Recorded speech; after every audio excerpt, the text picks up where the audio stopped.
water collecting on the bottom, I go and I drop my garlics.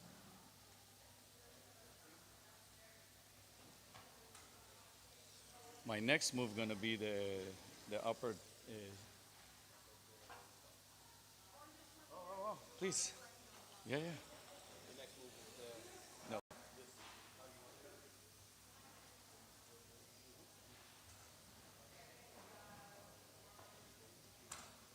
Cube that. As my garlic, onion seasonings are going, I like my food a little spicy. Always add like a little bit of chili. Can be diced, can be sliced, whatever you feel like. For me, flavor is flavor.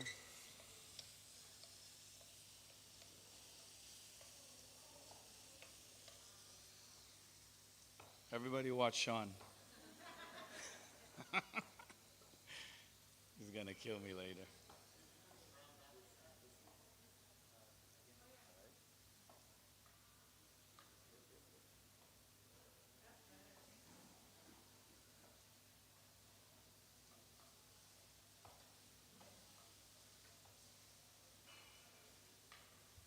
Does anyone have any questions? Say no.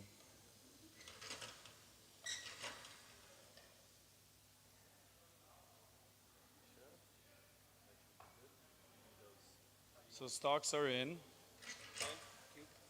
No, Julian. So as they go in, I let it sit for a little bit, and then I'm gonna do a little deglaze once the heat builds up. Yep, we're still on. Once the heat builds up, I want to do like a little deglaze. I want the sugars to pop out. What I have here is water with a little bit of lemon juice that I put in.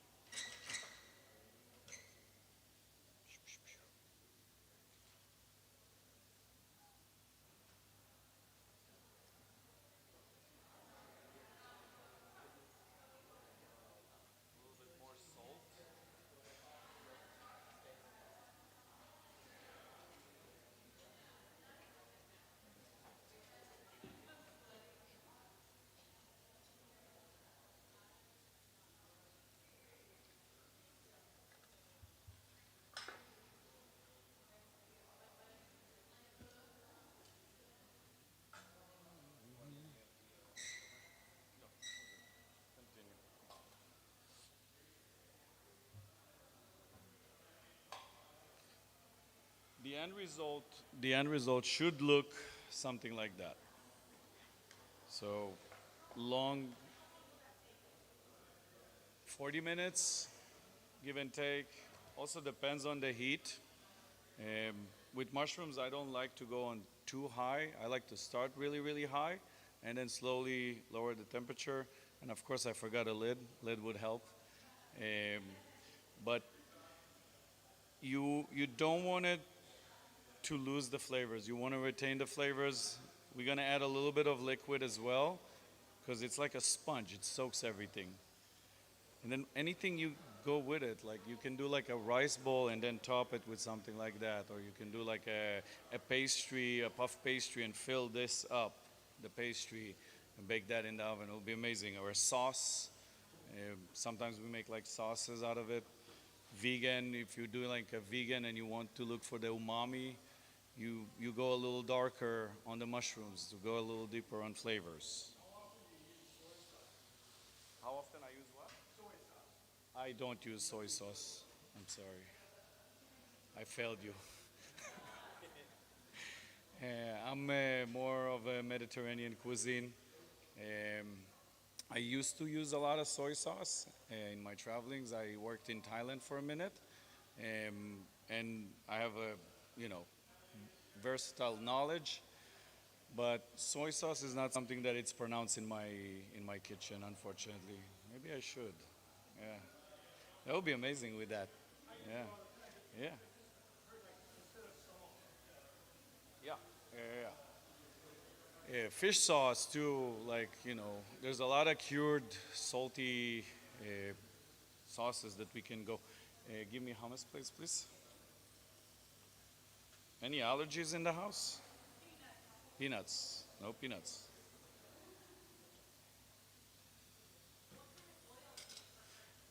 I only use olive oil. We only use olive oil, cold pressed, preferred. Something that it's like non-processed. Yeah.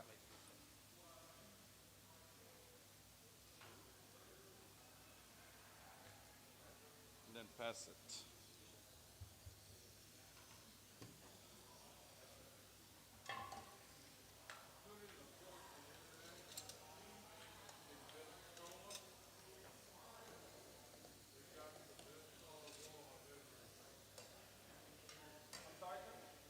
Oh,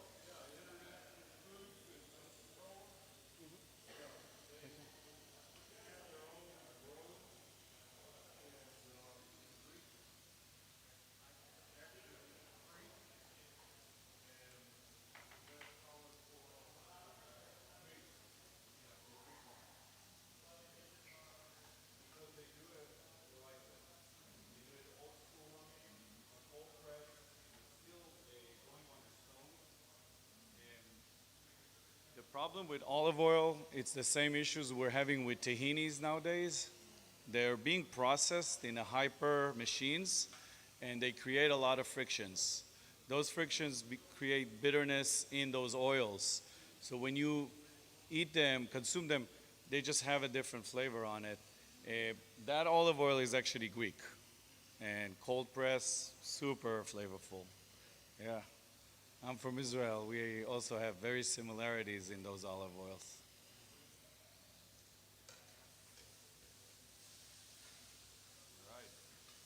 So we're getting the color we wanted.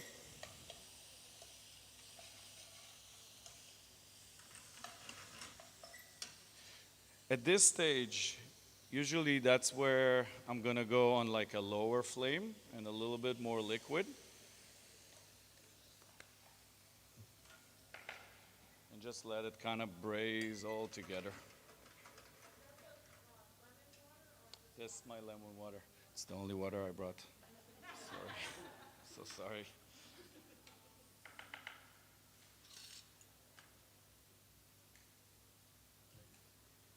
So to that example, we do a little bit of a hummus and then top it with some mushrooms and then top it with some whipped tahini, lemon juice, olive oil, and garlic.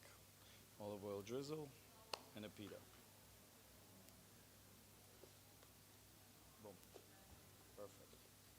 On the plate. Yep.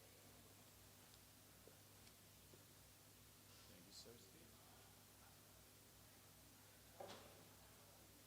You guys are welcome to enjoy. Please.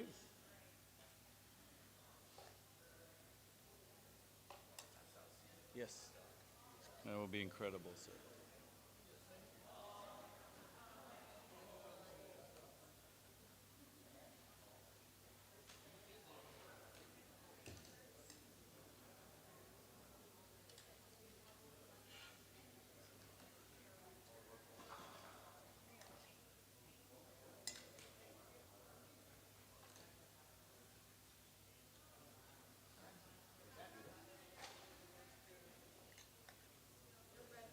No bread. No problem.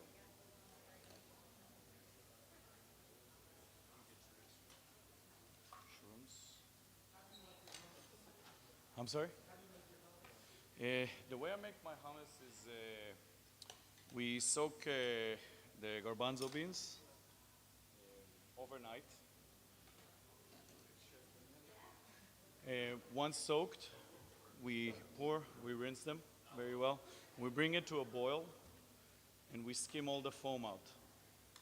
Once all the foam stop extracting from the beans, we strain it again, rinse it again very well, and then we bring it back to the pot. From that point on, it's approximately 3 hours of a low simmer. After 3 hours, we add onions, chilies, and garlic into the pot. 40 minutes with the lid closed. Once 40 minutes hit, turn it off. We let that chill. So this is my chickpea base. After that, we grind that and season. Our seasoning is very simple: is cumin, lemon, and salt. That's it. Here's the magic. The tahini has to be good. There's a lot of tahinis that will taste bitter because of what we just spoke about. The tahini needs to be a third of the recipe. So after my seasoning chickpeas are grounded, I add my tahini to that. And if I heat the chamber, if the Vitamix or the Robocook, whatever processor you're using, is too hot, add some ice. Chill it out. You don't want the tahini to switch flavors. And then taste and fix to your flavor. But that's what this is. Yeah. Sharpie?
I would use something else to deglaze. More acidic, maybe. Yeah.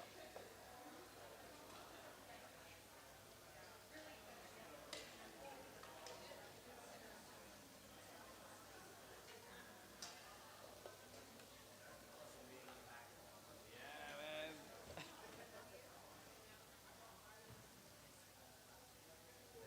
Enjoy, brother.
Sorry?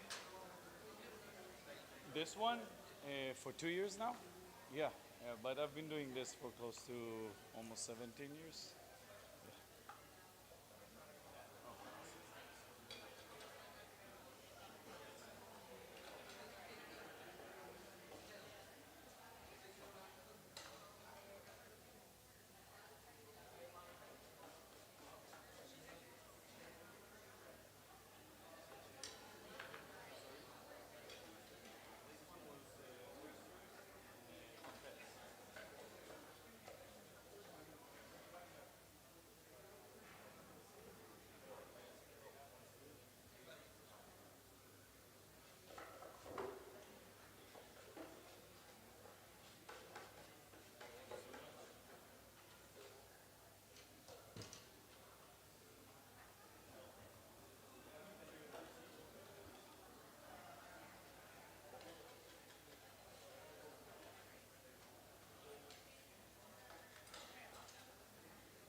In case you want to walk and eat at the same time.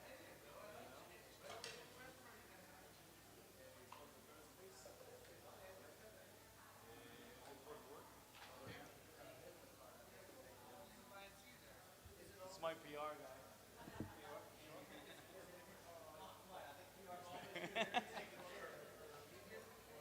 It's dietary restrictions based on our guests.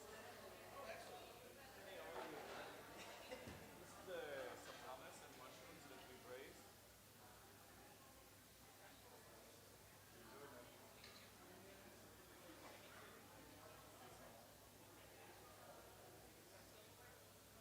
Unfortunately, I think we're out. Yeah. All right. Questions? Thank you. Anybody wants more? We gotta finish this. Trumpet and oysters. Yes. Onions. That's the onions. Yeah. You want to taste it? Yeah.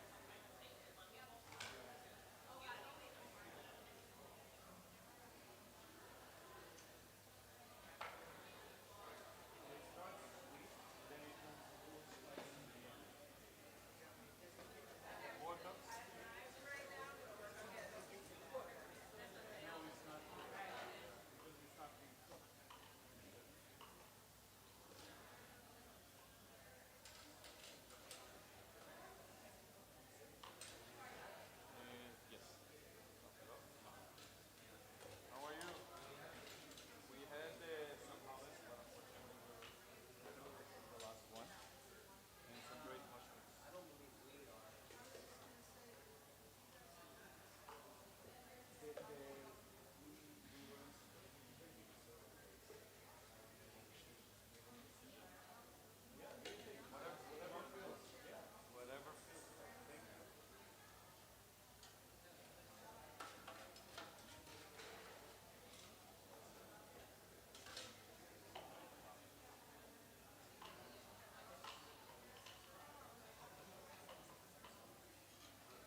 Thank you guys so much.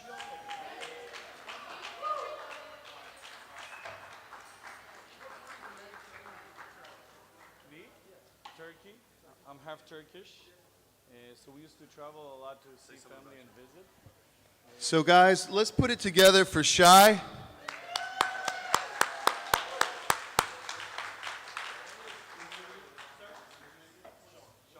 and for Sean.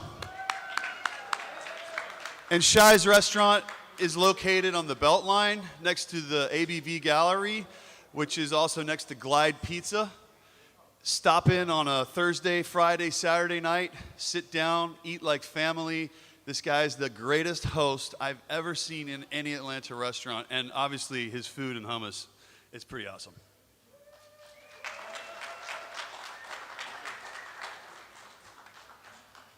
All right. Now I'm gonna sing a song. No. Just leave your plates on the chair and we'll clean them up.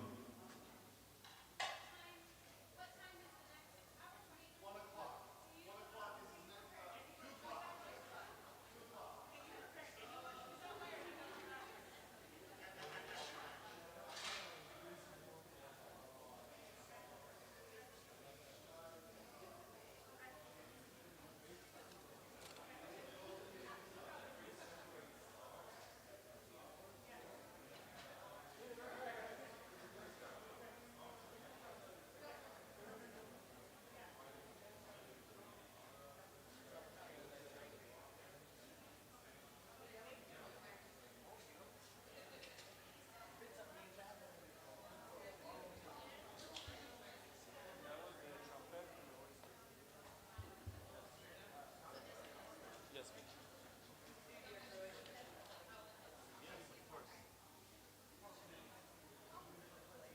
So our mushrooms are a little different.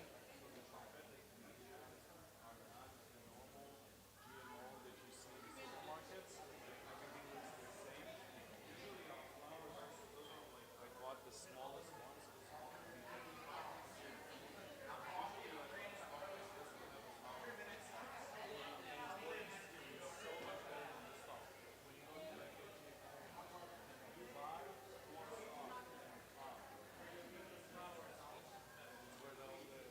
It's all amazing, but the flour is where.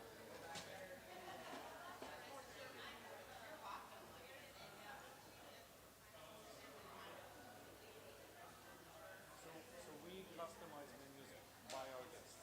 So our reservation system is a form that you fill up, and it makes me know a little bit more about you. So you choose your dietary restrictions, you choose the menu level that you choose, and then we modify the menu to our guests for the day.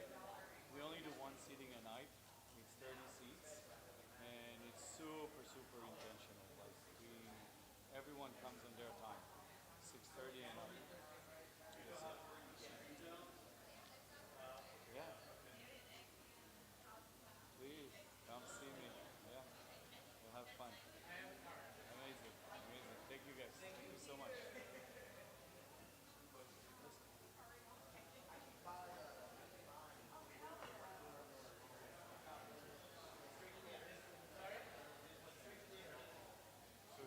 So here's what I would do.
I come out. Cool. I appreciate it, man. This is the restaurant. I'm definitely gonna come out and see you. Please, dude. He said, here, I'll just give you a personal card. Hell yeah. I appreciate it. Dude, I don't give this shit to anyone. I love it, man. I love it. Thank you.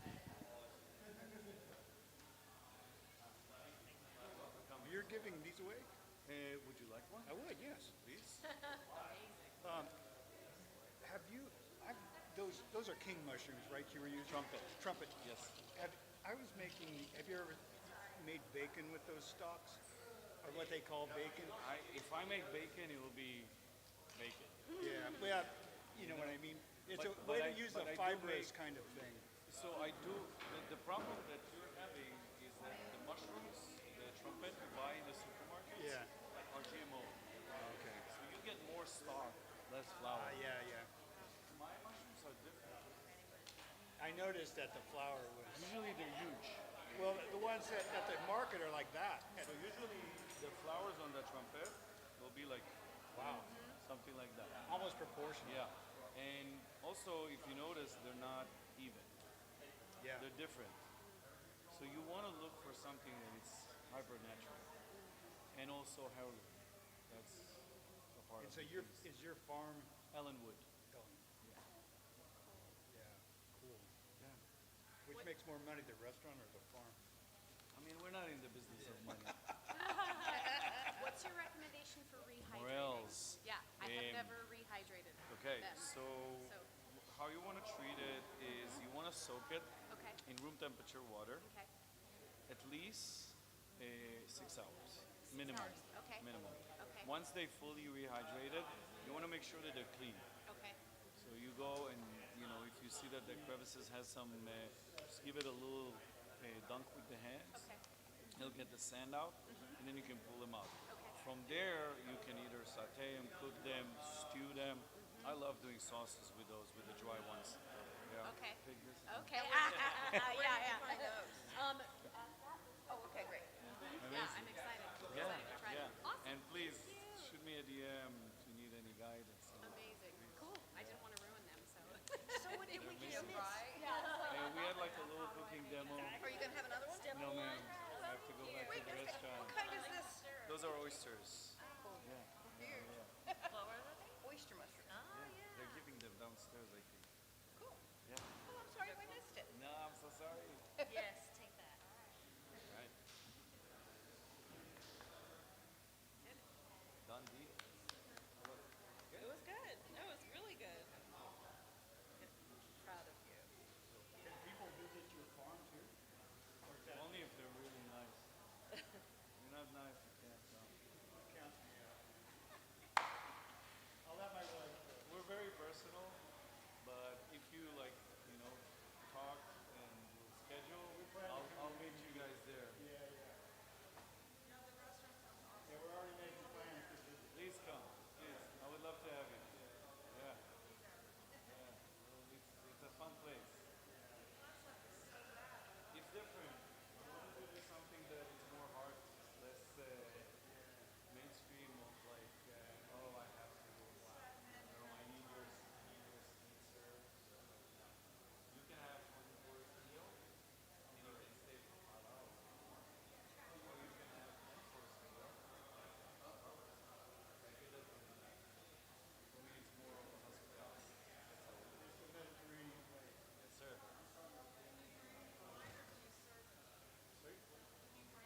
BYO. Yep. Bring them. Yeah, and we don't charge for it. How long have you been around? Around in the U.S. Around the restaurant 2 years now. And we moved here 10 close to 10 years ago. Thank you. Bro, you good. Had a chance You to good. think about each other. We just go. It's all good. That was by the time you got going into cooking, it was like close up shots. Yeah. Yeah, thank you. Of course.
talking to me a second ago?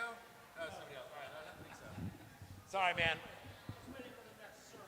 Yeah. I was under the gun a second ago. I had people asking me what I was doing, trying to remember how to do it and being asked how to do it.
No, the laptop is over there, so, and I have a clicker.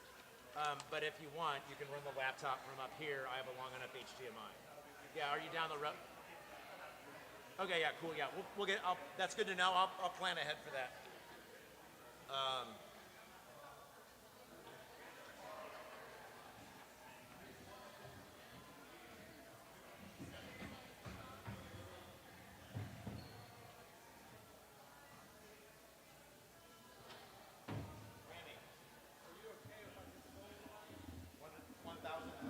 All right. And don't start without me, please. You got, yeah. I'm not supposed to till.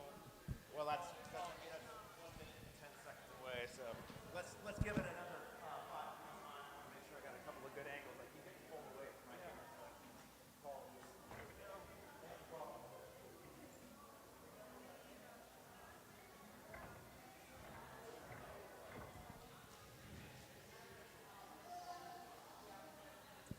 And I'll get this out of your way.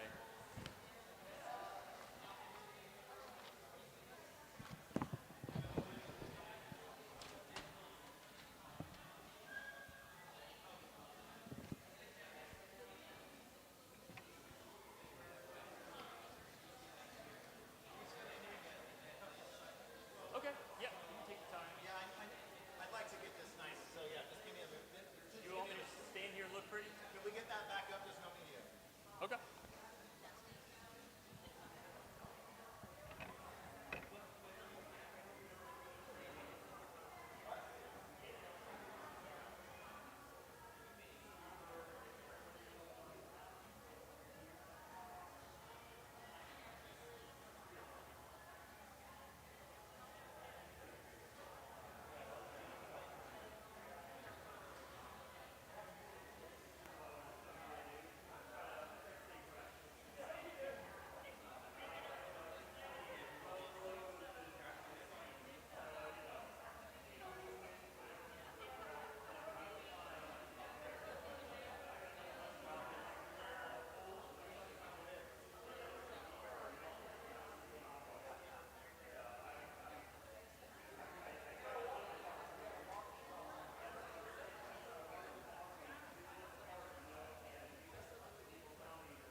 Hey, everybody. Love seeing all these beautiful faces. We are so happy to have all of y'all here for the Atlanta Mushroom Festival, second one this year. Thank you so much for coming out. I have the esteemed pleasure to introduce Dr. George H. Grant, who is with the Emory Center for Psychedelics and Spirituality. He serves as the co-founder and co-director of the Emory Center for Psychedelics and Spirituality, aiding in the developing healthcare distress intervention programs and tools that cut across cultural boundaries to bolster the well-being, resilience, and compassion of healthcare patients and staff. He received his Bachelor of Arts from Wofford College, a Master's of Divinity in Theological and Ministerial Studies from Emory University, and a doctorate in Philosophy and Psychology of Religion from Boston University. He has worked as the clinical educator at St. Elizabeth's Medical Center in Boston, the director of spiritual care at the University of Washington Medicine, the Director of Research and Innovation at Emory Center for Pastoral Services, and is now the Executive Director for Spiritual Health in the Woodruff Health Sciences Center at Emory University. He is responsible for the education of spiritual health clinicians, the service of spiritual health to patients and staff across Emory Healthcare, and is a scientific research arm driving evidence-based outcomes. It is my great pleasure to welcome George to the stage. Thank you, Dr. Grant. Thank you, Paul. What an amazing event that Dave and Paul pulled together, isn't it? It's really, just give them a hand, right?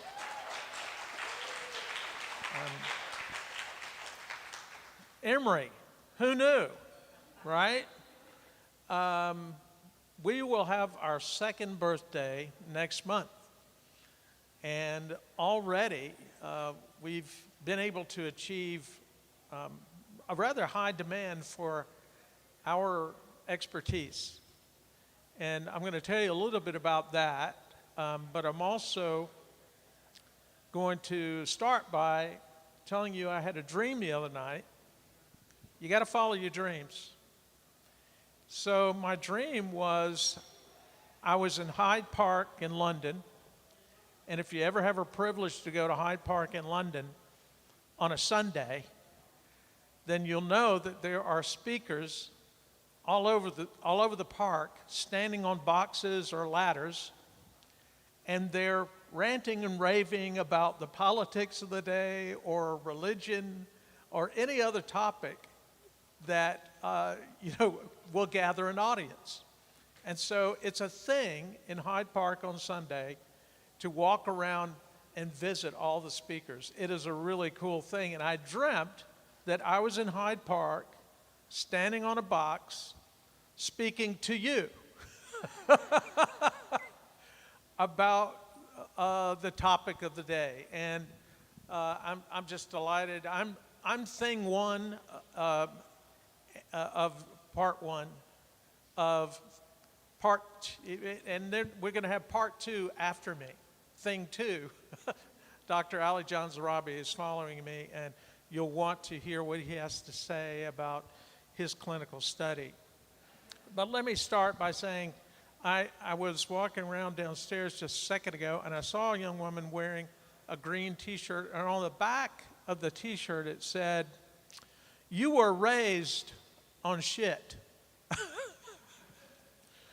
And it got me thinking about gardening and horticulture, and I take a deep appreciation for what the Mushroom Festival stands for, and that is health. That's the number one value I feel like that is at the core of what Dave and Paul pulled together, and I'm very grateful to be a part of the experience. So I come from lint and dust. So my father grew up in a poor cotton mill village where at 6 years old he was a lint head, and that meant he went up and down the aisles changing bobbins and also sweeping the cotton from the floors. And that's where I claim a part of my heritage is from lint. I also claim on my mother's side, she was one of 9 children to a coal miner in East Tennessee. And my grandmother on my mother's side, he quit school at 3rd grade to actually help as a boy in the mines, and he achieved black dust in his lungs, and he succumbed to that, in his 50s. He was not able to actually read or write, but he was known also when he wasn't in the mine as being the caretaker of animals in the small community. He was known as the vet. And my mother, being the oldest child, she would read to him out of vet manuals, animal science, on how to do things. And he had such a keen mind that he would go and perform whatever kind of medical service that he could to the animals. So I have a great deal of pride on both sides of my family. They both were in poverty, but they both then achieved, you know, like the old phrase, they pulled up their bootstraps and they got busy. And my dad served in World War II. He landed on Okinawa, and his hand was shot through, and he was the pharmacist mate, which means he was the medic taking care of people on the beach. So first he had to sew up his hand in order then to take care of other people on the beach. He went to college on the GI Bill and then became an attorney for poor people. And I remember as a child that people would come, and these were people from our town, poor black people and poor white people, who would come bringing vegetables or a freshly cut chicken, whatever they could afford, so that he could supply them legal counsel. And because he did that, he was under a lot of tension and pressure from the community. He would hold secret meetings of the black attorneys in our community, in our house late at night, because they could not form together. And I remember this as a child, and we actually had a cross burning in our yard one night. But it didn't occur to me that we were in any kind of danger or anything like that. He was just doing what he was called to do. And he was bold, and he did not matter of the consequence. So I come to you today saying those things because I think it's important that when you are at the forefront, maybe even out on the edge of something, that to be motivated by justice and by health, you can supplant any kind of obstacle. And I truly, yes, thank you. Thank you so much.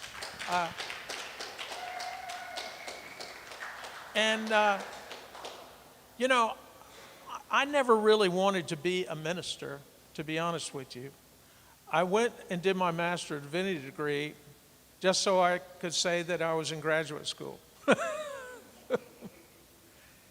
But it occurred to me that I had lots to learn about myself, and then to do the kind of bold work that I had been raised to be about from both sides of my family. So I began leading spiritual health departments back in the 90s, first in Boston and then in Seattle. And this was traditionally the work of healthcare chaplaincy.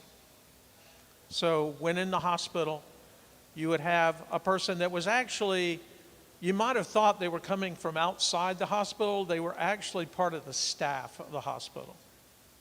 And so I've been a part of that movement now for over 35 years, making sure that those folks were competent in what they were to be about, which meant if you were not trained to be multicultural and you were not trained to be inclusive and all-embracing of the variety of cultures that you were attending to, then that's not the work for you.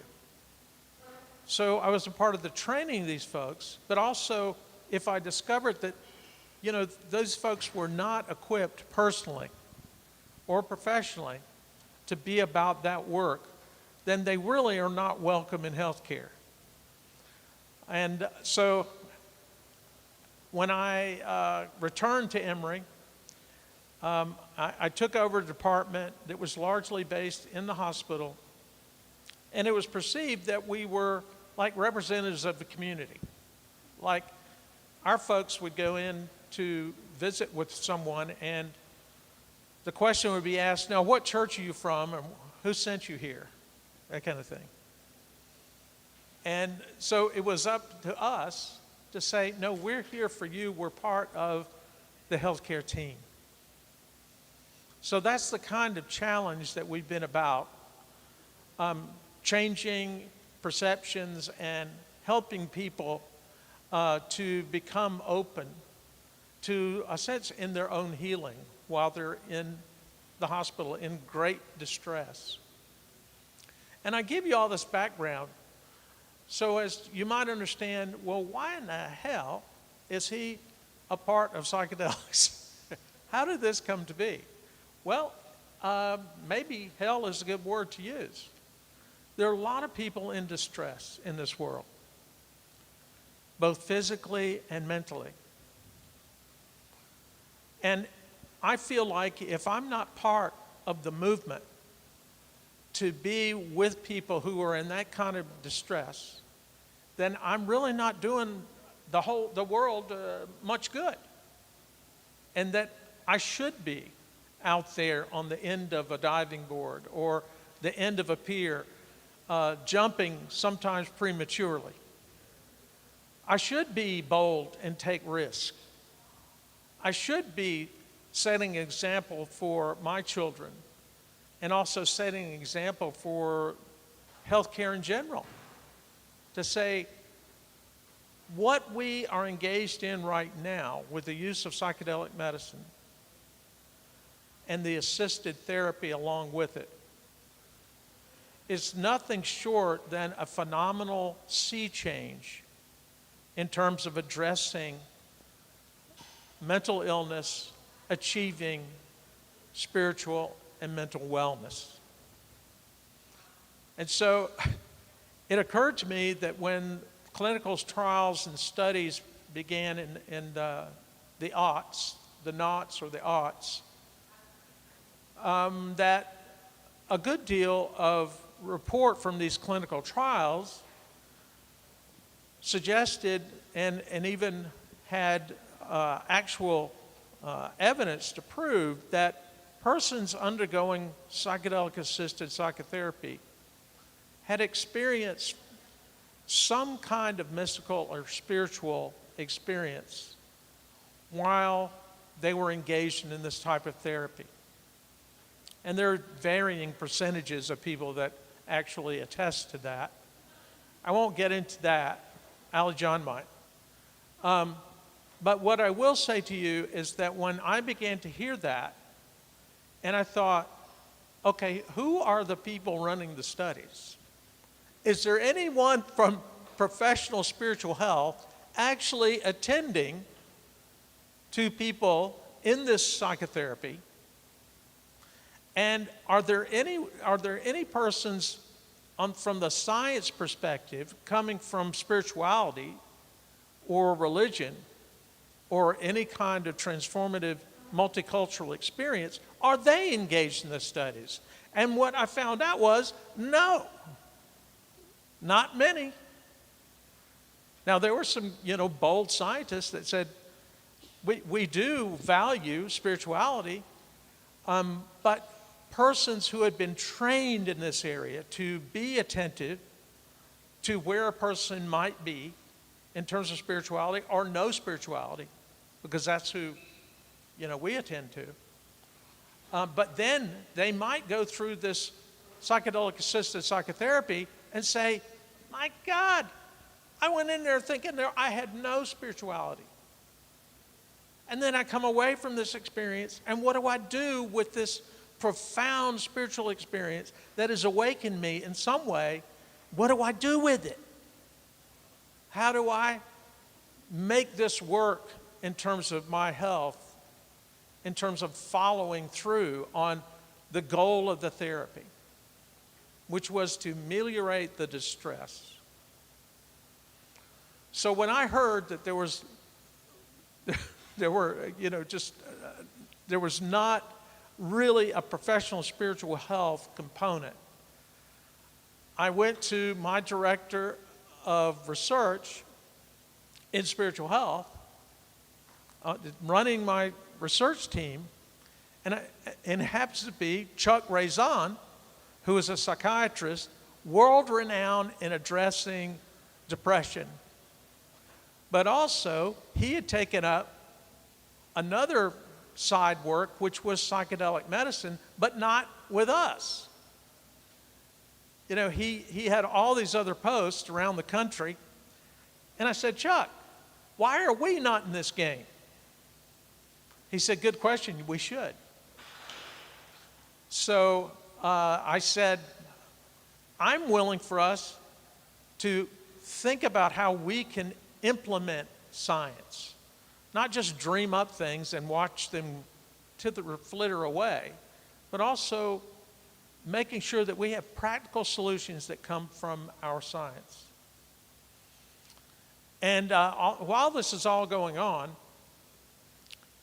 I knew of a young physician scientist, Ali John Zarabi, he's sitting right over there, who said, look, I want to do a study of working with demoralized cancer patients.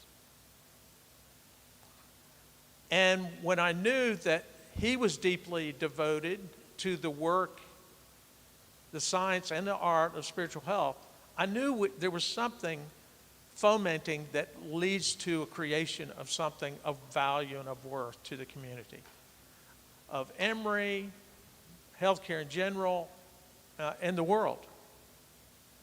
So I started, working with the Department of Psychiatry and said, look, and then I met a psychiatrist in the Department of Psychiatry who was doing clinical trials in psychedelic medicine, but nobody knew about it.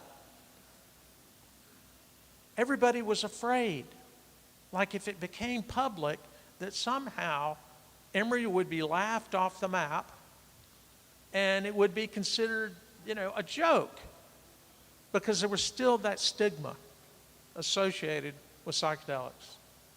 So I got with Bodhi Dunlop. He's world-renowned as a psychopharmacologist and runs the mood and anxiety disorders program in the Department of Psychiatry. And I said, Bodhi, it seems to me that we need to form a partnership. We've got a scientist wanting to do a study that is more public than your studies. And I think we have something going. So lo and behold, being a person that doesn't ask permission for anything, I said, let's form a center.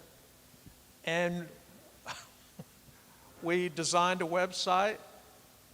We got Emory Branding involved. And we were born 2 years ago. And to this day, I've never asked permission on why we exist. Emory is, thank you.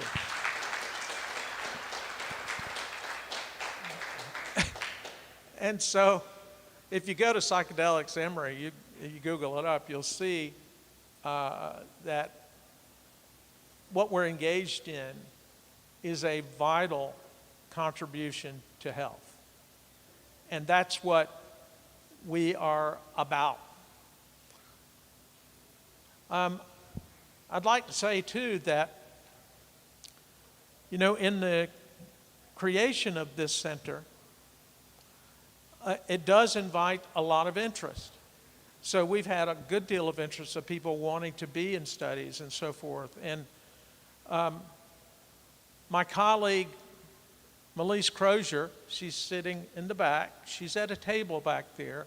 And we have a table of the Emory Center for Psychedelics and Spirituality. And Melise is a master in public health. And she's my both arms. And she has information about the center. what we might have available in terms of clinical trials. But more importantly, for me being here today, was to say that in pursuit of establishing psychedelic-assisted psychotherapy as a legitimate, above-ground treatment, we represent, supplying the evidence that says it works. Now, that doesn't mean it always works, because medicine doesn't work the same for everyone. But we are seeing remarkable results. And again, Dr. Zrabi is going to share some of those pieces with you. And, that's all it takes for me to continue to devote myself to making sure that, your local university is at the profound front edge, the bleeding edge of this kind of health. And so I want to welcome you to ask questions or anything that you want to of me, or maybe even give stories that you might want to share with each other. And because I know that all of us want to achieve health, and we may have found some ways of doing that that are not on the beaten path, that are not traditional. And what we stand for at ECPS is ethical practice and ethical science. We want to support the community widespread by demonstrating what we can find out about adverse effects, adverse events, and really be at the forefront of safety. Safety is our key understanding of our existence. And we want to be able to support FDA approval for psilocybin when it comes up next. As most of you know, MDMA is being considered right at this moment, and we'll hear in August about MDMA-assisted therapy being regulated by the FDA. But we want to work with, our local community and the university at large, and with the people that we serve, to make sure that they're getting the most viable alternatives for intractable problems. So I want to invite any kind of questions, or if you want to come up and tell a story, that's cool too. Yes, sir.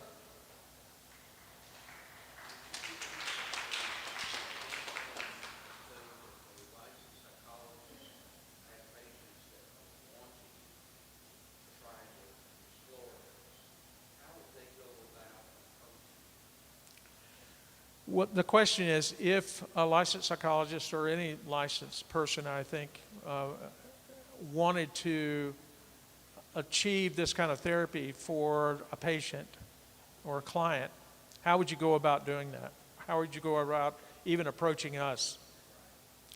We're still developing relationships with the community. We haven't achieved yet an assembly of psychotherapists that we can work with, consistently in clinical trial.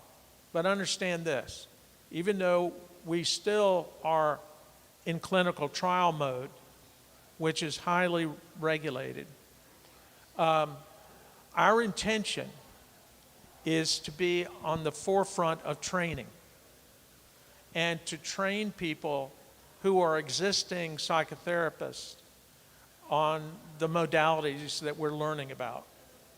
And a lot of what we are focused on is what we call a triad model.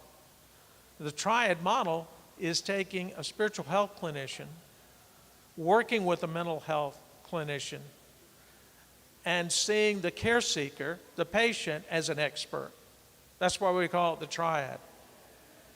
And to work in that kind of a healing team to make sure that we are understanding, all the intricate, details and cultural values that a person needs to be attended to.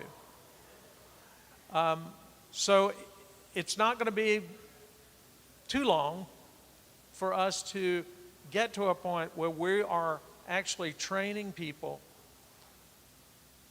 intentionally, sort of as fellowships and so forth within the center, but also working with local psychotherapists to allow those persons at first to be in trials, and secondly, to work with them when there is FDA regulation, and work with this within this kind of triad model. So thank you for that question. That's really cool. Yeah. Yes.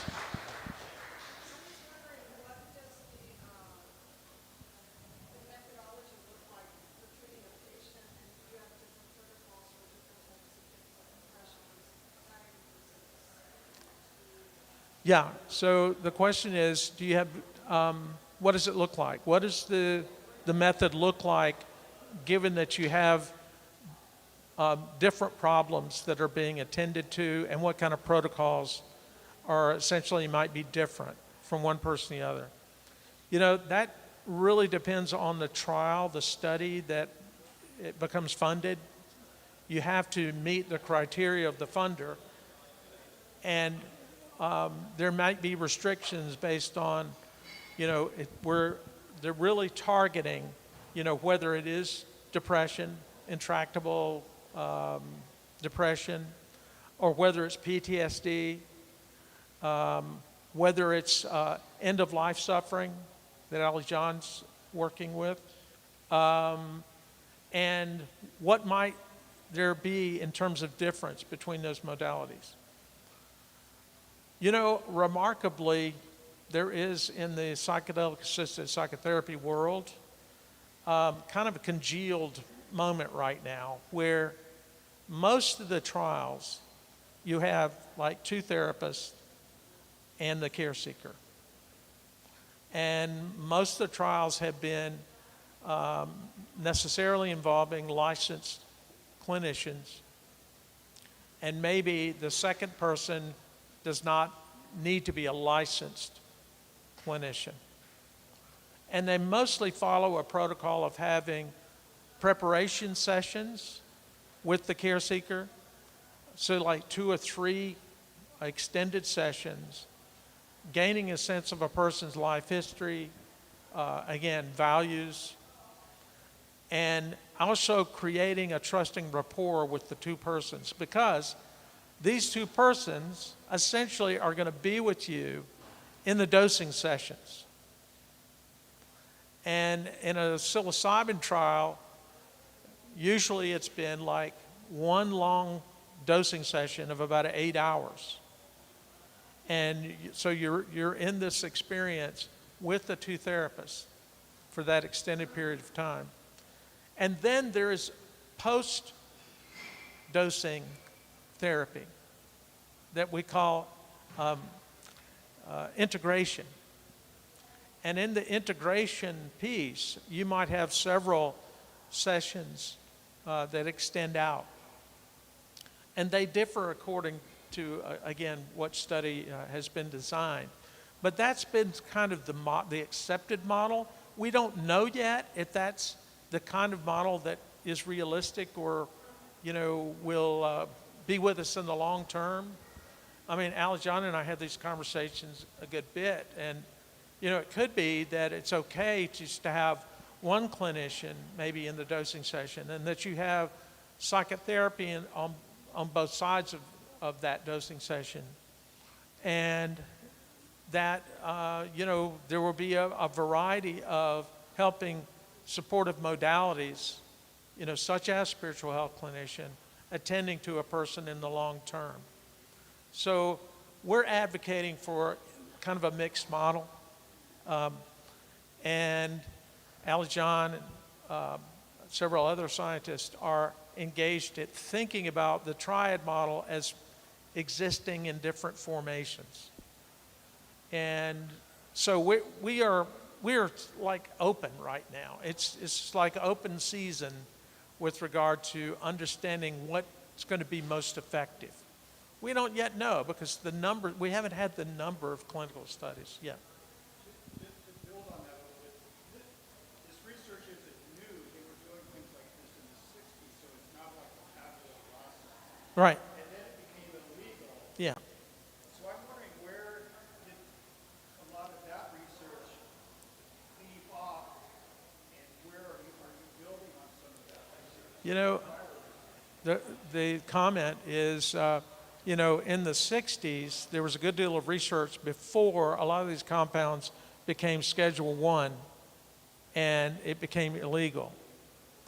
And there was a lot of research. In fact, there was, what was it like, Alijan, it's like at least 1,600 clinical studies, and we've lost a lot of the data, you know.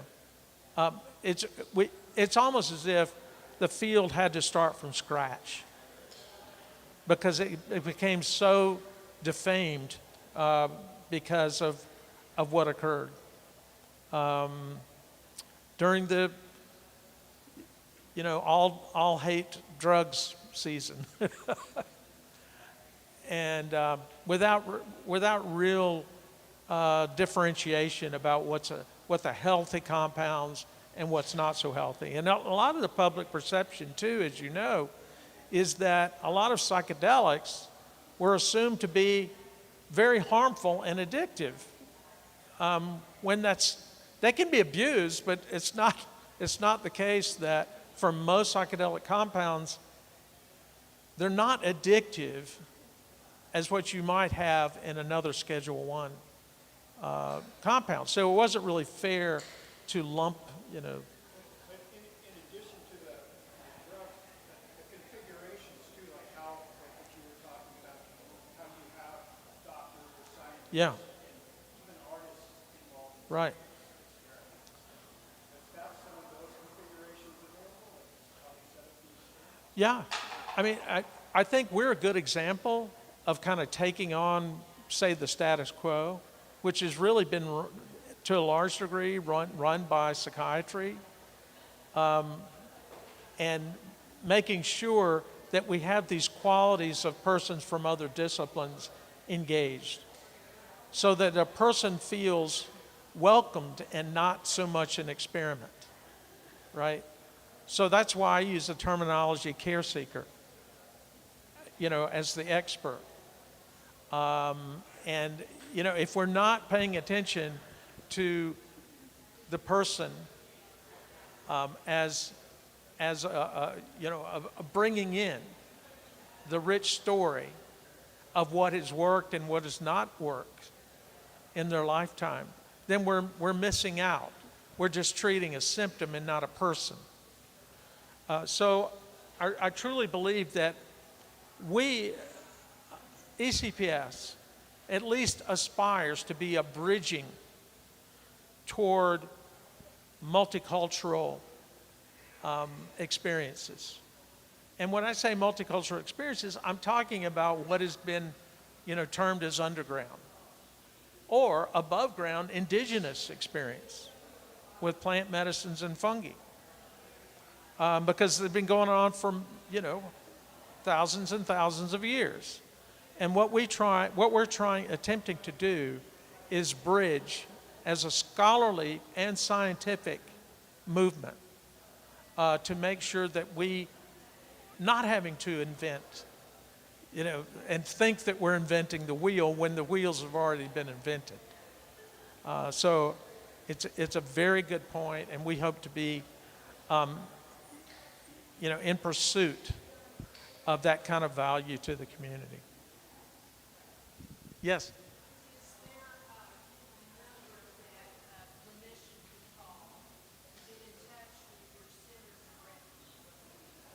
Yeah, Melise in the back, she has, she's waving. Hello, Melise. Please go back there because you can point your phone at, you know, a little QR code, and it'll get you to a number where studies are being conducted. Yeah. And really, the website is chock full. You could spend 4 years on our website with the content available. It's really quite astounding. In fact, Allie John's study was the subject of a PBS special. He's going to talk about it in a little bit. But there's so much to share with the community, particularly in Atlanta. You know, when I said we're going to do this no matter what, and didn't ask permission of anybody, a part of that is I knew that we would get a lot of pushback, right? So why would I ask when I know there would be a lot of people that were afraid? Even to this day, we were just the subject of a major article in the Emory Medicine magazine. Goes to like 80,000 subscribers. Well, I've not heard from anybody in leadership about the article. Nobody. Crickets. And it's really kind of astounding, you know, that we're doing things right here at Emory that in some cases, and I'm not trying to denigrate where I work, but I will have to state the fact that we're better known and in some ways more respected nationally and internationally at just 2 years old than we are locally. And, you know, my hope is that things will begin to change as people calm down and they realize that we're not threatening, you know, the universe and doing something, you know, illegal. Yes.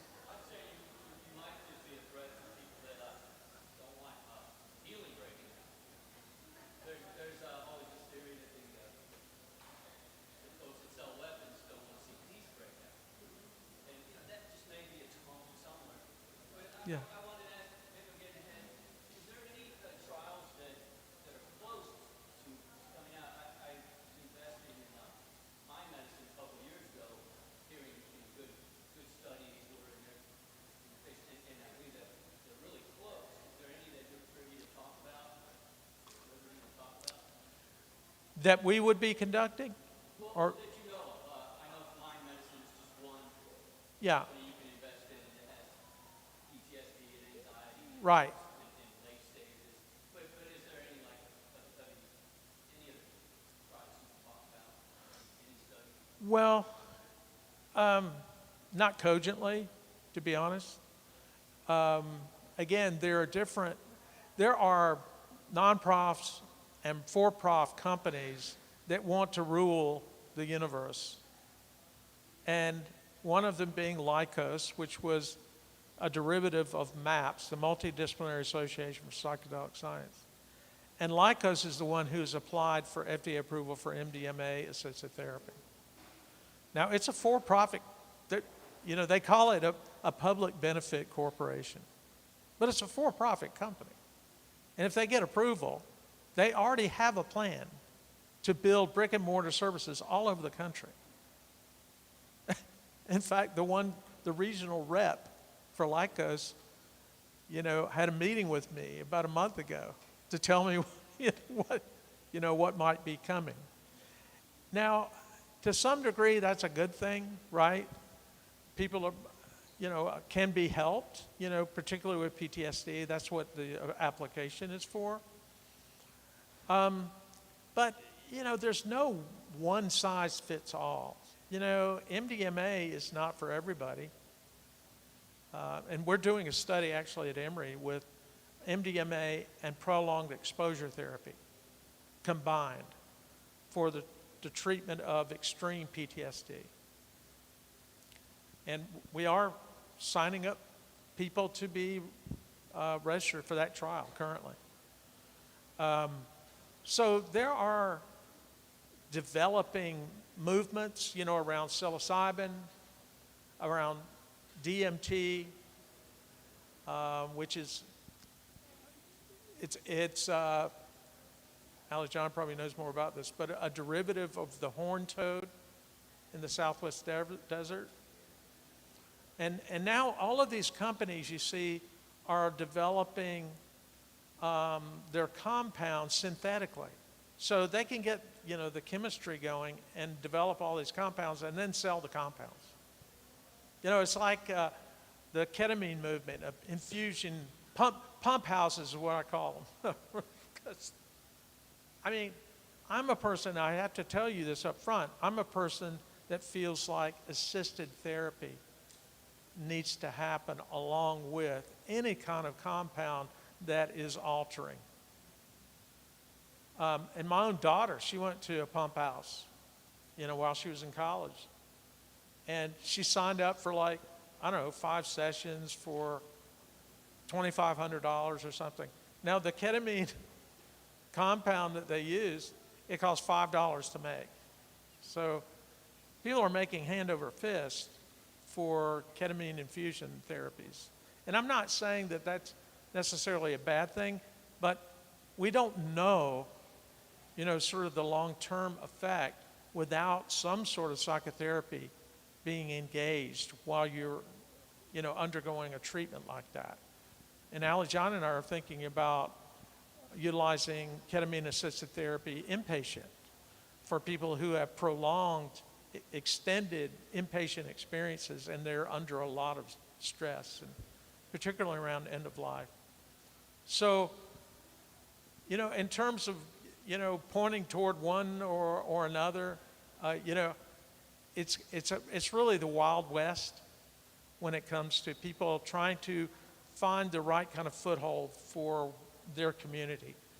And what we're centered on right now has to do with ethics. It has to do with adverse effects. Noting them, documenting them, and then learning how to prevent them in the best way possible. Yep.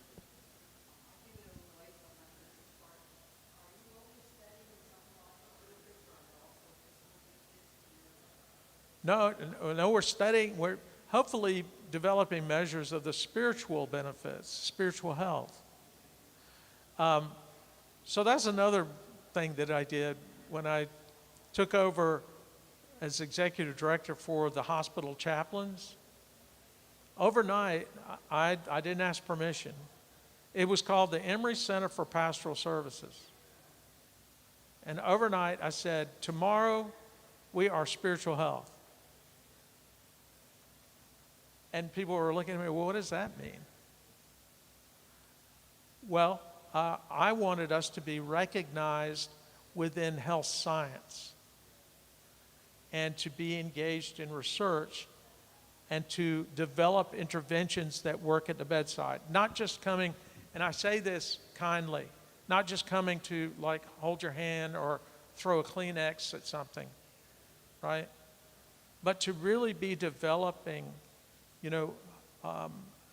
methods and so forth that work with people who are in distress during their illness.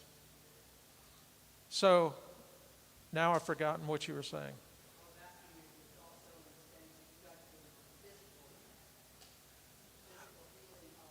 Oh, the physical healing. Yeah. Ally John is going to talk about pain. And, so he's going to be coming up in about 10 minutes. But you'll want to hear him speak. And there's a lot we don't know. There could be healing benefits physically because we've not done enough longitudinal studies. We don't know. But we're on the cusp of that. And, I have a great deal of faith that we're going to get there. Because what we're doing is we're taking things from the earth and we're trying to learn how it can be most beneficial to us. Any more questions or comments? Listen, I've had a great experience being with you. Thank you for listening, and I look forward to hearing from Ali John too. Thank you.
No, I got it. Sure? Yes.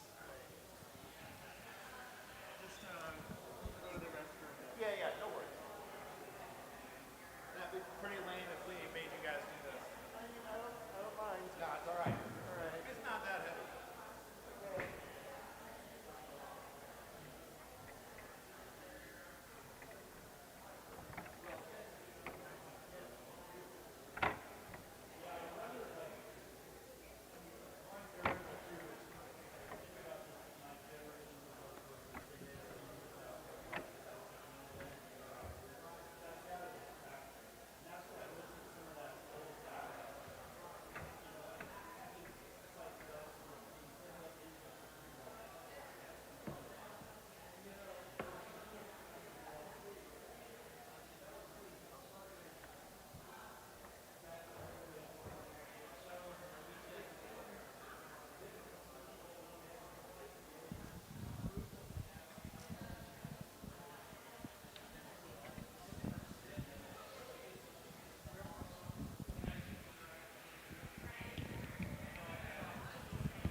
fine.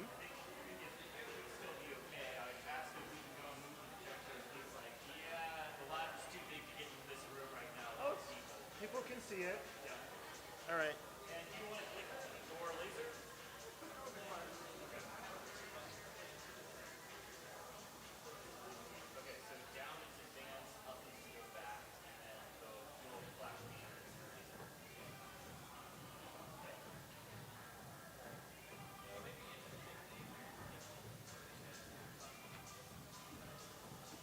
Woo woo.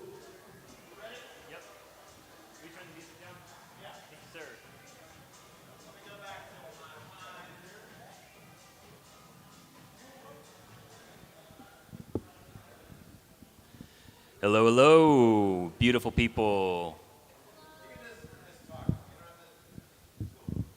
Okay. Well, I'm really tall, so I'm like extra tall. Okay. I can also project. That works too. Thank you so much, George, for your presentation. I loved it. And I'm so glad to have you here and to have Emory in support of all of this. Our next speaker is also a representative of Emory and the Center for Psychedelics and Spirituality, Ali John Zarabi. He is the principal investigator on a clinical trial establishing the safety and feasibility of psilocybin-assisted therapy combined with comprehensive palliative care support in demoralized cancer patients. He received his Bachelor of Arts from Brown University, a Doctor of Medicine from the Warren Alpert Medical School of Brown University, and performed his internal medicine residency and palliative medicine fellowship at the Akon School of Medicine at Mount Sinai and a Sarnoff Research Fellowship at Harvard University. He currently is an assistant professor of medicine and associate director for outpatient supportive care within the Division of Palliative Medicine at Emory's University School of Medicine. His research addresses identifying biopsychosocial needs among the seriously ill, crafting aesthetic, spiritual, and meaning-centered interventions, developing best practices for art-based education in health professions, and studying the role of emerging therapeutics to treat complex suffering such as cannabinoids, ketamine, and classical psychedelics.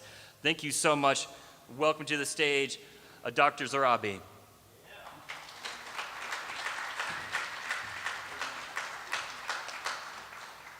Thank you for that bio. Can people hear me? Yeah? Great. So I have no financial disclosures, and the research that I'm going to present to you today is funded by the National Palliative Care Research Center in New York and Emory University.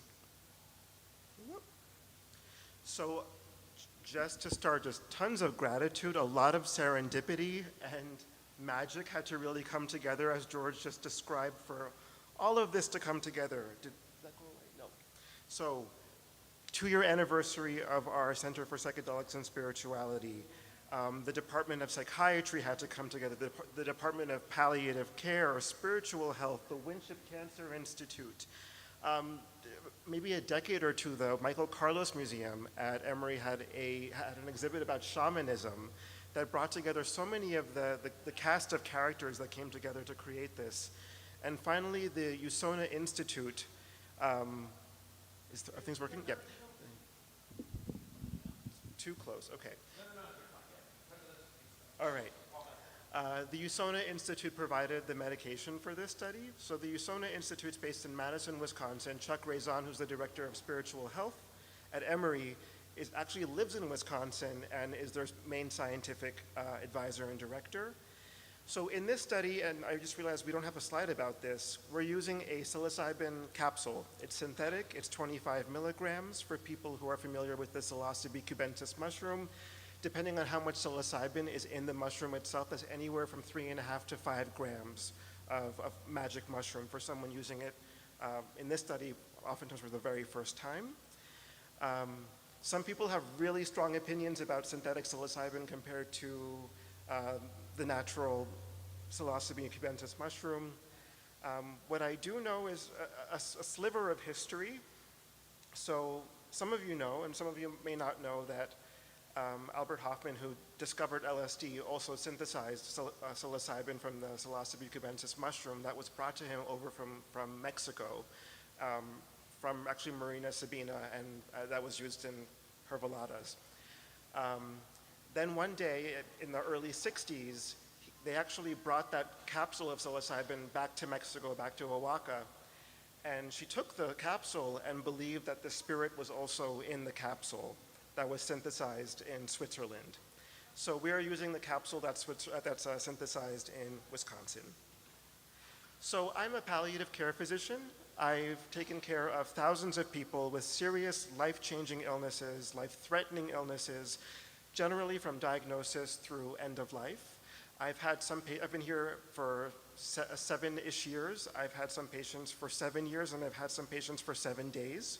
So I've followed people throughout the trajectory of their illnesses. And what I love about my job is the opportunity to provide early palliative care. So most of my patients are quite young, 20s through 50s. They still have to work because they have to keep their insurance to get their treatments. They have kids to raise, drive themselves to appointments. So when you think palliative care, I ask you to imagine just like anyone sitting in this audience instead of maybe someone on their deathbed, because that's really the population we're targeting in this specific clinical trial. Something else I love about our field is that many of you can imagine medicine is very hierarchical. In palliative care, that hierarchy is, I would say, much more flattened, where the opinions, the beliefs, the perspectives of chaplains or spiritual health clinicians, nurses, social workers, and psychologists, and the knowledge and wisdom that they bring to interpret the suffering of another person is as valid, if not more valid, than what a physician has to bring. People have been sick and dying since the beginning of our species. The modern hospice movement and palliative care movement, however, is the mid-20th century movement. Actually, the hospice and palliative care really emerged at the very same time that people were studying psychedelics for the very first time in the Western world. And these were, I would say, parallel and intersecting fields. Palliative care clinicians were writing the forewords of psychedelic books. Psychedelic books were edited by palliative care clinicians. And as you all know, in the 70s, psychedelics became Schedule I drugs. The research field died, whereas hospice and palliative medicine became a structured trade association, legitimate field of medicine. That Dame Cecily Saunders is the mother of our field, and she was a nurse, social worker, and a physician. She got training in all of these things, and she had a vision to help people who were suffering and in pain. And what she used, and what she was, I would say, just enchanted by, was the use of morphine, cocaine, and cannabis to help people who had a lot of pain and who were sick. Whereas the psychological world, and I would say that the kind of psychospiritual world, was more focused on fungi derivatives and LSD.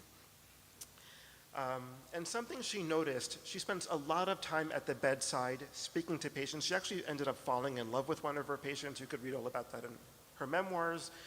And something one of her patients said to her was, all of me is wrong. It's not just pain, it's not just depression, it's not just loneliness, like everything is falling apart. And she sketched in her notebook this idea that would become a foundational theory in pain medicine called the biopsychosocial model, and as well as palliative care, which you call total pain. And this is the intersection between the body, which you see on top, and the mind. I think many of us now take this for granted, but 100 years ago, this was pretty radical. And this is how we think of it today, this kind of synergistic crosstalk between social issues, psychological issues, spiritual issues, and physical issues that can really develop a confluence that make people feel like they're in distress, that they're trapped, and that they're suffering. And this is really the main thing that I see among my patients that's really hard to treat with pills, the sense of being trapped. And it's this sense of feeling almost like you're drowning, and this feeling like you want out, but there's no way out of it. Like, I don't want to be stuck on this ventilator forever. I don't want this tube in my belly forever. I don't want to be on chemo forever. I don't want to work forever so I can keep getting my chemo. These realities of what neoliberal capitalism has delivered to us in this society, as well as the realities of being able to live longer as a result of these miracles of modern medical treatment. We get to live longer in 2024 with whatever we have. And some people cope with it beautifully, and some people find it to be just an absolute terror day in and day out. And Tony Bossis, who's a palliative care psychologist, said that it's the spiritual, psychological, emotional, and existential despair that's really hard to reach. So there's this syndrome, and this is the main syndrome of our study, called demoralization. Demoralization is not a psychiatric diagnosis. You can't find it in any kind of diagnostic and statistical manual in psychiatry. However, I think if you ask any palliative clinician, or perhaps even a spiritual health clinician, they may tell you that this is perhaps the main clinical syndrome we're seeing in our patients. And this is this persistent inability to cope with whatever's been dealt to you. And it can look like hopelessness, helplessness, meaninglessness, this sense of subjective incompetence, which means, you know, I want to be this person. I want to be the breadwinner of my family. I want to be able to drive. I want to feel independent. I want to have my libido back, and all of that is taken from me. And like, what's the point of life anymore if I have none of this left for me? And this is different than depression. So a hallmark of depression, you have to have two things, one of which is anhedonia. And anhedonia is the loss of pleasure. And I think this is an important distinction to make, just in general, and also so you can interpret this study that we did using psilocybin. So the example I often read is, like, if you take a demoralized person who doesn't have depression and you give them, and they like cake, they like chocolate cake, and you give them a chocolate cake, they can savor it, they can enjoy it, they can say, this is a really delicious cake, but I still would rather be dead. Like, there's no point in living. Whereas someone with classic major depressive disorder on the severe spectrum would not be able to, everything is kind of muted or blunted, and you don't get that sense of pleasure. We can see demoralization in all of these kind of, I would say, classic palliative care syndromes: ALS, advanced lung disease, dementia, heart failure, cystic fibrosis. The disease we're going to focus on today is cancer. And something I've noticed in my practice is, and this is, I think, again, part of the miracles of medicine, is people who maybe even a decade ago would have lived for weeks to months with certain diseases now live for months to years. Some people are in prolonged remission as a result of targeted treatments. Some people thrive and some people are falling apart.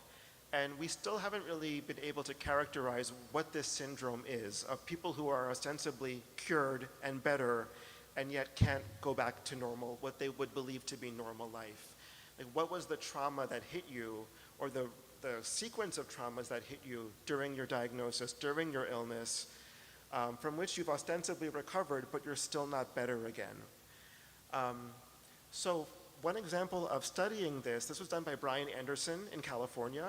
He studied demoralization in people who survived, I would say, the worst of the AIDS crisis in the 80s and 90s. So these were predominantly gay men who were age 50 and up, who had survivor guilt, hopelessness, meaninglessness, and again, they don't have a psychiatric diagnosis of depression or PTSD, but they still don't have this sense of well-being.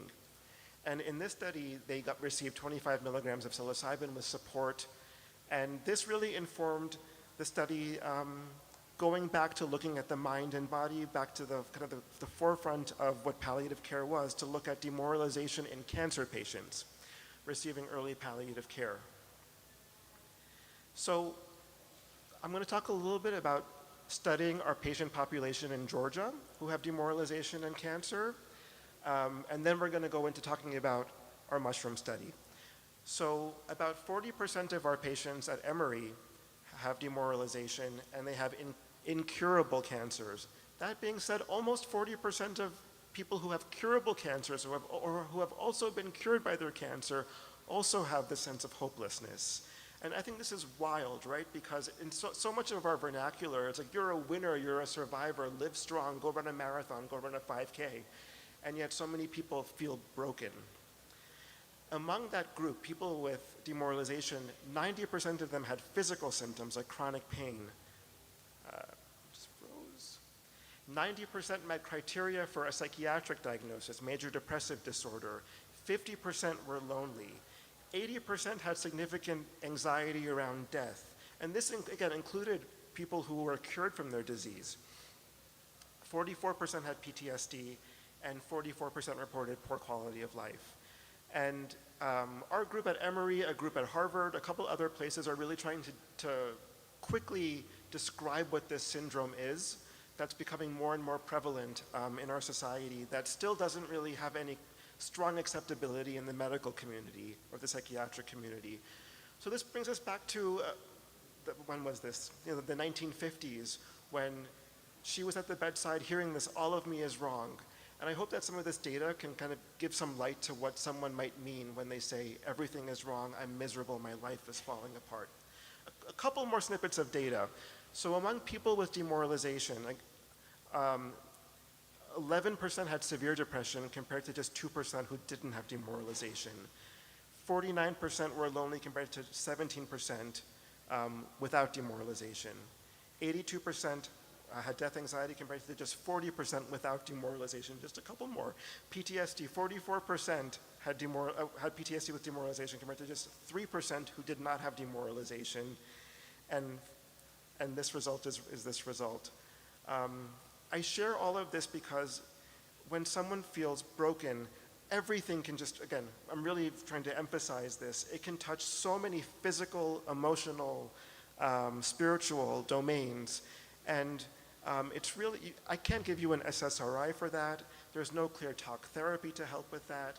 I, as a physician, feel profoundly impotent to help that. So we need to think about different ways and more innovative ways to think about how to support our patients. Just one more statistic. Among people who were highly demoralized, 98% of them used avoidance and denial to cope with their pain, as opposed to 46% who weren't demoralized. So what can we do to help? I think a lot of physicians, nurses, and other clinicians are also burnt out and demoralized because you went to school for all these years and all you have is you have your ego to rest on, but if you really can't help someone who has complex suffering, what do? You can gaslight people, you can run away from people, you can harm yourself, and that's why physicians have it's a little bit of a sobering, sad kind of talk, but it gets happier, have the highest suicide rate of any profession currently. So pallium, the word palliate comes from the word pallium, which means to cloak and to hide.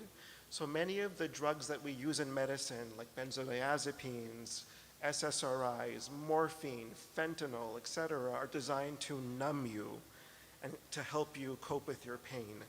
Whereas these are really anesthetic interventions. And what I believe George and I really strongly believe in is that these plant medicines and fungi that we're using in these trials really make you feel something, right? They're the opposite. They kind of rip the Band-Aid off, sometimes kind of too quickly. And I think of these as aesthetic interventions. They're beautiful interventions. They're colorful. They're vivid. They're transcendental. For those of you who are familiar with the work of Oliver Sacks and are familiar with the book or the movie Awakenings with Robert De Niro and Robin Williams,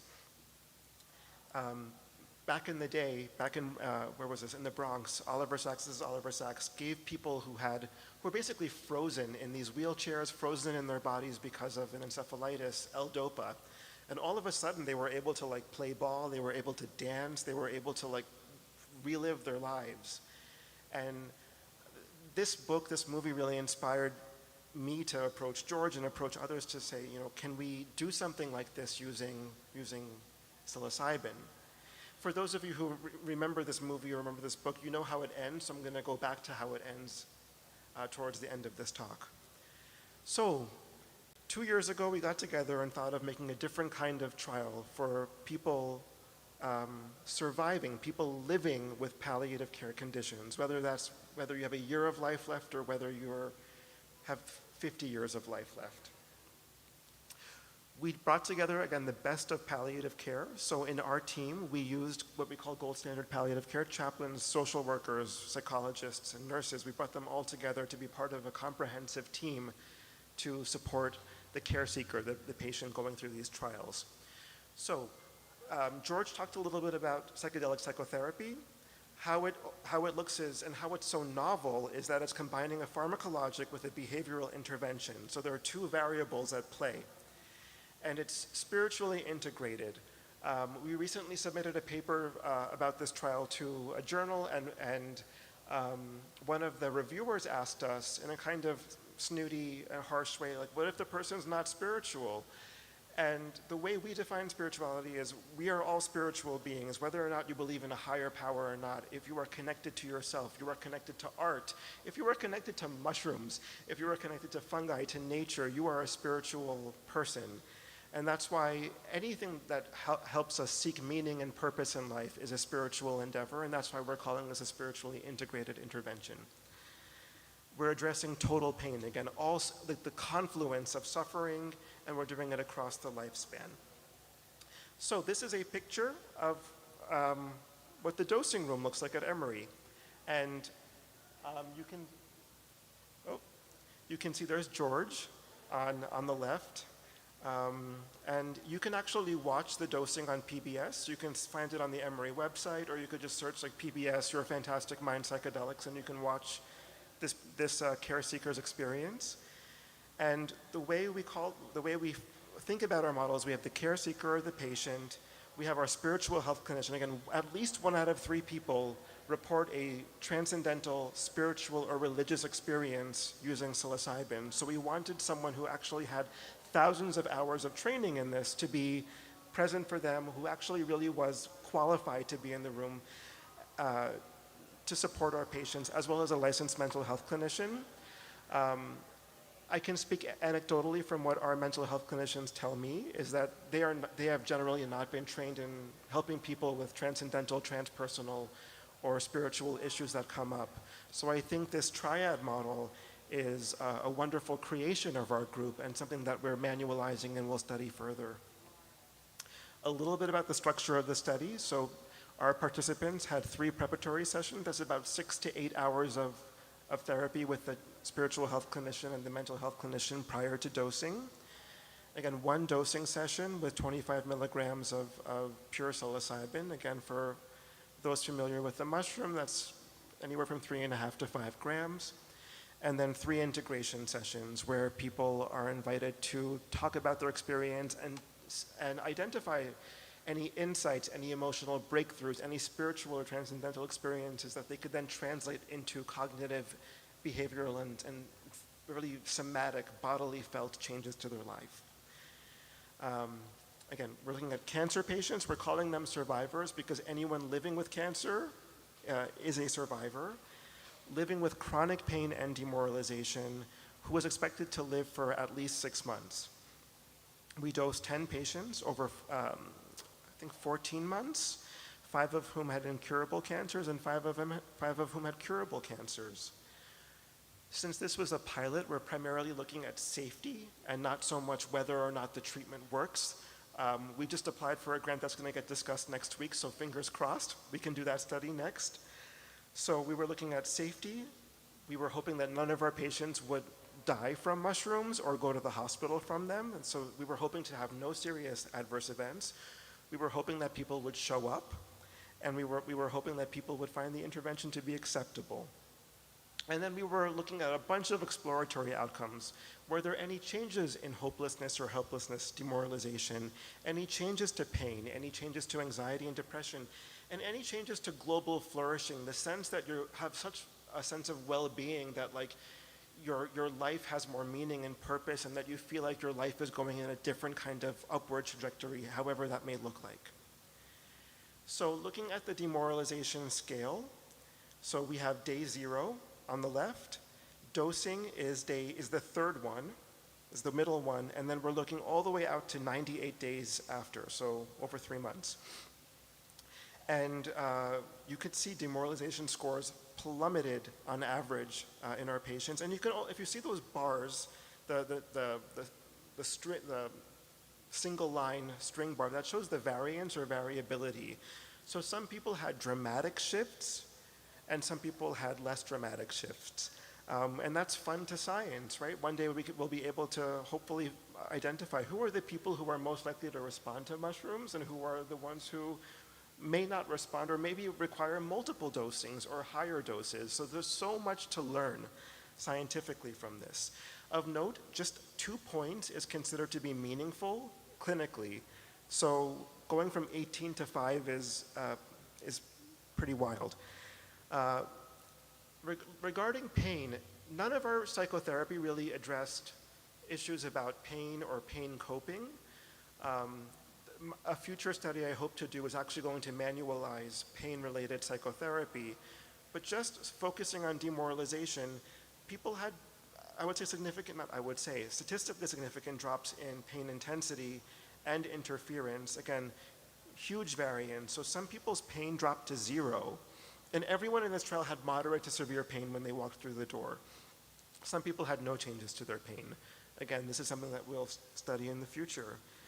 Drops in anxiety and depression, and also changes in flourishing. So day 42 was several weeks after dosing, and day 98, again, is about 3 months. People went from an average of 2.8 out of 10 to 7 out of 10. And some people, you could see, had 10 out of 10 flourishing in their life. The sense that just because they had this one experience with this medicine and psychosocial and spiritual support around them, that their life had meaning and purpose, which I think is a part of a larger paradigm shift in how we think about the ways in which we practice medicine for people with chronic diseases. The model was well liked. People wanted more time than 8 hours. So for those of you who perhaps have tripped before, 8 hours is a long time to spend in a clinical room and to have at least 4 people watching over you. And that's something we have to be mindful of. Some of our patients took the capsule. The capsule is supposed to work within 20 minutes, and it kicked in 3 hours later. So we just thought the medicine wasn't going to work, and then all of a sudden, boom, right? They're meeting their 7th generation ancestor. And then it's hour 8, people want to go home. It's night, it's winter time, people have kids at home, and then they're like, we're not ready to go home. I'm going to skip to the next slide for a second just to give you a sense of something one of our patients said. I wasn't ready to leave at 5 o'clock, and she was dosed at 9 a.m. I could tell that in the dosing room, it was time to close things up. And when I went outside, I literally had to hug a tree before I got in the car. Like, my portal is wide open, and I can't get in the car right now. I just stood there holding the tree, just trying to get myself grounded enough to be able to get in the car to go home. So something the medical system has to really figure out is, if we are going to be dosing people in clinical environments, someone's sleeping there overnight, can you have the option to stay? These are things we'll figure out with the community over time. People wanted something that was nature-based. If there are any billionaires in the room, something I'm dreaming of is to build this igloo in like the botanical garden that you can kind of close up but then open up, and then have people walk through a garden or something beautiful, just stunning while you're still with the medicine. We don't have money for that right now. People had worse pain during the trial. So some people, their pain skyrocketed while with the medicine.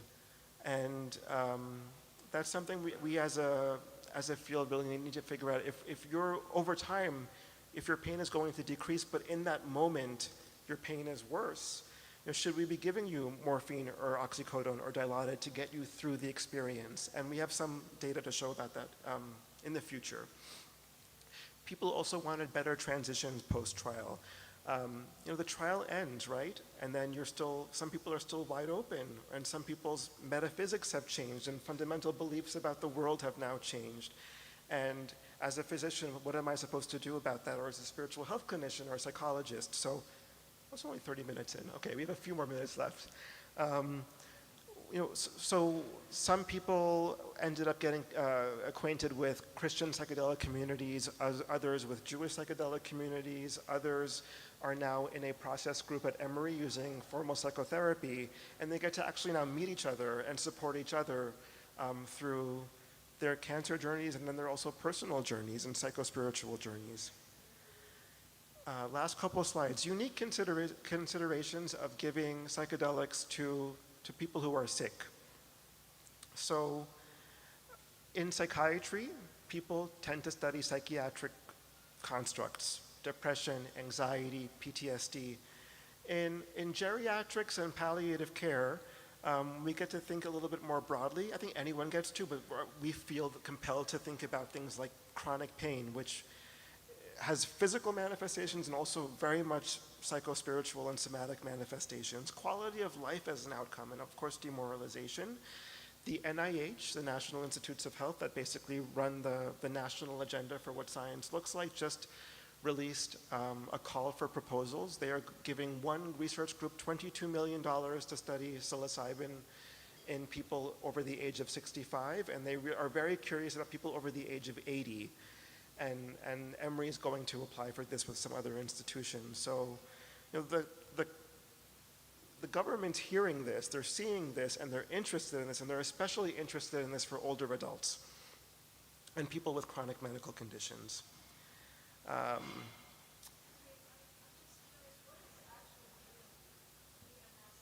Oh yeah. So DSM is the Diagnostic and Statistical Manual of Disorders. Basically, it's I hate to use this word, but I'll use it, kind of the Bible of psychiatry. And that determines what is a psychiatric construct and what isn't. So like chronic pain isn't technically psychiatric. However, people with depression oftentimes have chronic pain along with it. So there are all these other things, well-being, a sense of spiritual wholeness, having hope, pain. These are all constructs that are worth studying that I think psychedelics can very much help with, that aren't necessarily exclusively in the domain of psychiatry. This has been really fun for us. This has been community building for us. I just spoke with a nurse who's in the audience who's interested in this work. I think I think any of you who've seen a doctor recently, I hope you've had good experiences. Maybe you haven't had some good experiences. I think doctors are really burnt out and tired. And I think nurses are burnt out and tired. COVID was really rough on a lot of people. And I think this kind of paradigm of healing people that really is, and I should have mentioned this earlier, inherited from the Mazatec tradition. Most of what we do, this triad model, the ways that we're giving the medicine, the eye shades to have people look inward, the music playlists, all comes from Mexico, and it's appropriated and really, I would say, adapted to the modern medical context, and also a kind of pluralistic American context where anyone's spiritual identity is respected. So it's been fun for us to learn from the Mazatecs, really, to create, I would say, hopefully the next version of how medicine helps people. Last couple points. Sorry, but the P's are really pronounced. For those of you, again, back to the story of awakenings. So these were people who woke up and life went back to normal, but for many of them, for most of them, after a couple weeks and months, it wore off.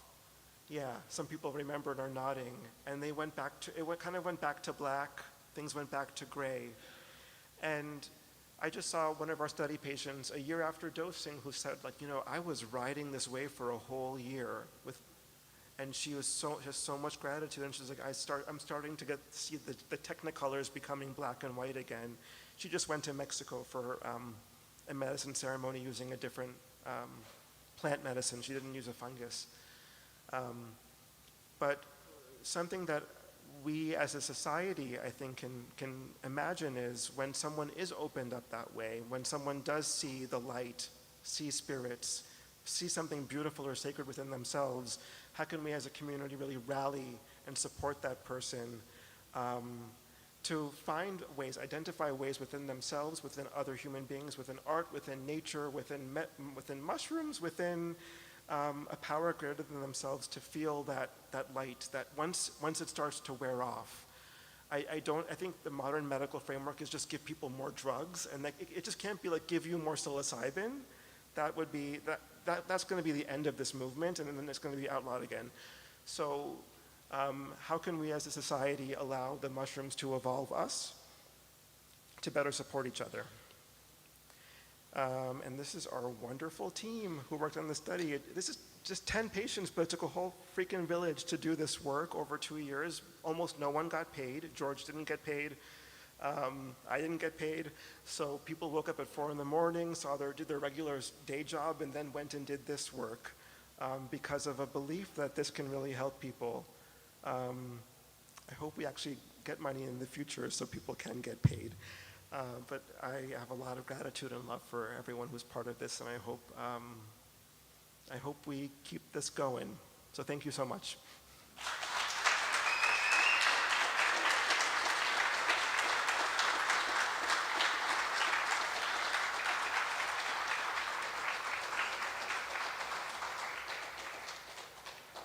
Okay, questions?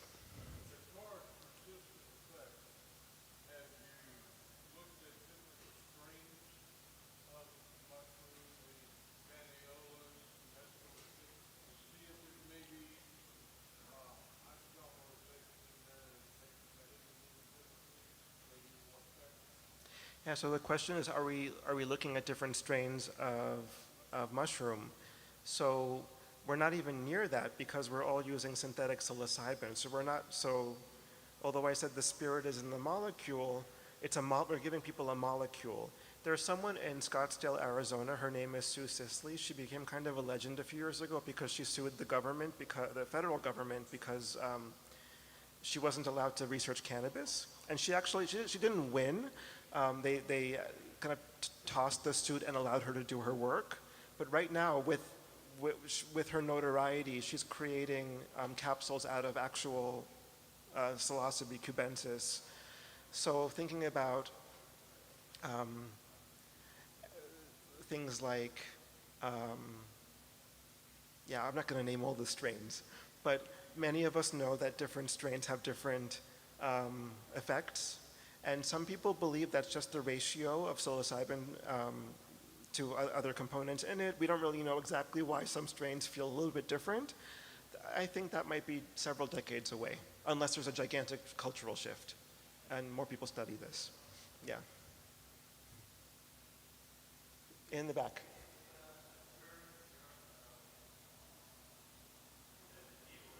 Demoralization.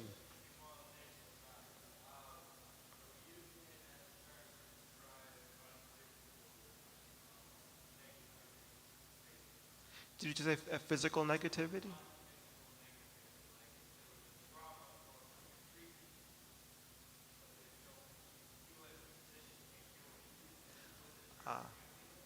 Yeah, so to clarify what I mean by demoralization is anyone can have demoralization syndrome. I think just like being alive in 2024, like I'm a doom scroller, and like after a certain amount of time on Twitter, I feel demoralized, transiently, thankfully. But demoralization became a more scientific, or I would say more well-studied construct because so many medically ill people feel hopeless and miserable, and they don't, and when they would get interviewed to see if they had a psychiatric condition, they didn't fit into any square box.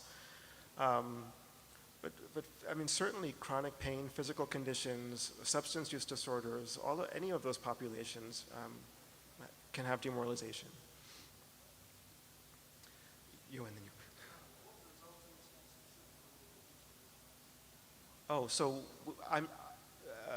we are not studying dementia patients right now. There is one group studying dementia patients at Johns Hopkins. It's a small pilot study. I know their results, and I don't think it's safe. It's just okay for me to share it. But probably in the next 2 or 3 years, those results will come out. And when I mentioned the NIH wants to give over $20 million to recruit older adults, they, for the first half of the grant, do not want anyone with dementia in it because the NIH does not think that they're the population who would benefit the most from psychedelics.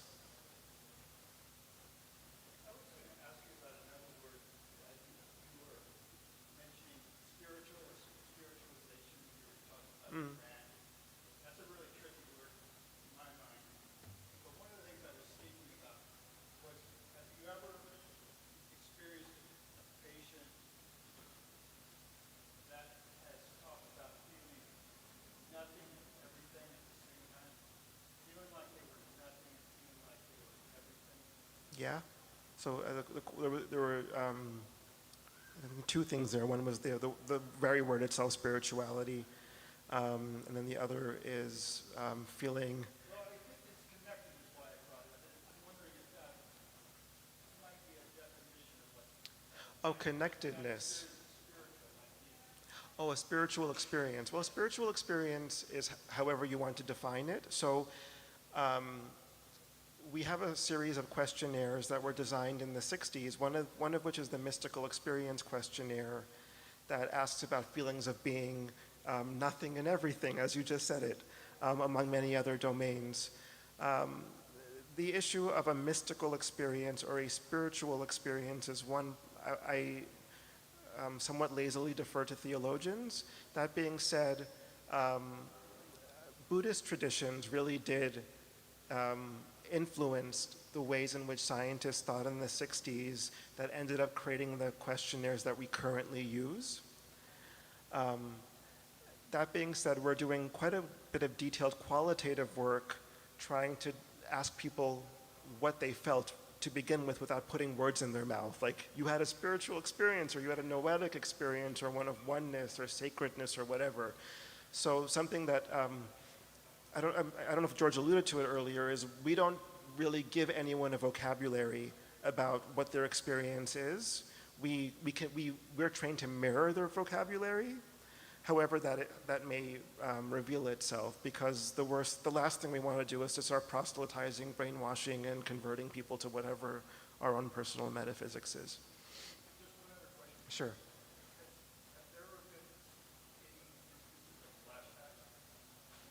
Oh yeah, most of our patients had flashbacks to other, either their own experiences or previous.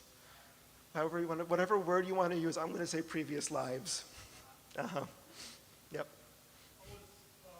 not quite clear when you were talking about protocols and the time before the psilocybin Oh yeah. administration, and then afterwards. Are those simply informational conversations, or are they therapeutic type? Are you trying to, provide some kind of therapeutic information in advance of the dosing session, or are you just saying, how do you feel? What's your mental state? Tell us where you're marching. That's a great question. So the question is, what kind of therapy are we doing? So, yeah, I mean, the big question is, what is therapy? I would say what was done fits within the common factors of psychotherapy, meaning that there's rapport building, relationship building, psychoeducation on the ritual that we were about to do, a fundamental belief among all parties in this triad model that there was a ritual that was going to be done that would result in some sort of outcome, whether it would be personally felt healing or something else. This came from the Usona Manual for Depression, so it was informed by that manual. That being said, it's not a formal manualized therapy such as like cognitive behavioral therapy or ACT or whatever manual it is. What was actually done in the room was life review, exploration of the person's experience of cancer, experience of demoralization and hopelessness, some education around what the psilocybin experience might feel like, grounding techniques including breath work to help them stay grounded in case they felt like they were having an out-of-body experience that did not feel safe. Navigation and negotiation about touch. So if there would be touch, what would be the verbal and averbal signals that the participant would give the spiritual health clinician or therapist about whether they desire touch, and then where that touch could happen. So that was most of the preparation. So I would call that therapy, although it isn't, there weren't any homework assignments in between that were cognitive or behavioral in nature.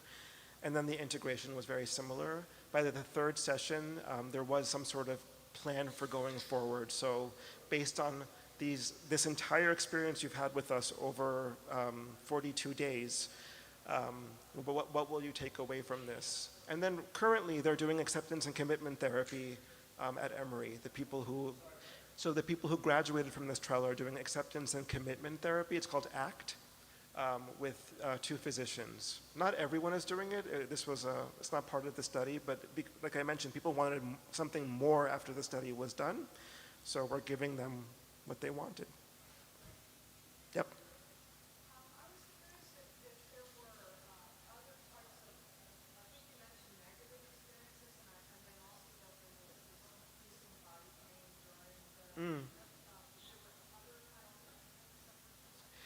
Yeah, so George mentioned earlier, again, like, why is it at Emory? How did this happen? But like, we're becoming a center for describing adverse events in psychedelic trials. We've developed an entire. I'm going to answer your question, just giving a little advertisement for Emory. We just had a paper accepted for publication that is a suggestion to the community for how we can think about documenting things that may be perceived to be negative as a result of that experience. So there were no serious events in our trial. No one was hospitalized. No one died. The most common things that people had were transient anxiety during dosing, and we do know from prior trial, just brief anxiety. And we know from prior trials that brief anxiety is actually is correlated with more durable benefit over time. So we're characterizing it as an adverse event because if someone coughs or even someone says, "I feel great," we have to write that as an adverse event. Though if it's brief and it's within those first 3 hours, the likelihood that it's going to help you is quite good. What else? Headaches. Typically, our patients would say that, not typically, but several patients said, when at hours 7 or 8, like, oh, I really feel like I just ran a marathon. And that's an adverse event too, feelings of exhaustion at the end of the day. There was nothing that was persistent in our trial. And again, pain decreased over time for almost all of our patients. That being said, many of them had acute worsening of pain. And something we don't know yet is, like, if you want to treat someone for pain, do you want them to have worse pain the first couple hours? Is there a lesson to be learned from that? In my head, with our very first patient, so our very first patient who said, "I'm in a lot of pain," I did not want to give her pain medicine. I was like, she needs to work through that. Like, and in my mind, it was like, this is a mother issue. Like, she has to go through it. And I felt like I punished her. And then the therapists eventually were like, this isn't working. Like, she's not getting through this. So in the end, we gave her medicine, her home medicine, and then she was able to keep going through the experience. But a consequence of that was some degree of rupture with me. And the relationship was strained because I really wanted her to suffer a little bit with the hope that she would, in the end, have a more durable benefit in terms of pain, which did not end up happening. You and then you.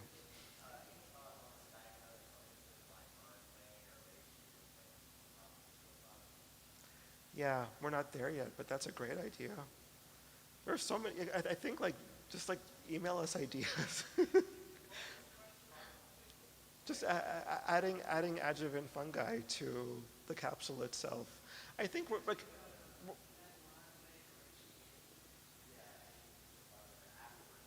yeah. We're not even in a state where we can even give people mushrooms, right? We're giving people lab-made capsules. So, yeah. So I think kind of the next stage would be using actual mushroom, not next stage, down the road. You could even do a head-to-head, give someone a capsule or just grind the mushroom itself and put it in a capsule and see, is there any kind of phenomenological difference? And then think of more adjuvants. That's probably, many years away. Yeah. Even the idea of psychotherapy combined with, or talking to people about their feelings when giving them these capsules is still controversial. So the idea of giving someone lion's mane, like, right after is, yeah.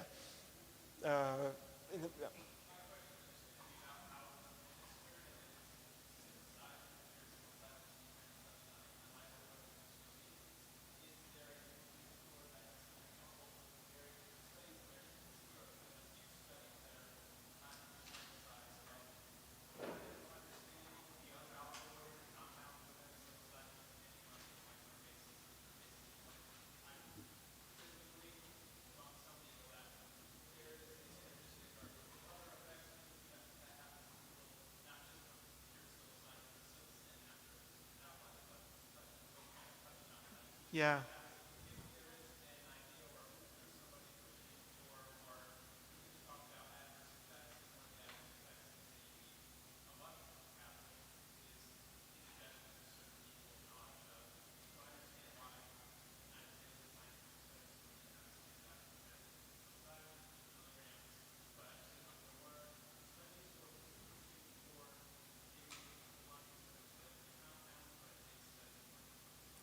Yeah.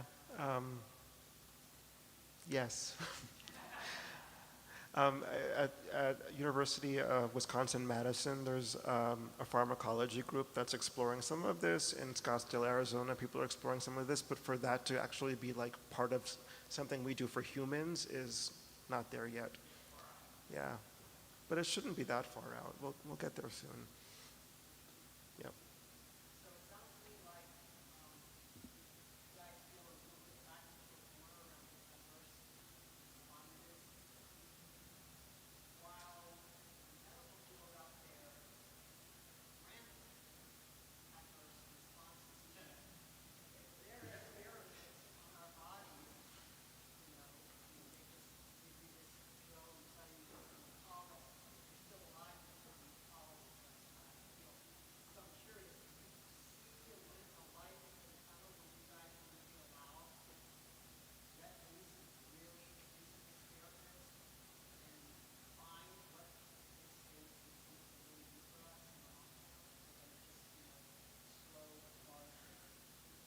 So as George said before, one of our, if not the main focus, is safety.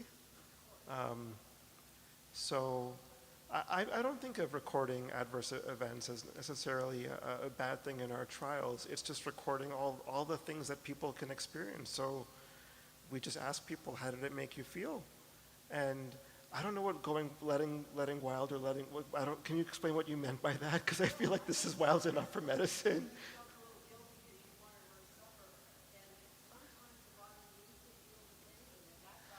Well, you're preaching to the choir, I get it, but it didn't work for her, right? So we would, yeah. And at the same time, you don't want to alienate people to then never come back again, right? So, and this is a delicate population.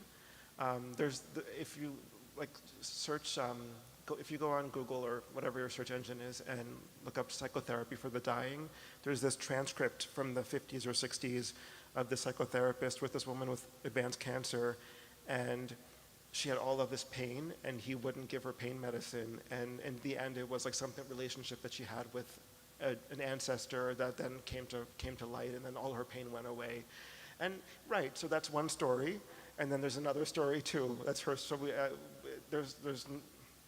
I don't know if there's any way for any of us to know what the right way to do this would be. Yeah, but she also might have just disappeared, never shown up, and complained, and got us all fired too if we didn't give her the pain medicine. You never know. Science.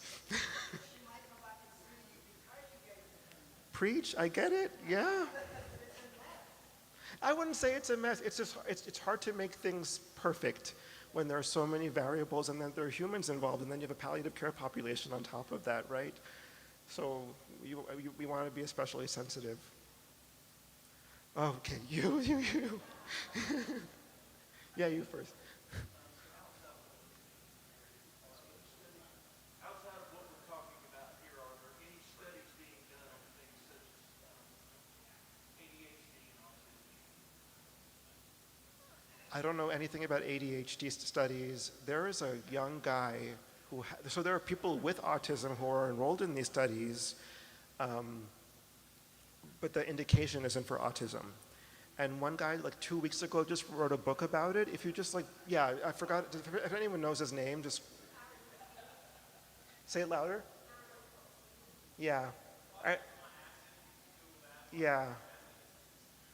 I listened to a bunch of his podcasts. They were really great. It's one person, maybe trials will come out of this. I don't even remember the name of the podcast. Say it louder. The book. Autism on Acid. Autism on Acid. He's very erudite, thoughtful, brilliant, all the things.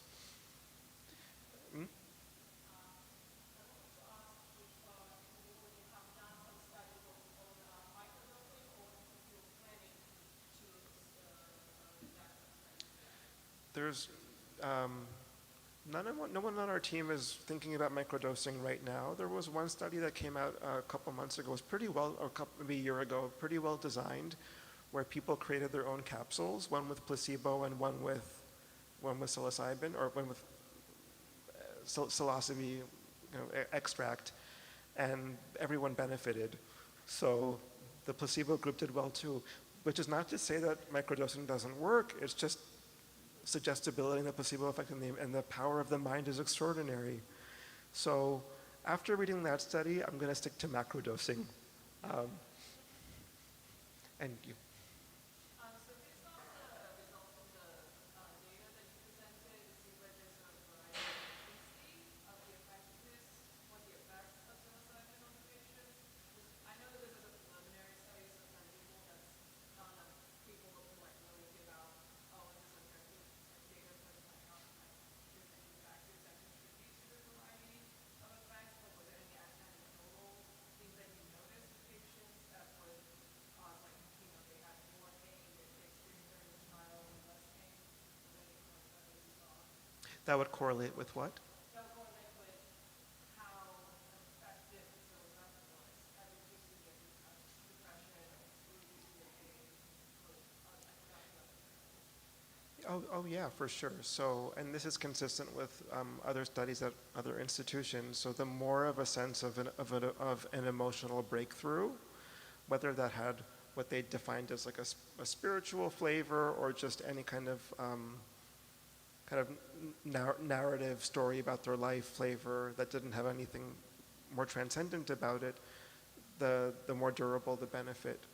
So just the more meaningful someone found it to be, the more benefit there was.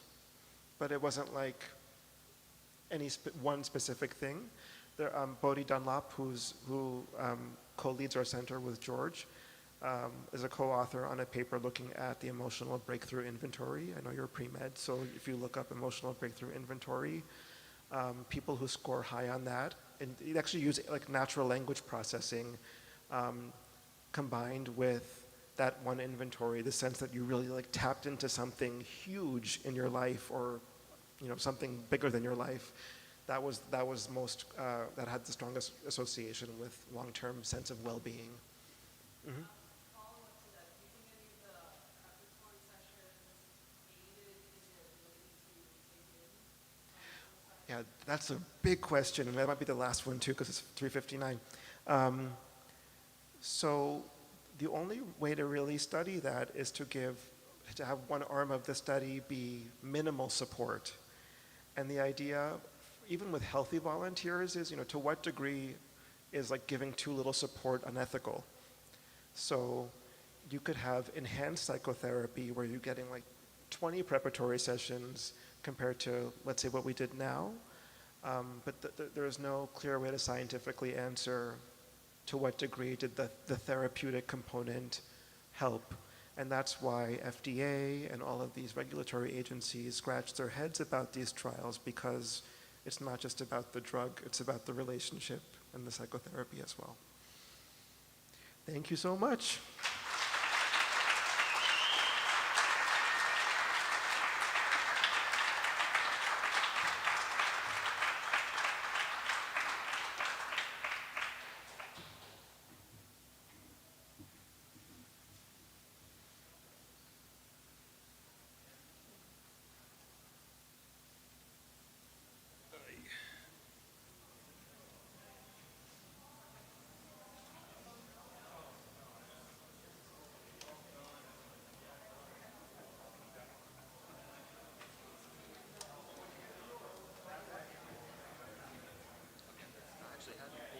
Yeah, but I have a change.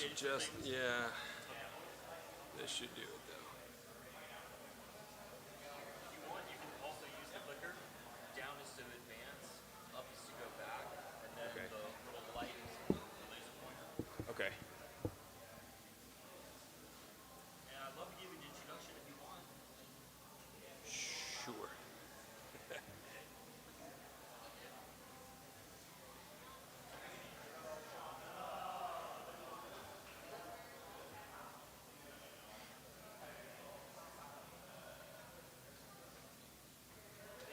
Again for coming out. Yeah, It no really problem. is a pleasure.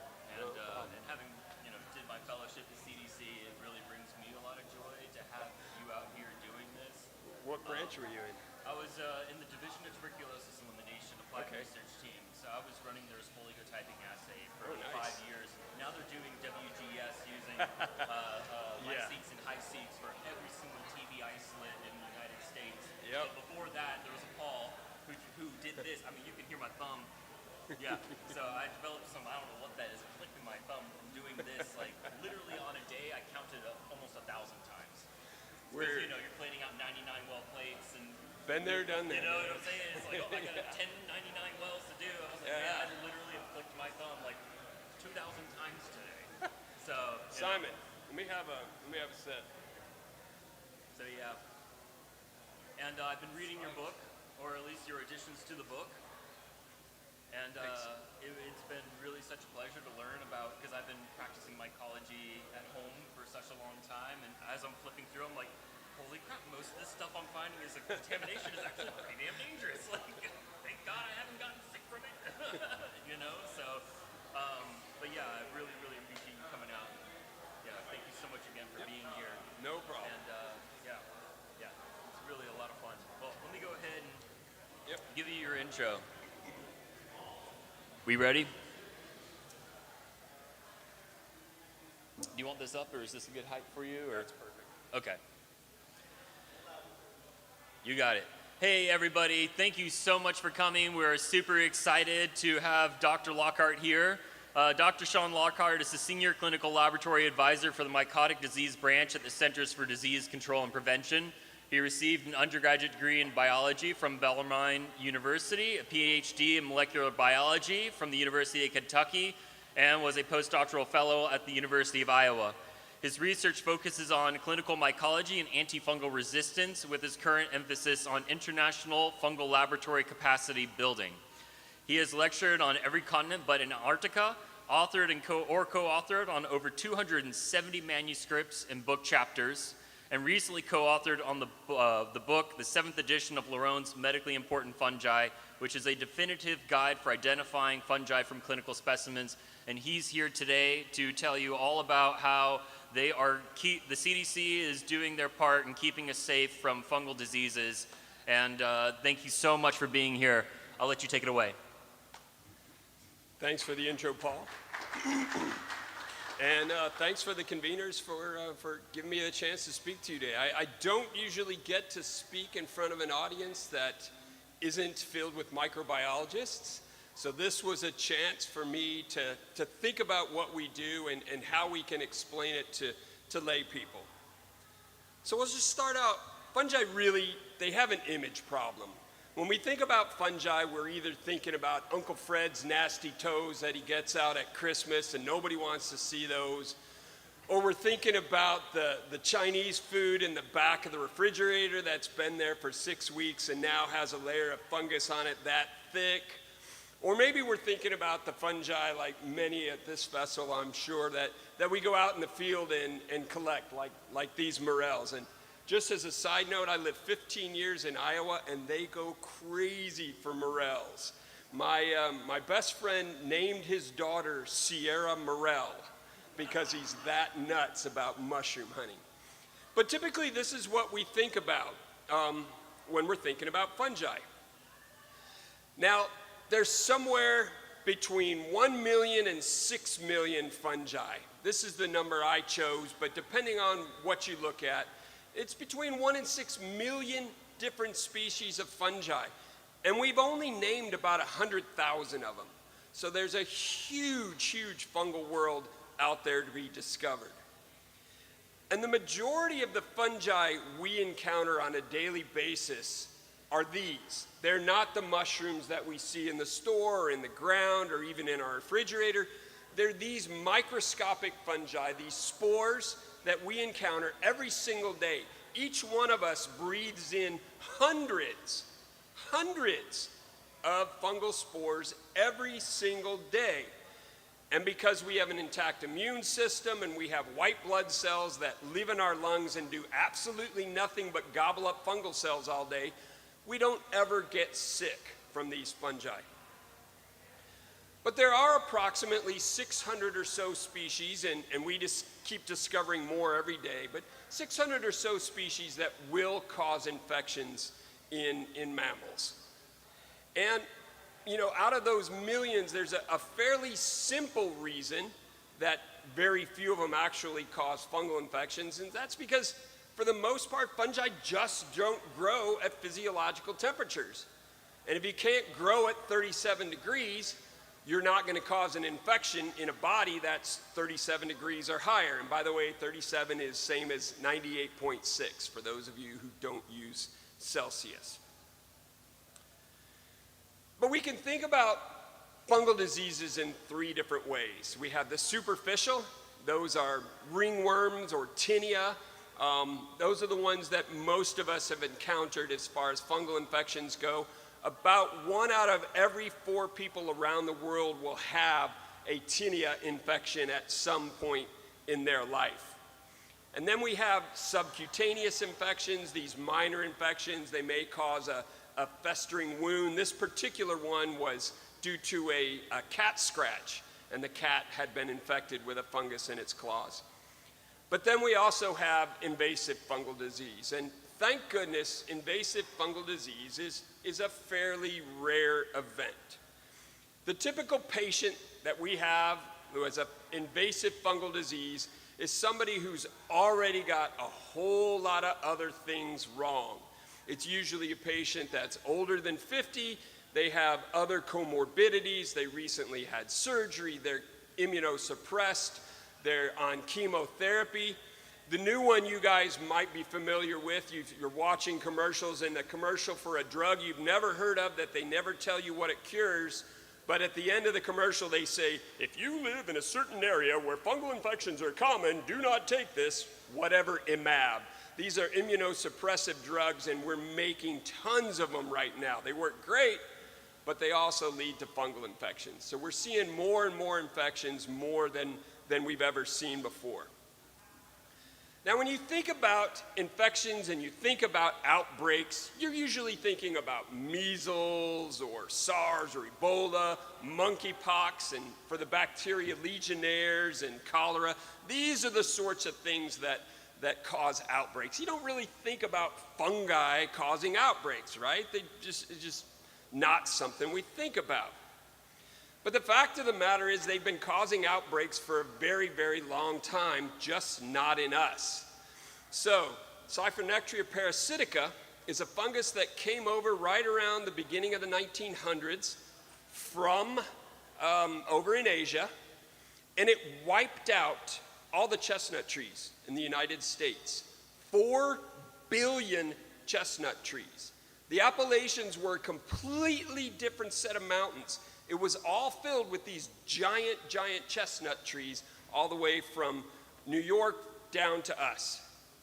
They are functionally extinct, completely gone. They will not grow.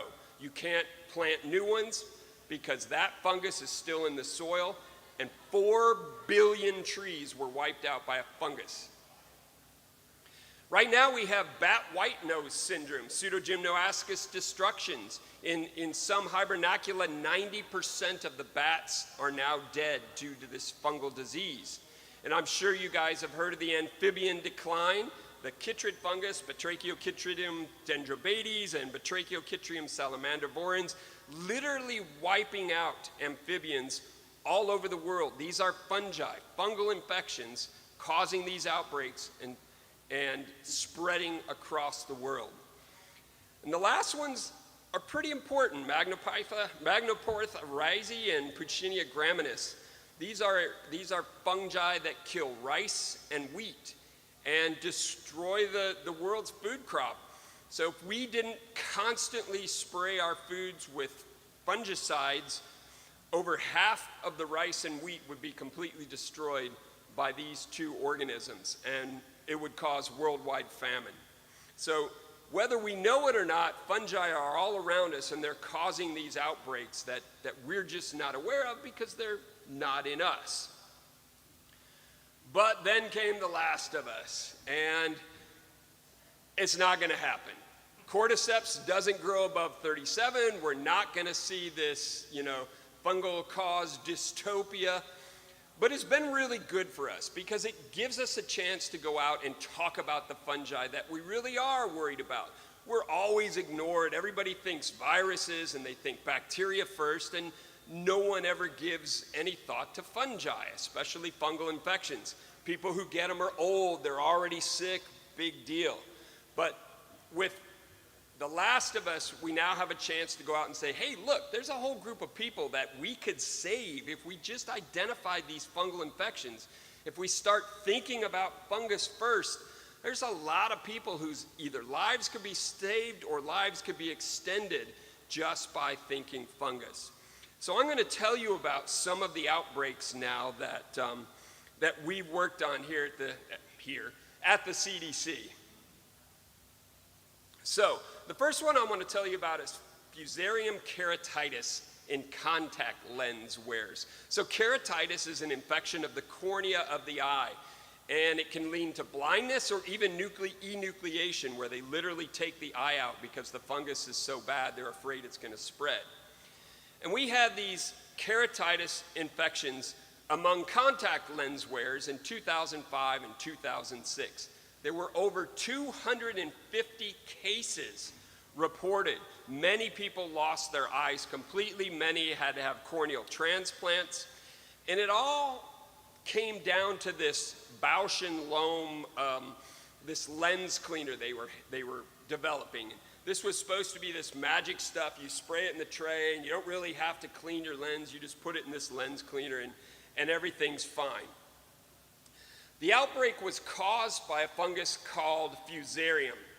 And what you see over on the left, those are contact lenses. They put down on a petri dish, and they had so much fungus on the contact lens, they grew out like that. And on the right, you can see a picture of the bug itself. Now, we don't generally hear about Fusarium, and infections are usually in patients who are immunosuppressed, but Fusarium's played a big role in our food supply. We have one single strain of banana that we eat all around the world, the Cavendish. And we have that one because the last one we had, a monostrain, bananas have no seeds, they're all clones of one single banana plant. The last one was completely wiped out by Fusarium. And now it's starting to get into the Cavendish as well. So we may run out of bananas due to Fusarium. But in this case, they cause infections in people's eyes. So us at CDC and the FDA and some foreign governments, we all got this solution and we all plated it out. We didn't grow any Fusarium. It wasn't in the solutions. But when we went and we got opened solutions and we got the cases from patients who had their contact lenses in it, we could grow Fusarium out of all of those. So it wasn't actually the product being contaminated, it's just that Bausch & Lomb unwittingly developed a really, really good growth medium for Fusarium. And because people thought this new formulation, they don't have to wash their lenses off anymore, rinse it out, you do all this stuff when you had those old reusable lenses. Now everybody just throws them on the ground, but we used to have reusable and you had to wash them off. They thought with this new solution they wouldn't have to do that anymore, so they just put them in the tray, take them out, put them in, take it out. Fungus grew, and they put the fungus directly into their eyes. The next one I want to tell you about was a natural disaster in Joplin, Missouri. And we had cases of a fungus called Apophysomyces trapeziformis. What you're looking at here is the flank of a patient, and that white stuff you see is literally mold growing on the wound of that patient. This mold grows so fast, in a couple days you can literally cover the wound. So there was a tornado in Joplin in May of 2011. It was an EF5, which is the worst kind, winds over 200 miles per hour, and it hit a really densely populated neighborhood. There were 1,000 people injured, and there were 160 people killed. It was one of the most deadly tornadoes ever in the United States. But we got called in when they noticed severe fungal infections in some of the patients. 13 different patients had fungal infections. 5 of those patients died. What you're looking at again on the left, that is a scalp infection. This person had the skin of their scalp taken off as they were thrown by the tornado. They were found 150 yards from where they had started out when the tornado hit. And that is the fungus growing on the scalp of the patient. That patient, by the way, lived. But it was the fungus was a fairly common fungus called Apophysomyces trapeziformis, and it's found commonly in the soil. It's fairly ubiquitous. We see it all around, and it hardly ever causes infections. We get the occasional infection from people who are poked by a stick or something, but they're really, really rare. And yet we found them all in these patients. So we did the epi. We're thinking, okay, maybe it's a contaminated product, maybe it's a common procedure, but we found no commonalities among these patients. There wasn't any one product that all of them got. So where did this thing come from? The only thing they all had in common was 5 or more puncture wounds. So at least 5 puncture wounds due to flying debris. So for the first time ever, we did whole genome sequencing, meaning we sequenced all the DNA in the entire organism, thinking if we show they're the same, we can maybe figure out what they might have in common. And actually what we found was that some of them were exactly the same. The ones that have a straight line, that means they're identical to each other. But if you look at the rest of them, they're different. So we had all these different fungi, and they were spread out along the line of the tornado. The highest winds, every patient was in the place where they had the highest winds, which is probably why they had 5 or more puncture wounds. So this is what we think happened. Apophysomyces lives in the soil, but it only reproduces in puddles, and it reproduces a couple times a year. 3 weeks before the tornado, they had rain almost every single day, and there were standing pools of water everywhere, which Apophysomyces loves. It reproduces in water. It waits for water to reproduce. And when they reproduce in mass, they produce literally millions and millions of spores. Then comes the tornado. If you know, tornadoes are vacuums, so they suck up all of the water. They have all this wood and metal and debris. They inoculate all of that with fungal spores, and they shot them into our patients. And that's how we ended up with Apophysomyces infections among tornado patients. No other species of fungus, just Apophysomyces. This one is the worst one I've ever been involved with. This was terrible. Some of you may remember this because this was all over the national news, fungal meningitis following steroid injections. So we get a call from the Tennessee Department of Health. We work very closely with our state and public health departments. They had a patient with fungal meningitis.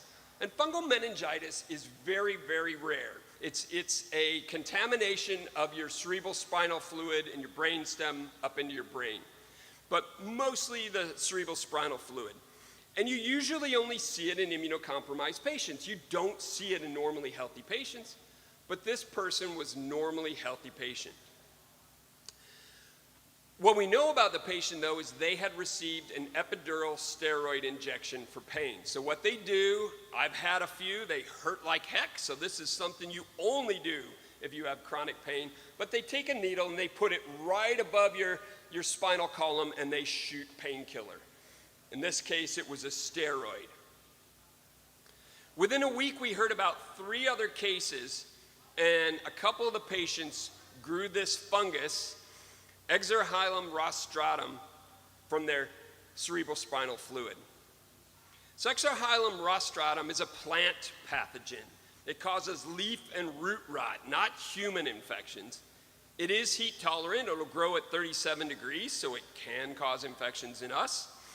And usually it only causes non-invasive sinusitis. So even when we get it in our sinuses, it can't get back into the tissue. It doesn't get into our brain.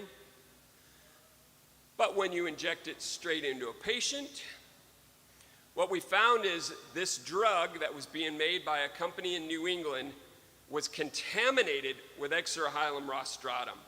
So the drug that they were using, methylprednisolone acetate, it's not soluble in water, so it's this white powder, and you could shake the vial and literally see brown specks floating around in this vial.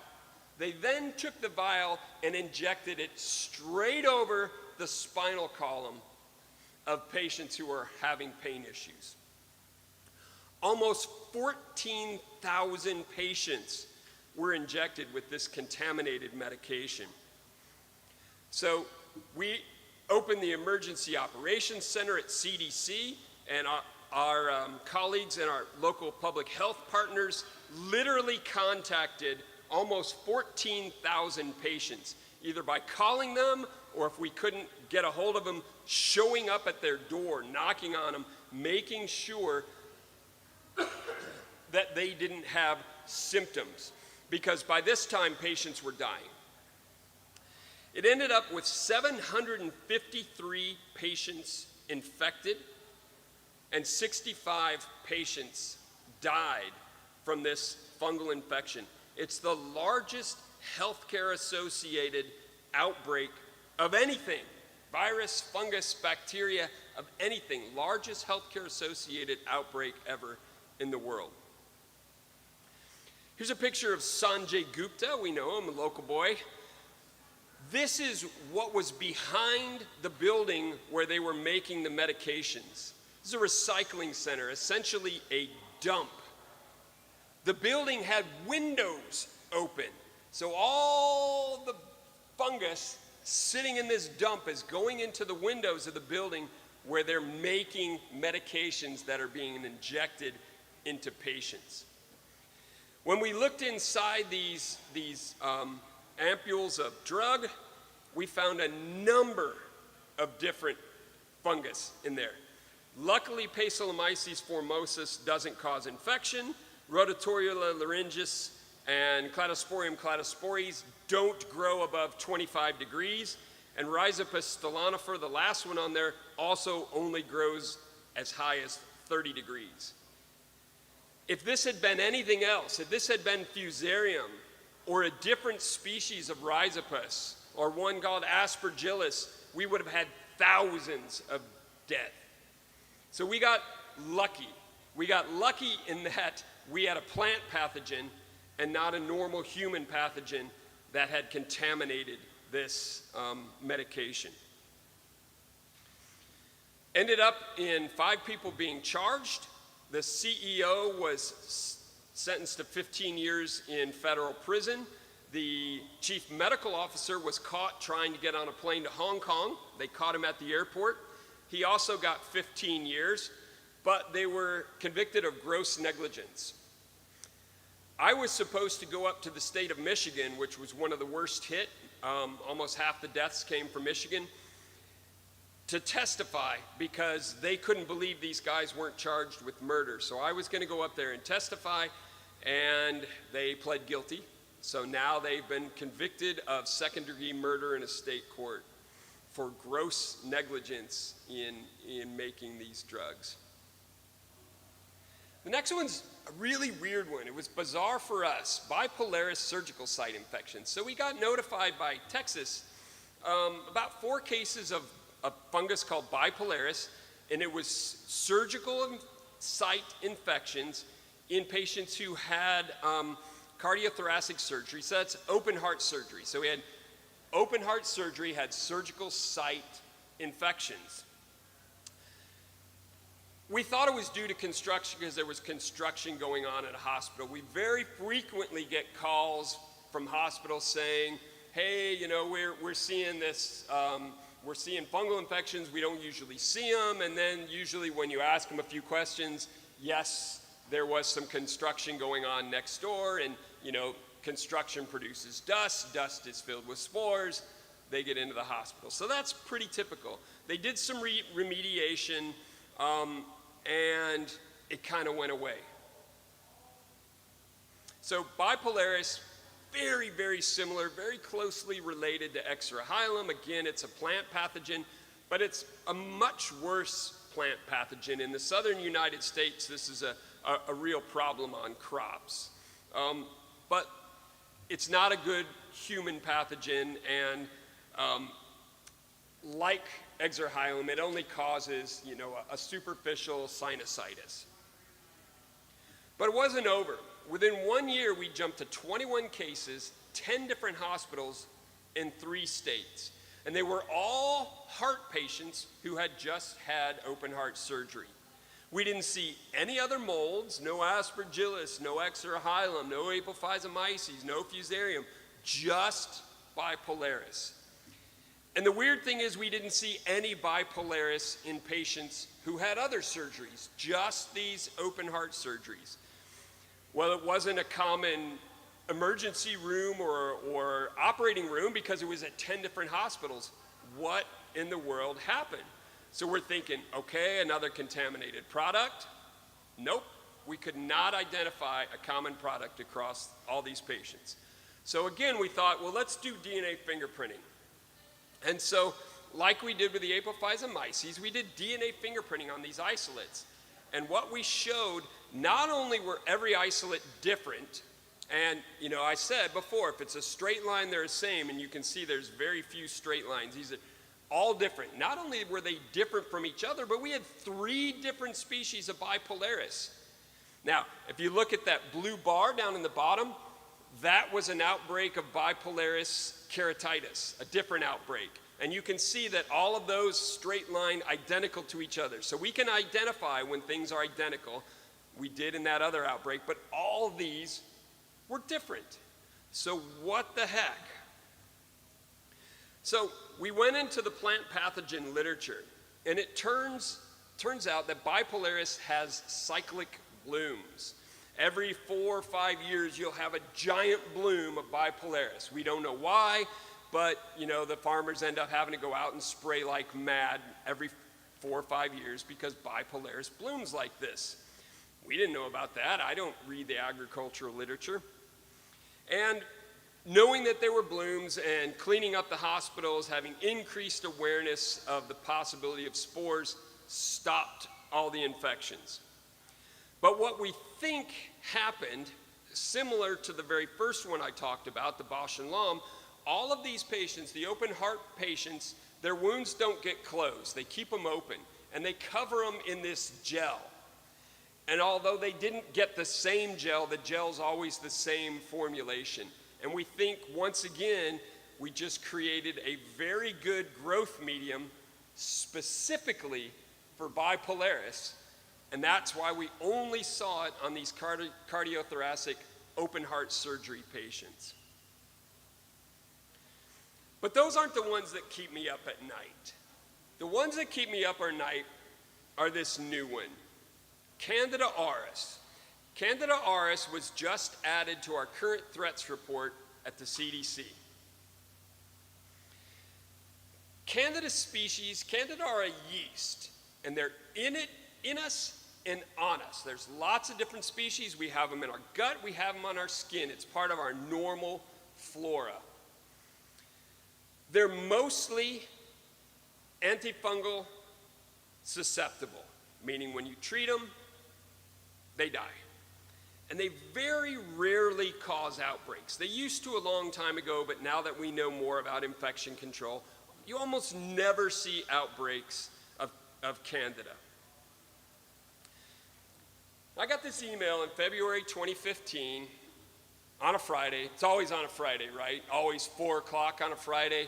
So I get this email from my colleagues in Pakistan, who I'd been working with for a number of years. They had an outbreak of Saccharomyces, and they wanted us to do DNA strain typing. Saccharomyces is baker's yeast, what we put in our bread, what we put in our beer.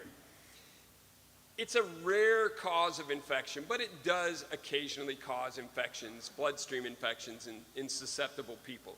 Healthy people, no problem. But they had all these infections. And it turns out when we did the strain typing, it wasn't Saccharomyces cerevisiae. It was this new bug that I'd never heard of before at the time called Candida auris. So we did a little digging. Candida auris is multi-drug resistant. 80% of isolates around the world are resistant to the major drug used for treating them. There's only 3 drugs. It colonizes skin, so it grows on patients who've been in the hospital. And when you're in a hospital, they do 2 things. They give you antibiotics, and they use really harsh detergents that get rid of all the good bacteria that grow on your skin. When that happens, Candida auris takes over. Those of us who have our normal bacteria, we don't get auris on our skin, but these hospitalized patients get it. Doesn't cause a rash, doesn't do anything, which is horrible because they then spread it patient to patient. They don't know they have it, and they bring it patient to patient, hospital to hospital, and it spreads like wildfire in healthcare. These are our 3 antifungals. These are the drugs we use for Candida. 85% of the isolates are resistant to the primary drug, fluconazole. 31% are resistant to our secondary drug. Luckily, we have one called echinocandins. That's our tertiary, and that seems to work just fine. The problem is it's a very, very expensive drug. In most low and middle income countries, do not have it at all. So it's essentially a rich country drug. They only have those other 2, and you can see how resistant this bug is. So at the time, when we heard about this, when I got that call from Pakistan, the only reports of this bug were from Korea, Japan, India, Israel, Venezuela, and South Africa. Now, lucky for me, I had friends in every one of those countries except for Venezuela. We were sitting having a beer in Portugal at a meeting, and I said, look, send me your isolates. I've got the ones from Pakistan. Let's compare them all and see if this is something that's traveling around the world. So they did. And I didn't have the Venezuelan ones, but I've got a crazy Dutch friend, and he had a friend who smuggled them out of Venezuela into Brazil, and we got those isolates too. They came from Holland, and I had a material transfer agreement, so can't tell on me. So when we did that, what we found is that there were 4 very different strains that arose spontaneously in 4 different parts of the world, all at once. When we compare the whole genome, so there's 12 million nucleotides in their DNA, and when we look at the 4 and compare the 4 to each other, they were different between 40 and 400,000 nucleotides. So that's thousands and thousands of years. But when we look within a country, we see 10, 12 nucleotide differences, which is like 5, 6 years. So these things literally just appeared. And not only did they just appear, they just appeared in 4 different places. We've since gotten isolates from more than 30 countries, 1,000 isolates, and we've shown that they're all those same 4. So we lucked out, I guess, that I had friends who liked beer all at the same time, and we ended up with all 4 of those different clades. This is the picture now across the world. Still the same 4 clades. It has literally gone all over the world. And we could trace it through patients seeking health care or getting injured overseas and literally spreading this. Now, the countries that are still gray, it's not that we don't think it's there. They either don't have the capability to look or they haven't looked yet. And one of the things I do right now, I go around the world into laboratories, ministries of health, and train them how to look for it, how to identify it. It's my favorite part of my job. But it was so important that it actually made the cover of New York Times. A fungus made the cover of New York Times. Fungus immune to drugs quietly sweeps the globe. This is the picture in the US. So in 2015, the only isolates in the US were the ones that I got from Pakistan. And within just another year, we'd identified isolates in Illinois, in New York, and New Jersey.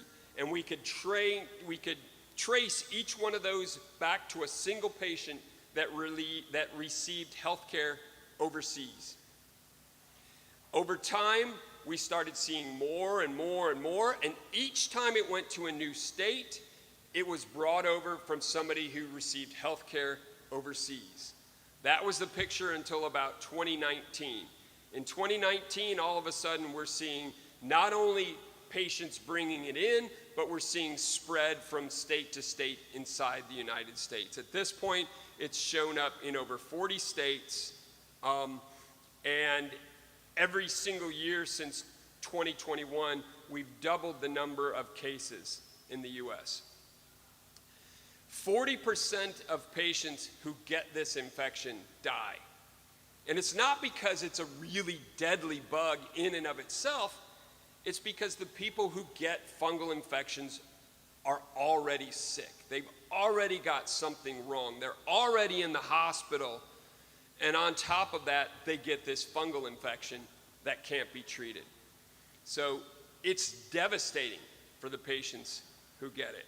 So that's what keeps me up at night. And it's not that one. There are two others. I wish I had more time. I could stand here and talk to you for hours. There are two other bugs, two other molds. One is a ringworm, or tinea. One is this one here, Aspergillus, that's ubiquitous in the environment.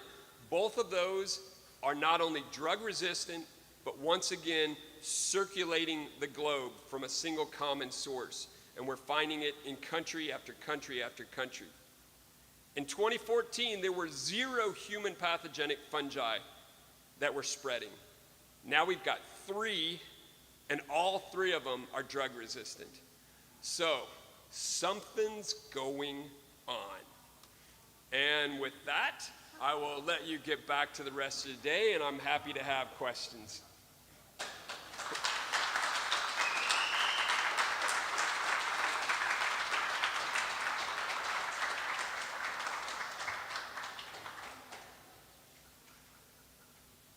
What is the main habitat of the Indignosaurus? Besides humans now? So that's a huge, huge argument going on. So it has been found in a couple inland marshes, but those marshes also have human effluent. There are a few, one of the clades is only found in ears, the clade that originated in East Asia. We still only see it in ears. We found it in dogs, only in their ears. And there is a new clade that hasn't spread that they discovered in Iran, only in ears. So I think it started in ears. And there's a number of reasons. Ears are very high temperature, and this bug can grow at up to 42 degrees. Ears are very high salt. It grows at 10% salt. Ocean water is only 4%.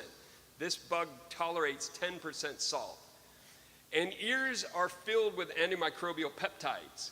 So it have to be a bug that's used to becoming drug resistant. So I think it started in the ears, and I think it has, by us changing our flora, our bacteria, and our good yeast that live on us, it's taken the opportunity to invade our skin, and once it got in the healthcare system, that was it. Do you think it was something that started with animals before it transitioned to humans? Because animals are in the ground, they're like a dog would be running around, sniffing grass, getting wet, going into marshes, doing all that type of stuff. Do you think it could have transitioned? And dogs also have giant ears. They usually get really dirty, and most people don't clean. Oh yeah. So, and humans tend to have dogs as pets. Is there any connection there? Have you guys looked at animal models and what's going on there? We haven't. We haven't looked at animal models of the ears. We haven't looked in animal ears besides just the dogs that they found it in. It's not a bad idea at all. Animals' temperatures generally tend to be higher than ours as well. Why adapt yourself to living at 42 degrees, which is 103, you know, if humans only get to be, so yeah, I mean, that's not a bad thought. Some people thought maybe birds' natural temperature is 42 degrees. Their ears are open holes, so who knows? But so far, humans and dogs.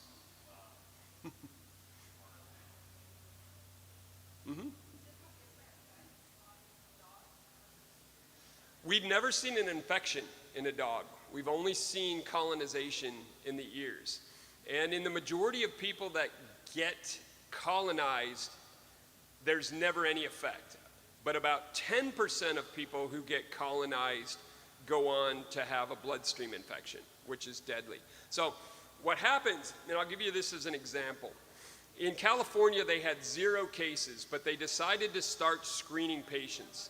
The places we see these are places where infection control is not very good. We have these things called long-term acute care facilities. They're hospitals where they send you when you're too sick to go home, but not sick enough to stay in an ICU or fill an expensive hospital bed. They're loaded with patients side by side by side by side. We also have these things called ventilator-assisted nursing facilities. And most of these patients are in comas. And the nurse just goes boom, boom, boom, boom, boom. Once it gets in, it spreads patient to patient. It can cover an entire room. You find it on the sink, on the floor, on the ceiling, on the equipment, on the bed rails, everywhere. And it spreads like that. So in California, they were screening urine, trying out this test that they developed, and they found a case of a person who was colonized. And so they went back to that floor of that long-term acute care facility, and they found 10 more. And they went to 5 other facilities that had had patients transferred back and forth, because that's what these patients do. They go bing, bing, bing, bing, bing, back and forth. They found 100 cases within the first 3 weeks of screening, 100 colonized patients. By the first month after they started screening, they got their first bloodstream infection. And now it's all over Southern California. So because there's no symptoms in these patients, once one gets it, it's in a facility for good.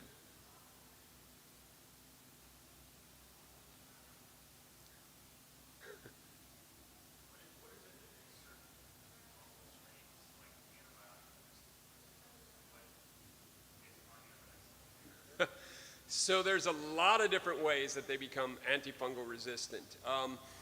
The most common are, so you know, drugs and targets are like enzymes, lock and key. So the drug fits into an enzyme and blocks the active site so it can't do its job. That's one way. So they have mutations, DNA mutation that causes that lock spot to not fit the antibiotic anymore. Another is called efflux. So they turn up, they're filled with pumps in their cell membrane, constantly pumping things in, pumping things out. And they overexpress these pumps, so as fast as the drug gets in, it gets pumped back out before it can reach its target. The other thing they do, fungi can add chromosomes. So they can just make extra copies of a chromosome and overexpress the target. So you saturate the drug by having so much target that there's extra. The drug just can't keep up with the target. So there's all sorts of fun things that the fungi can do to become resistant, unfortunately.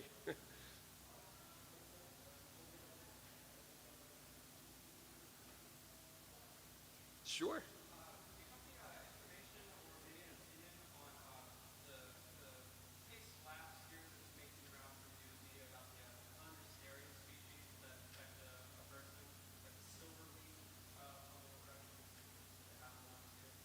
I don't remember that one.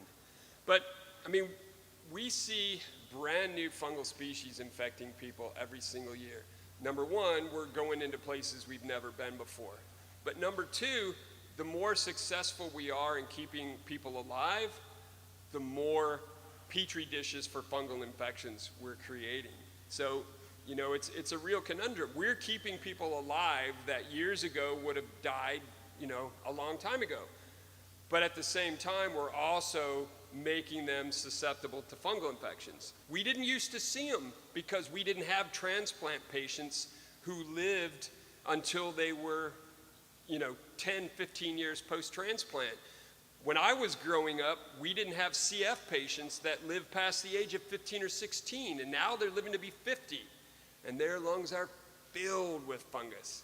So we're seeing all sorts of things that we've never seen before. We're creating drugs that make patients immunocompromised in ways we've never done before.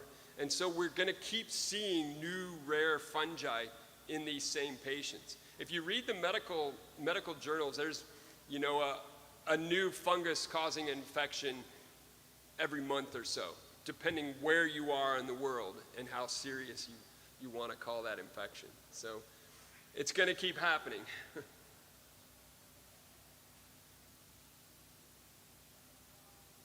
All right, no more questions. Thank you for having me.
Sorry. Uh-oh.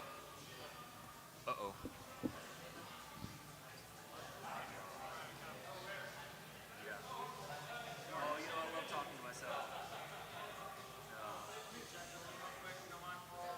He just wants to get the point. I'd like to check something really fast. Yeah, thank you. This laptop, the port on this laptop is not good, which is why I just went to shit. Yeah, it's the laptop, not the cable. It was fine, but it was flickering. I think that's going to be our best case scenario.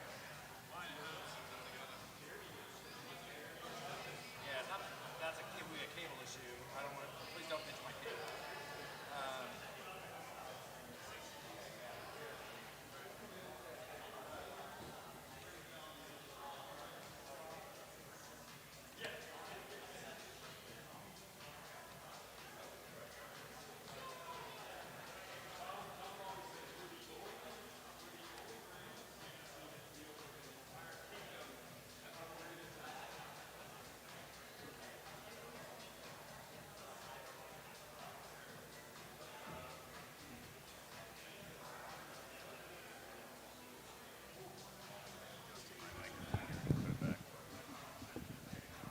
You do not to get close to this. You can treat it like residential address. It's just off in the distance.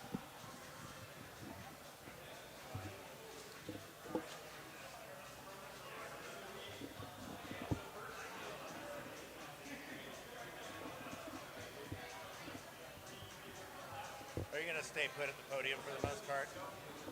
Yeah, we're off to this right here.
$106. You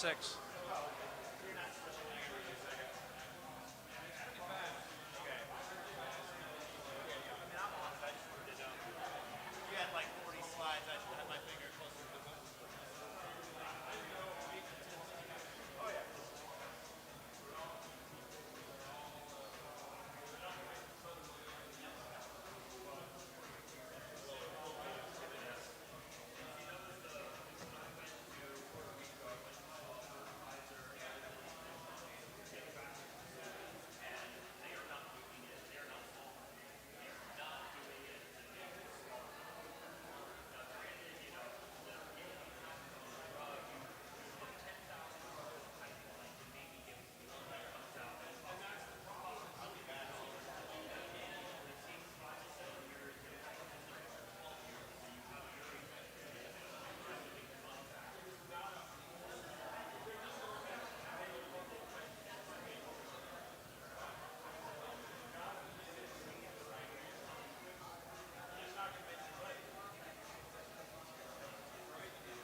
I like to hear.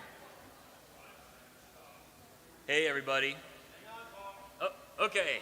Told to hang on. Oh. This is to advance down, this to go forward, up to go back, and if you want to use it, you don't have to. And then the little sparkle is the light. So.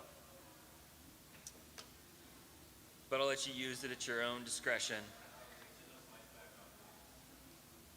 Who? I didn't touch anything. No, laser pointer. Just laser pointer.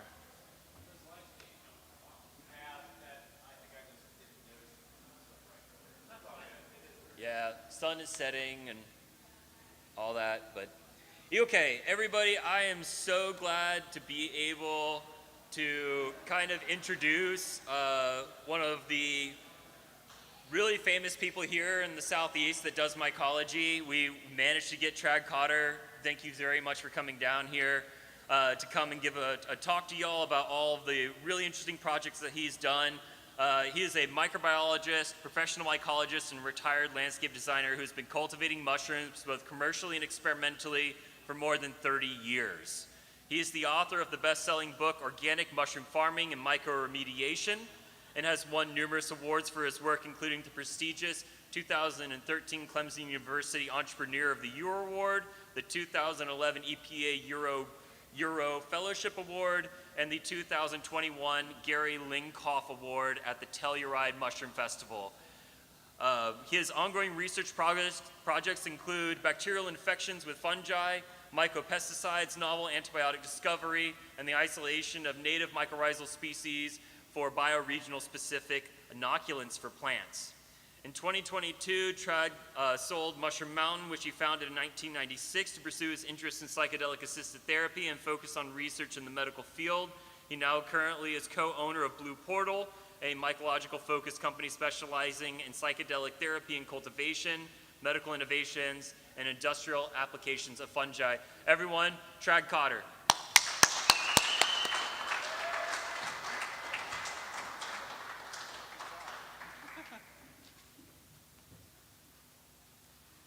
I don't know what to say. Thank you for coming out today. I've got a lot of slides, and I'm usually going to just rip right through them. If you can't see, if you want to come a little bit closer, my rabies just went away. If we gaze deep into nature, we'll find the solutions for everything. This is something that keeps rotating back around for quite some time. But I have been studying mushrooms. I just turned 51 today. I think I remember my 21st birthday. It was a little bit of a blur. Thank you. All right. But I do think that mushrooms have shaped and were pivotal in my development and my positive impact on the planet, right? So we're going to start a little bit going way back, and then we're going to stop here and then go into the future. This talk is like a time machine, okay? You ready? So millions and millions of years ago, this planet was just under attack and bombarded. And right now, we're the most devastating organism on the planet as far as what it does, what we do to the planet. But you do see the scars, you do see the development of fungi being pivotal for the development of soil and the movement of plants onto land, okay? So that is a huge moment in history. Now, mushrooms create heat, carbon dioxide, and they sweat, okay? So everybody, they create heat. Everybody put your hand on your neck right now, and you go outside. Feel nice warm heat. They create carbon dioxide. Everybody breathe in what? Oxygen and carbon dioxide. Now everybody sweat. Mushrooms and fungi are like animals turned inside out, right? Very closely related. And you see this, you see these hot tips here. I don't know if you can see them, but they're red and yellow, and they're swimming through their environment, and they're burning their way through. So one thing about oxygen, the production of CO2, and water, that's a combustion process. So fungi are combusting their way through, burning their way through the environment. That's pretty cool. And I'm doing this is because mushrooms swim through their own chemical sweat of enzymes. Everybody do this. God, I wish I had a video of you guys doing this. You have a shot of them doing that? Yeah, they're swimming, maybe overhand, backhand, and they're burning their way through the environment using enzymes. They're chemical scissors that are combusting molecules, large molecules, into small ones, and then absorbing them right through their membranes, right through their tissue. That would be me like just touching a piece of pizza and like sucking it right through my finger, right? And that's only happened once in Colorado. That's a different story. But what I'm telling you is that mushrooms are amazing. And when someone says, do you grow magic mushrooms? I'm like, every mushroom is magical. They are. An oyster mushroom, turkey tail, every single little species you see in the mulch is doing something amazing. All right? As much as 60% of the earth is covered in lichens. We know nothing about lichens. I'm going to tell you, I know nothing about lichens because it's a whole nother area. So this is job security for mycologists. It's so infinite that, you know, hey, we've identified 160,000 species of fungi, and there's an estimated 5 million plus out there. We haven't even touched it, right? A typical college text at Clemson, where I went, 400-page book, had 5 pages devoted to fungi. That's it. That's all they're getting in school. All right, the teaching standards for the United States, this is in my book, up till the age of, the grade of 5, it says, quote, it will be understood that soil is non-living. That is the teaching standards in the United States to the 5th grade. It will be understood that soil is non-living. All right. So we look back, we see that fungi definitely played a pivotal role. This is I took this picture myself 400 million years ago. Prototaxides, it's theorized that this fungus was over 20 feet tall, and the tallest plant at the time was only 3 feet tall, Cooksonia. That was the tallest plant on the planet, and the fungus towered. There was these huge 20-foot fungi. Right, here's one petrified.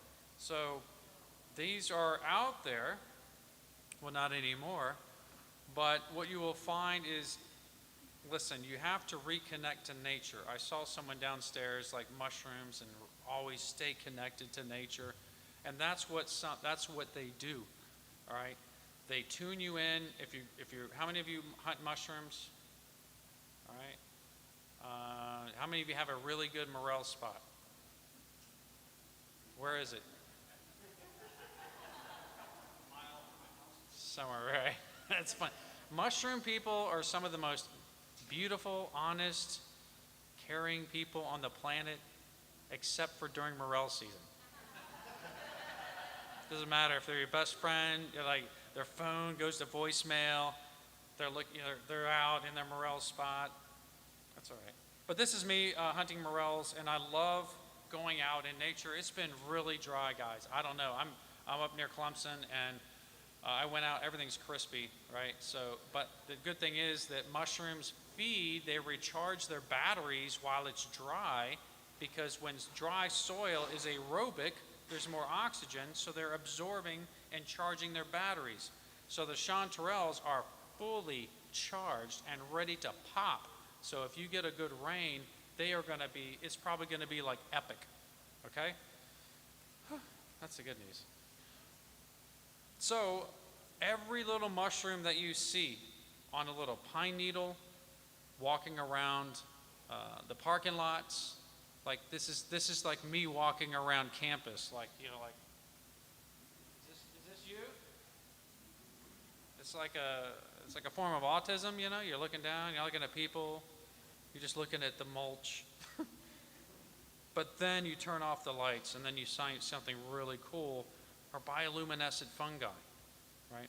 They've evolved they've pasted in genes, luciferase, to just the same genes as a firefly uses, right? is benthic like bacteria that cradle themselves on fish, on lures. And so all these fungi are really cool, including this very giant concrete mushroom I found at a garden center. This is actually a real mushroom, right? And it was found not far from Atlanta, Georgia. It is a tropical mushroom that is moving further north. This is Macroscopi titans. This particular one was found in Hilton Head, but they're starting to find them further inland as we have some climate increases here. This one weighed 50 pounds, and it's a small one compared to the ones in Mexico. The Mexican Macroscopi titans are about 5 feet tall and about 4 feet in diameter. And it'll hold your weight. So this one is very dense. It has a very dense skin on it. This is a small one. This is 24 inches in diameter. 9 inches was the trunk, and you would literally hold your weight. This is an edible mushroom. We cloned it, and since it will hold your weight, we cloned it so we can plant it around in a circle around the fire pit, so we have living stools that you could eat. But here's the thing, mushrooms don't produce seeds, they produce spores, right? A lot of us know that. They do germinate. They're just little packets of DNA. There's not much to them. Right? So you have the spores germinate, and they have half the genetic information that they need to become another mushroom. So they're like single for a while, and then they have to find a soulmate for life. Right? It's really romantic. How many single spores do we have in here? We should have like a spore mixer. Wow, she's like, me. That's what's cool. These spores mate for life. They germinate and they make mycelium, and then they try to take over the world, their own little part of the world. So when you see a mushroom in the soil, in the grass, it's taken over, and mushrooms fruit when they run out of space, not food. They take over territory. Mushrooms produce heat, carbon dioxide, they sweat, they're territorial, right? Shh. They're territorial, they like to conquer land masses, they like to mine their resources until it's gone, and then they find a new place to live. What do you think about that? Look yourself tonight in the mirror, all right? Preferably 1 to 2 grams, it's fine. Probably find it somewhere. Never. Look yourself in the mirror, put your hand on the light switch, or have a candle, even better, right? Have a candle and just say, I am a mushroom. 3 times. I am a mushroom. I am a mushroom. I'm a mushroom. And then blow it out and see what happens. There's going to be a lot of 911 calls tonight. We're getting the same call about this mushroom in the mirror thing. No, mushrooms also, their pigmentation is important. This is very important that we connect with mushrooms today, that we understand how closely related we are to fungi. That when we go out in the sun, all right, what vitamin are we making? Vitamin D. Right? Mushrooms have the same melatonin-like compounds, or melanin-like compounds, in their skin, in their cuticle. They also impart these different wavelengths of colors that they absorb and reflect different wavelengths. It's really interesting. So mushrooms are not photosynthetic, they're radiotropic. They bend towards light, not to produce energy, but they need that light as part of the chemical reaction along their assembly line to make specific substances, including psilocybin and vitamin D and all these other different molecular compounds. So it's a tool, light bioactivates that biochemistry. Fungi are responsible for opening up every single ground orchid you see in the United States. A fungus opens up the seed. The seed cannot open up by itself. So gratitude for the fungi that produce and open up the seed for all the ground orchids in the United States. I saw some golf claps, like,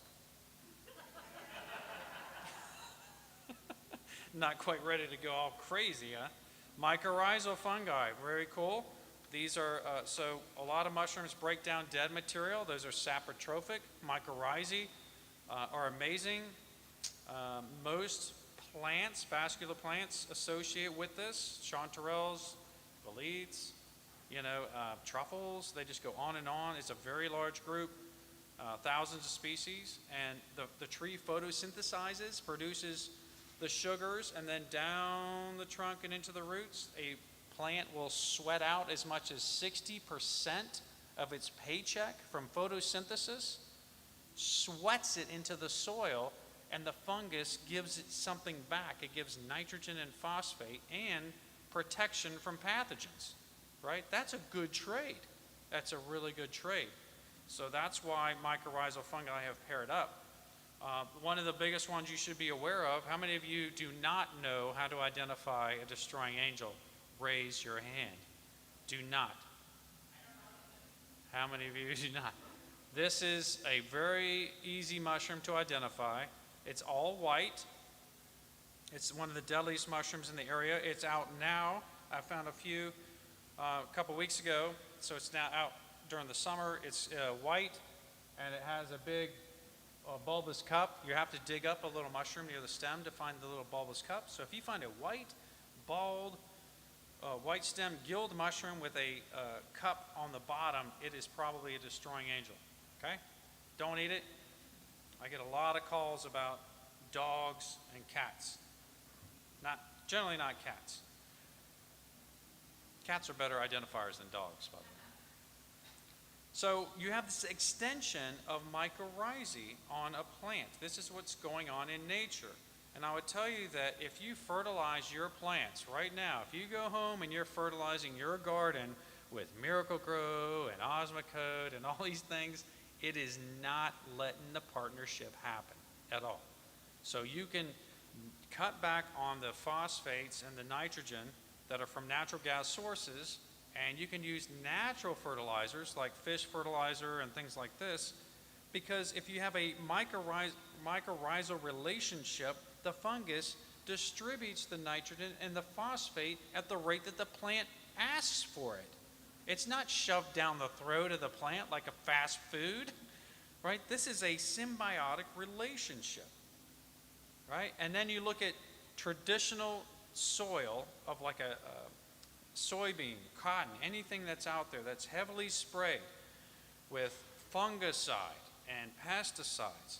And the worst thing that you could do to your plant is to spray a systemic fungicide. All right, and I'll explain why in a little bit.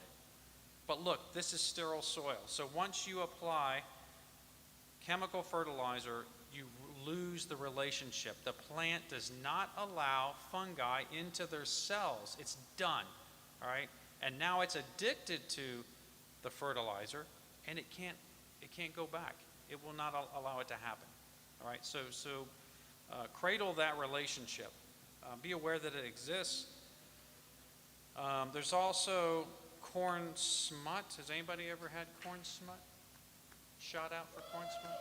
I know. Way in the back. Yeah, and yeah, and if you Google corn smut, it might not come up first. Just scroll down until you see corn. It's like one letter off, you know. All right.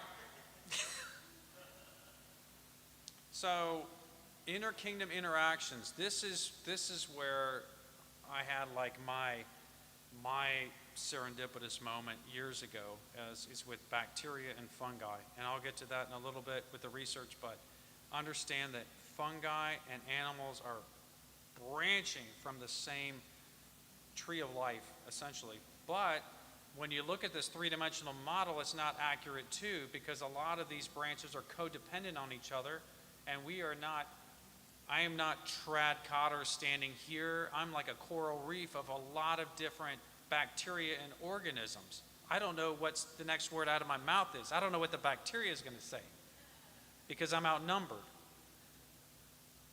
So we need a three-dimensional model.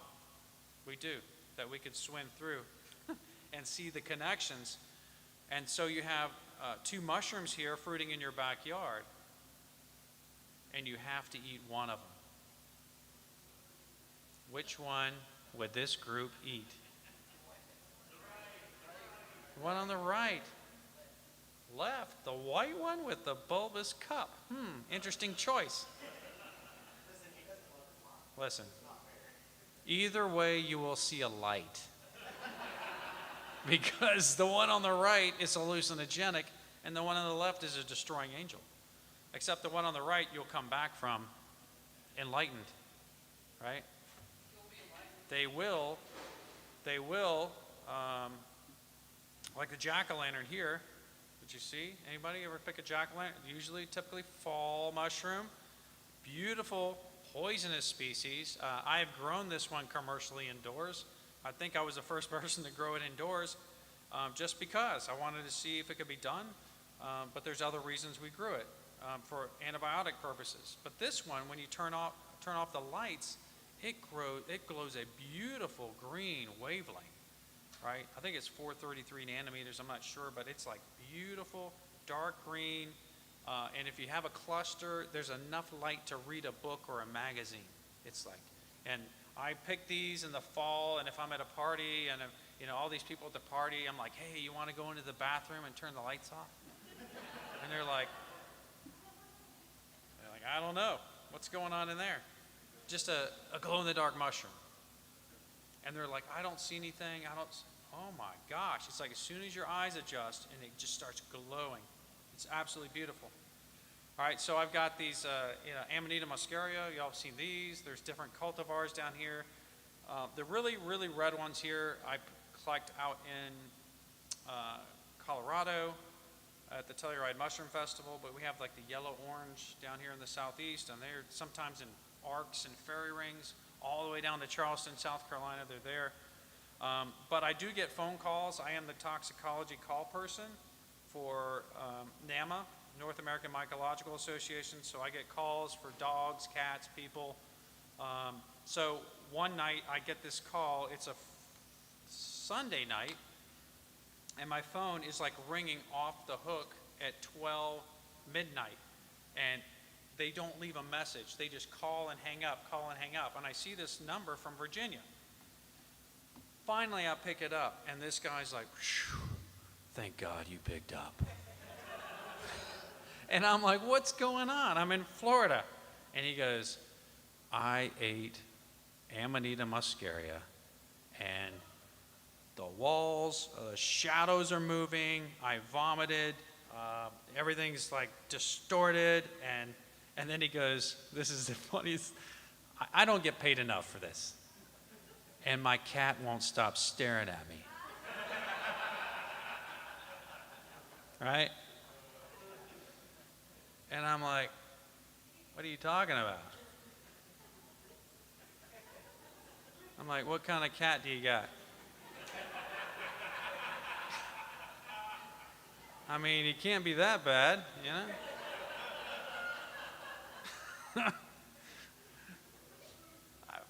It's on the internet. This is the most disturbing cat I've seen. And he's like, no, man. He goes, you don't get it. That's what he said. I was like, uh-oh, here it comes. This guy's tripping. He goes, when I stare at him and he locks eyes with me and my head is locked, I can't turn my head. And he's beaming information from his eye. I could see the zeros and ones going into my brain. And he's telling me what to do. And I was like, that's what cats do. And it didn't calm him down at all. I was like, and he's like, how long is this going to last? I'm like, forever. Click. You know?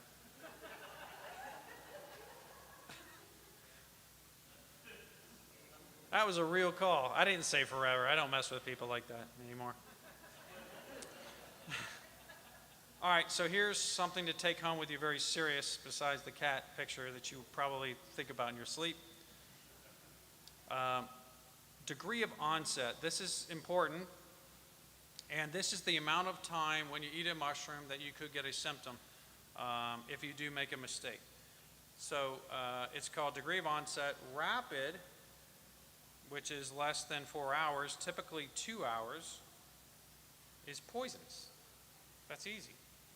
Man, thank you. If you could throw up immediately, thank you. Yeah, I won't make that mistake again, right? It's usually fluids, replenish the fluids. A delayed onset is worrisome. That is a destroying angel, or it could be something more serious, right? So a delayed could be deadly. So 6 hours or more. So when I get a phone call, it's usually, oh, my dog is sick or my child ate a mushroom. I'm like, okay, try to get some information about it, but how long ago did it happen? Well, it happened at 4 p.m. today. If I get a call right now, what is it? Poisonous or deadly? Poisonous, that's right. If it's like, if it's after midnight, I'm very concerned. All right, so I get another call. This is a real call, another real call. I get a call from Florida, and it is a dog owner, and they said, I have a dog. They ate a white. Betty's already cheering. She loves this story. They ate a white mushroom in the yard. They sent me pictures of the dog vomit, which is like one of the perks that I have. Like right around dinner time, you know, hey, can I send you some pictures of some dog vomit? I'm like, yeah, please. I was about to eat. And they sent it to me, and I see that they're yellow chunks, which means the white interacted with the stomach acid and turned it yellow. And I said, uh-oh. And the dog is lethargic and sick. After 6 hours, I asked that question. And then I said, what kind of dog do you have? And how old is it? How much does it weigh? And they said it's a 6-month-old Chihuahua. And I'm like, oh my gosh. So it's already symptomatic, which is not good. And then I told them exactly what to do. They have to get injectable Similarian, which is milk thistle extract, and have it shipped in. And then I did not hear back for days. So I do toxicology reports. It's not fun. I assume this dog was gone. All right? So then I go out to my mailbox a week later, and I open up. I see a card from Florida. And I open it up, and then on the cover is a glamour shot of this dog. And I opened it up, and it said, thank you, you saved my life. Garbanzo.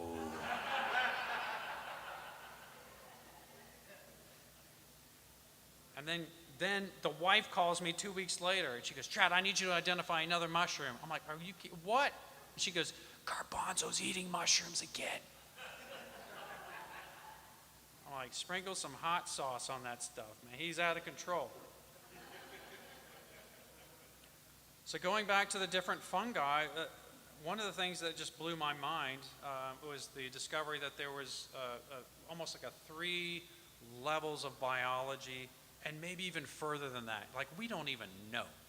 Like, how long have we had microscopes and telescopes, and how can we look deeper and deeper and deeper into nature to see these things?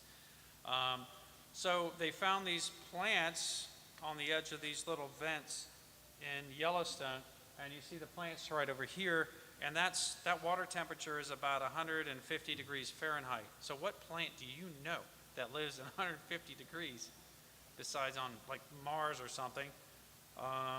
So they found a fungus that lives inside of the plant, and they thought that imparted the heat tolerance. So they separated the fungus from the plant, purified it, they put the plant in the water, yeah, it died, but then they put the fungus back in the plant and it died again. And they're like, what the hell is that?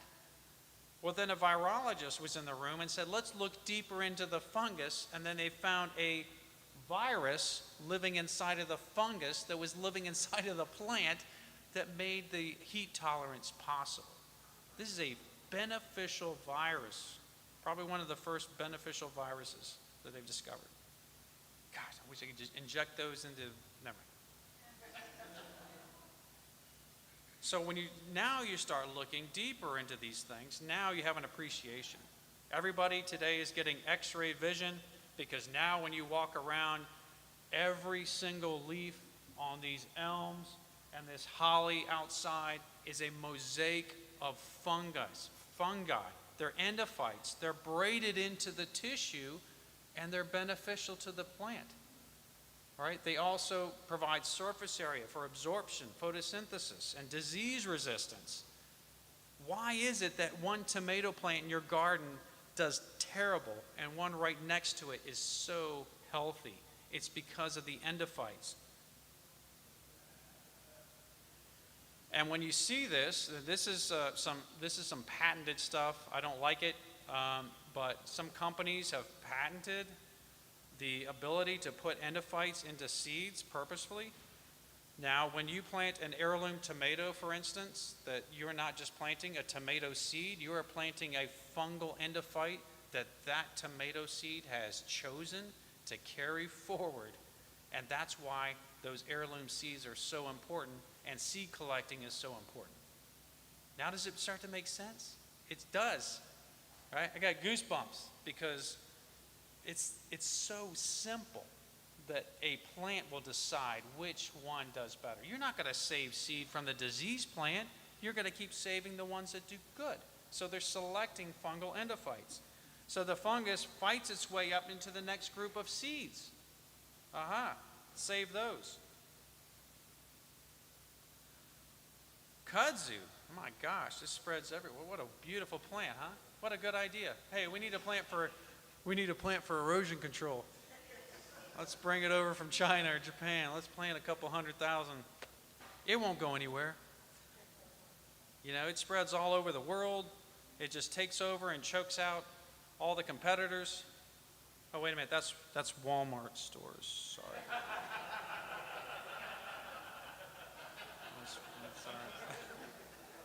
I don't know how that gets up there. I keep deleting it, and AI just keeps putting it back in. They must think it's funny. Speaking of funny, maybe not so funny, I went through a divorce 2.5 years ago. My mom died, ALS, and I was in pretty bad shape. So I did fungi a couple times for therapy with a psychologist present. And one of the times we were out in nature, and so she was watching me, and then I had to go home, but she left early and I was still buzzing, and then I tried to drive and I couldn't drive, so I pulled over, and the only place I could find was a super Walmart to do my integration. And I've never told this story live before to anybody. This is my warm-up for the Telluride keynote, but I'm telling you that I pulled in, and I'm like, yeah, I just need to walk around, and I need Himalayan salt and a cookie cutter. Because this stuff came up in the trip, right? Cookie cutter houses, cookie cutter yards, dogs, we're just going off. Everybody's cookie cutter. And so where I'd go, I went into the most cookie cutter company. So I'm walking in, and first thing I see is people with just large screen TVs and a bunch of food that isn't food, all right? And then I'm just like walking over towards the cookie cutter section. I think, it was felt like 10 miles, right? And there were stoplights along the way. And I get over there, and I'm looking for cookie cutters, and I'm like, I'm in the baking section. They got to be here. And so then I asked someone, I'm pretty good at that. I've done it before. And I said, hey, where are the cookie cutters? Oh, they're over in the kitchen section. So then I walked the 10 miles over to the cookie cutter section. All right? And I get there, and then they said that they were in the baking section. So I go back, and I said, hold on a second. I was like, there's no cookie cutters in the cookie cutterist company on the planet. And they said, I guess we don't have cookie cutters. I'm like, well, do you have Himalayan salt? And they're like, come this way. So I get the Himalayan salt because they said it helps for headache after your pineal gland is like just squeezed tight, your third eye, right? So I walk outside, I'm like, oh. And then I found the guy who showed me the way to the cookie cutters. He was like, follow me. I wish I had that much. I didn't know. But listen, I got to speed up a little bit. Those enzymes that I was talking about are just amazing, and this is something that I'm studying, and I'll tell you a little bit about that. Mushrooms don't like each other. I hate to say it, I know. It's not all Care Bears and Skittles and rainbows. When you see two mushrooms like a turkey tail and a chicken of the woods or false, they are battling out underneath the bark. This is what you would see if you had X-ray vision on a Petri plate. All right? They're sweating biological weapons. This is antifungal compounds. They're trying to limit or kill each other. That's what it is. Right? This is my territory, my Petri plate. And mushroom mycelium can be, and they're so dynamic, just kind of like people, right? If somebody, you're like, sweet looking people, I'm looking out, everybody's smiling so far. But if somebody breaks into your house, what are you going to do? You're going to defend yourself, I hope. Opportunistic and territorial, but they're also good at orchestrating and regulating complex microbial interactions, which I think is fascinating. That these are the plates I pulled out of the trash years ago before my book came out when I was at the EPA. And it was an accident. I left them in there in a Ziploc bag. I came back, and then they started to attack each other. So the black line resembles a natural symmetrical arc that the mycelium should make. But look at what happened. They surged over the top of this aspergillus, and then they completely carpet bombed it with different metabolites. Damn. This is what I do on a Friday night. I don't have cable. I've got Mushroom TV, This is it. Shroom TV. I think I own that website, by the way. I haven't done nothing with it. I'm just hanging on to it. One of these days, Shroom TV on your Roku. 24 hours, imagine. But look at the metabolites. So this is dry mycelium. Why would a fungus defend itself in sterile culture? It doesn't have to. So it doesn't produce anything novel or unique. It's just eating like a zebra at the zoo out of a feed bag. So if you take a fungus and you threaten it, you will get a metabolite. And you can do that in the lab. So what I've done was I developed this screening method while I was at Clemson. And I use these galleries. I call them gladiator matches because it's more dramatic. It's more sellable that way. And the fungus, F is fungi, B are bacteria. So I went out and so I was dating someone, and they said, what do you want for your birthday? It's in January. And I said, I don't want anything. And they said, well, go buy something and then we'll wrap it up. And I said, okay. So I ordered Salmonella, E. coli, Streptococcus pyogenes, Streptococcus pneumoniae. These are level 2 pathogens. Candida, Pseudomonas, and Staph. I ordered a 7-panel FDA pathogen collection with a biohazard label delivered to my door. Happy birthday to me.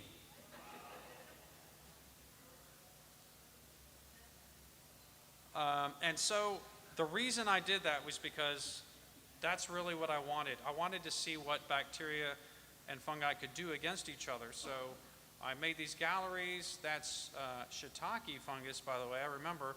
And then 2 pellets of E. coli. And then I did these galleries where they were like teamed up on and quorum sensing type things. And I would put these pellets there and say, listen, if I was this fungus going through these bacteria, what would happen? And then every replicate, different species, would show that the bacteria would run, it would duplicate, but then start to die. And I know it's really, really bright in here, but I want to say that all that white edge is all dead bacteria. So the fungus is diffusing something into the agar like antibiotics do, right?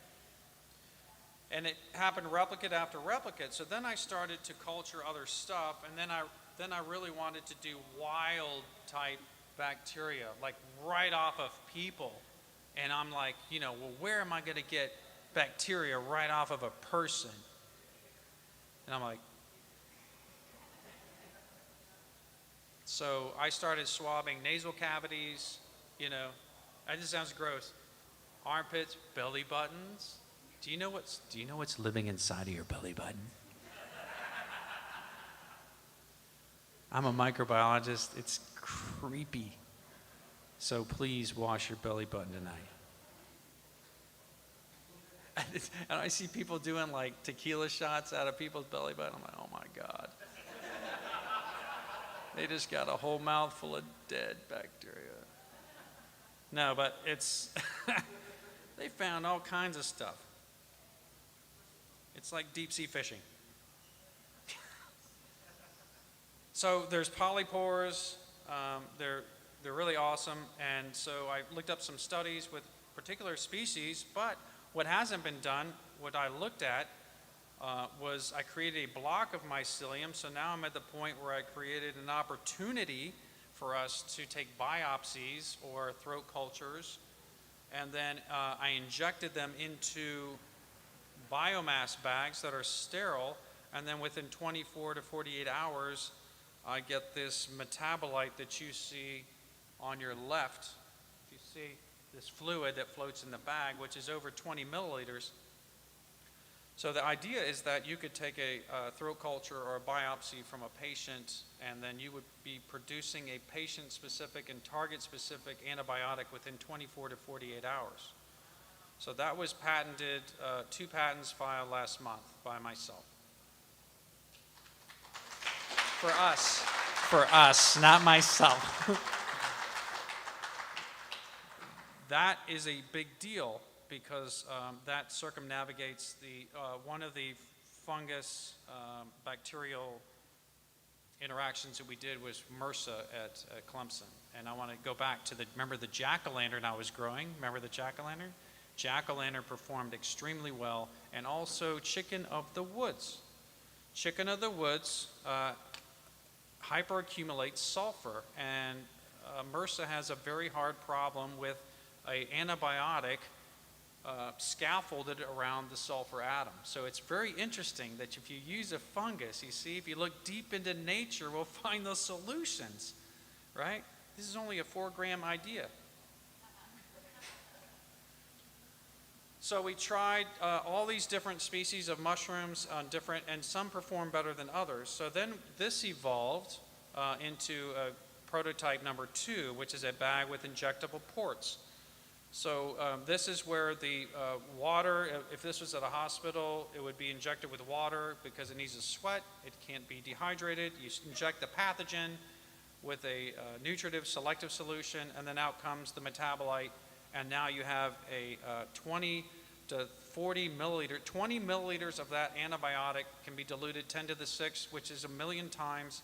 So imagine if you were in Haiti, which I have been in Haiti, and you have an outbreak of some sort. One swab from one patient could be diluted and create 528 gallons of antibiotics in 24 hours.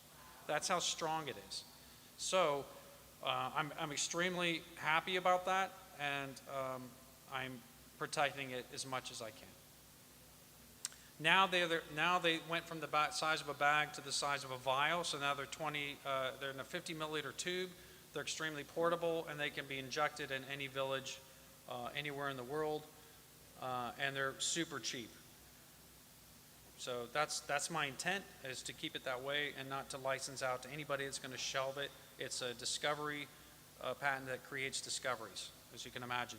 Because anything that, your antibiotic will be different than Heidi's and Ward's and anybody else, so it would avoid pathogen resistance, like we've seen the former speaker talk about, all the fungi out of control.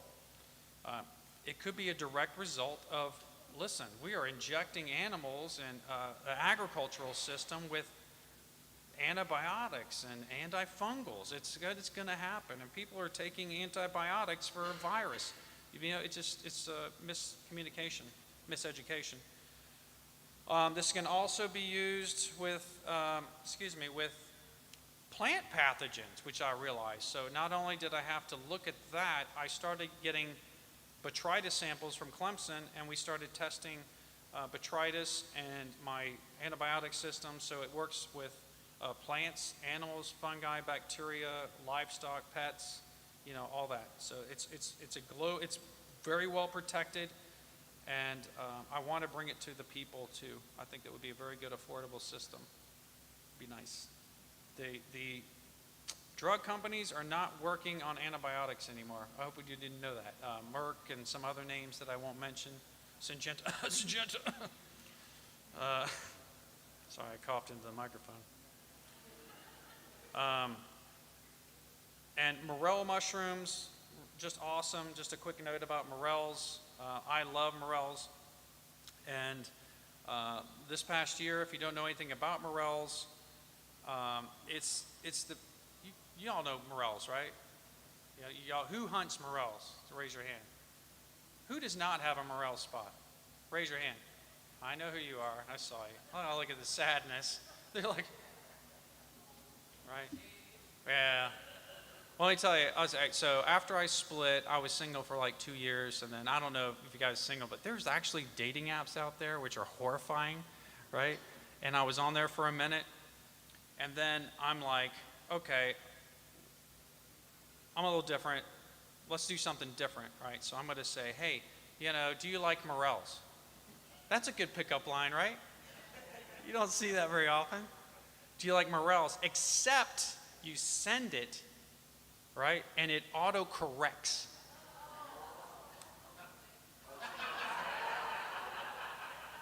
Yeah. That actually happened. Do you like motels? What a great pickup line. All right? And then you're like, have you ever been motel hunting?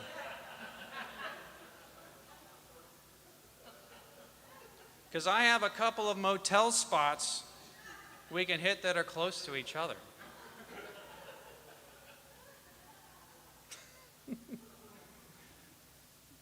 That didn't happen, but I did. When I typed in morel and it auto-corrected to motel, I'm like, this is got to be told. It's scary, right? And then you say, what are you doing tonight? Well, I'm making a shiitake salad.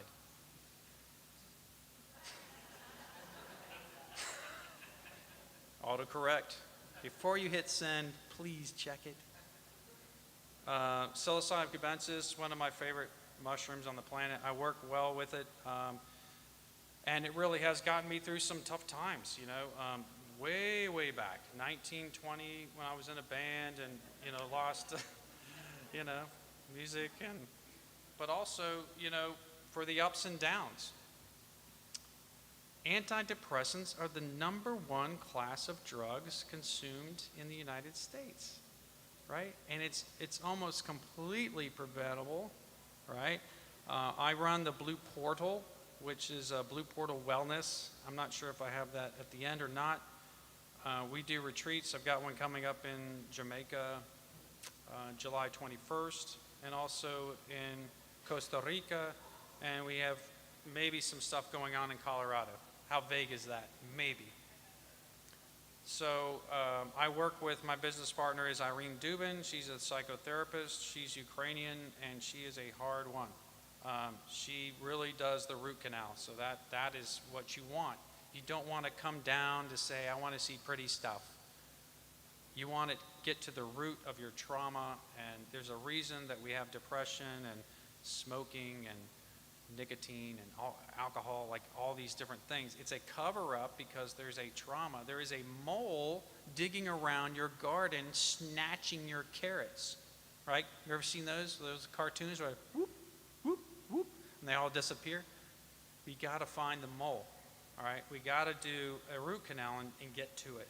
So anyway, I'm I'm a big proponent of it. I'm glad that we have support. I'm glad Emory's here to do that.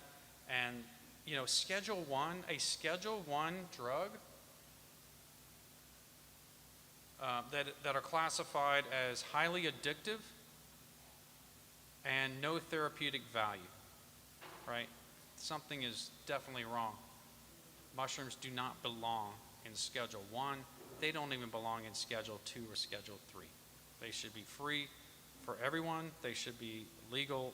But I'm telling you, if you do something, you need to be with a professional for a high dose because it's intense, all right? It's really intense. So you can't outlaw mushrooms because that's like, what's next? Outlawing chickens? Come up here, Heidi. A second.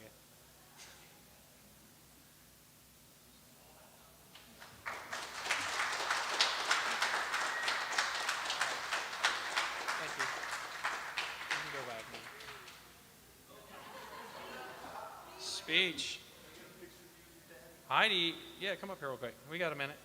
Heidi gets it, right? She's seen, I'm not going to shelter her from all this, right? Thank you. Heidi was culturing mushrooms in my lab in a rainbow-colored tutu at 3 years old. And she could barely write, and she would scribble, and she got everything, cultured it out, and my lab crew came in, and everything was perfect. Everything was done right. So we've got to teach kids and children because they're not getting the education. I told you about that. You're up to grade 5, soil's non-living. So we have to look at this like a Rosetta Stone. We have to say that we have to understand that mushrooms are trying to teach us a language, and we have to decode it. That's it. Go out, sit in the woods, and just listen. Right? That's it. Listen to the phones drop.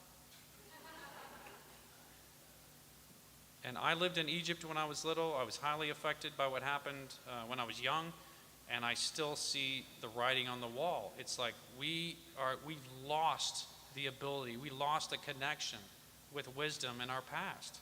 And now it's like, what's next, right? Look at what's going on with science that we don't understand. Just theory of relativity and black holes and time travel and all this weird stuff. You know, 50 years ago on Star Trek, they were talking into their wristwatches. Heidi, right? My God, that's never going to happen. So this is what I do on Saturday nights.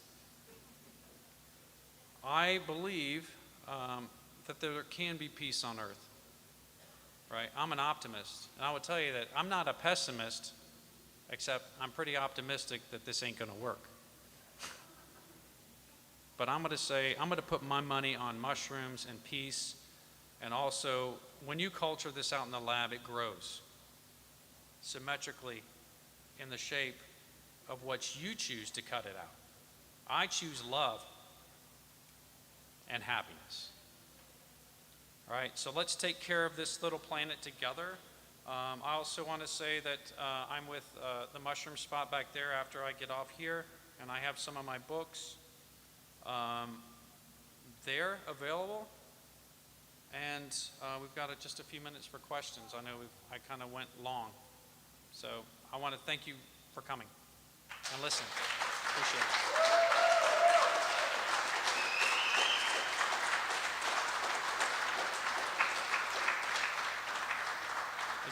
Is there a question or two? Because there's another speaker coming up right after me, or I can go to the back. We'll go back over here towards.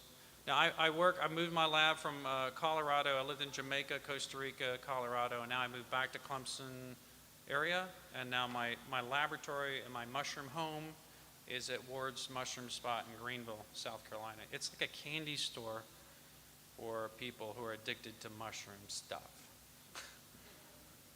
So, Greenville, yeah. No question. I answered all the questions. Oh, there's one. I got a question. Have you partnered with any universities to see what type of actual drugs being produced in these metabolites for the specific diseases? No. Okay. No, and I'll tell you why. I don't trust them. I mean, I've dealt with them so many times, and even somebody I'm very closely affiliated took my research to a convention and won a bunch of awards without even asking me. So I pulled everything out of that university, and I'm very careful. The thing is with the universities for their intellectual property and what's called technology transfer, they want a lot back. They want to own it. So what I may have to do is, after this provisional patents, do a non-provisional patent and maybe crowdsource the patent. But I do have to get it checked out. And who's the people that are going to check it out? That the FDA and everybody wants it to check it out. They're all sleeping together, embedded that way. Their preferred vendors are just that. So I have to find safe. I've got someone in mind. He's a very wealthy, rich hippie. And they are on our team, I guarantee you. And that will be discussed later. I talked to him a couple days ago. So that would be the kind of person that could come in and really help me protect this, because I think it's an idea bigger than the antibiotic one is huge. I didn't even show the mycopesticide stuff. I only had an hour. That's the stuff for pests and bugs and fire ants. So there's a lot going on. I was in the movie Fantastic Fungi right near the end. Check it out. I got to go. I'll be back there if you need to talk to me.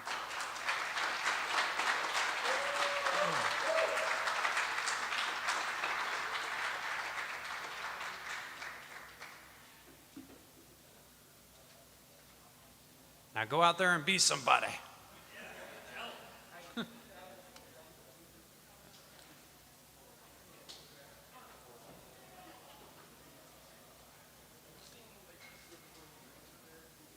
sorry? Military?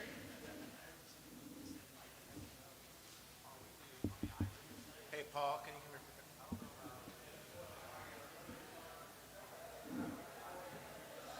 Yes, sir. Now we'll adjust the mic stand. Okay, there we go. This whole display is flickering.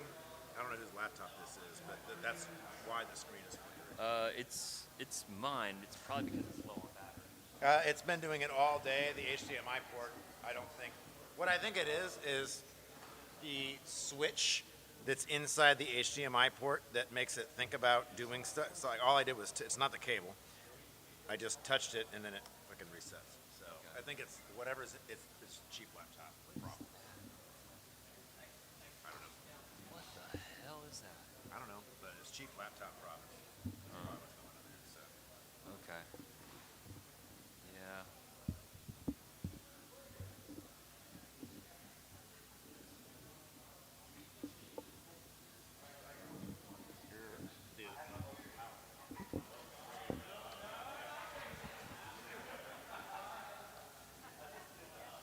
I wasn't even expecting to have the computer here, but this is nice. Yeah, and you don't lean in like. Yeah. Oh, I mean, now that I was leaning in because it was so damn low. I was having to like. You didn't need to. You can just Well. I don't want to adjust the stand constantly because if you adjust it to give an intro, then the speaker has to adjust it. All of that stuff's loud to the internet. It's just. Okay, It got doesn't it. look It's good. loud to the Like internet. The sonic exchange for the mic being 3 inches lower than you would like it to be is very low. Very low impact. Higher impact is. Got it. Whatever. Sorry. No worries. No worries.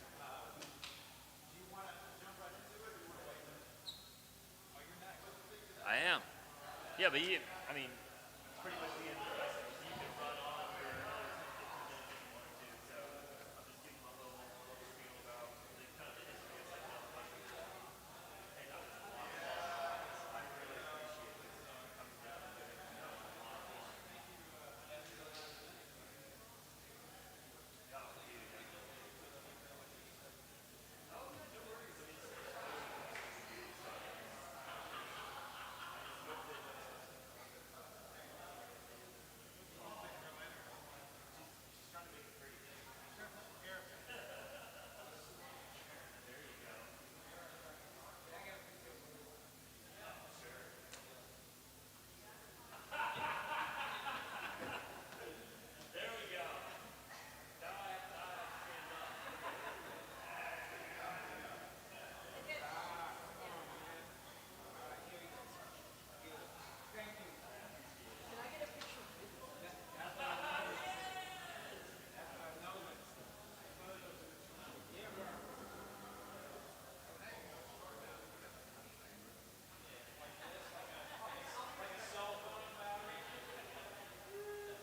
I'm going to get started in a few minutes, so don't worry about it. I'll be getting started.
It is what it is, but we'll. And you're right, every time I take a step and the cord jiggles. For sure, but the jack. Every time I move a little bit too much, it'll start to. It's like the switch in there that says there's a cable, there's no cable, I should be respected by what's done. Yeah. I wonder if it's just like physically loose. Yeah, I mean, that is a brand new cable, but I tested. No, I believe it, and this is a computer that I've never hooked up to an HDMI. So. Appears to be a $200 computer. So. Well, it was allegedly more than that, but either way, I don't know, man. I don't know anything about it. I don't know. I don't know. What, did it used to belong to BJ Wilbanks? It did. Yeah, I saw that. That was logged in. It did used to belong to BJ Wilbanks. Yeah. Well. Maybe the HDMI? Yeah. Okay. We're live. live in full effect?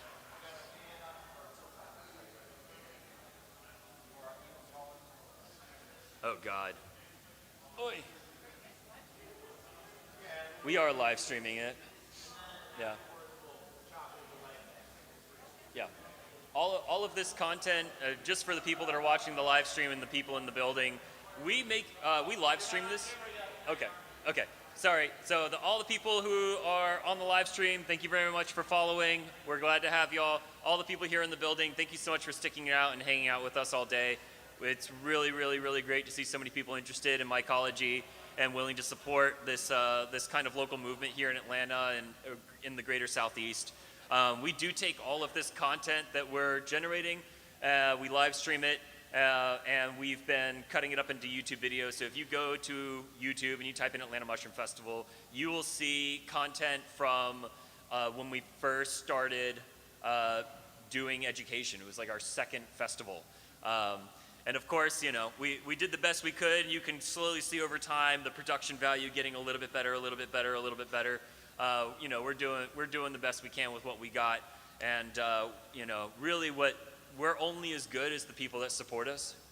And we are so glad to have y'all here and to continue supporting this event. This was something that Dave and we went to Georgia Mushroom Festival back in 2021. I think it was in March. And we realized that most of the people there were actually from Atlanta. And we were like, okay, you know, this is cool. Great going to Cave Spring. But if all of these folks are from Atlanta, why aren't we doing this in Atlanta? And so that kind of created the whole idea to do this Atlanta Mushroom Festival. And originally it started out as a market. It started out as like just a bunch of vendors, and Dave has connections to music through his old job working at BMI. And that's kind of where it all started. So he got some of his friends to get up on stage, and you know, Claudia was very generous and shared some of her vendors with us, and we reached out to them and they were willing to come out. And that was kind of the beginning of this whole thing. So, you know, truly what keeps it running is really good relationships with these vendors, developing new relationships with speakers, and obviously the continued support of all of you who keep coming back again and again and again to really make this event great, because it wouldn't be anything without y'all.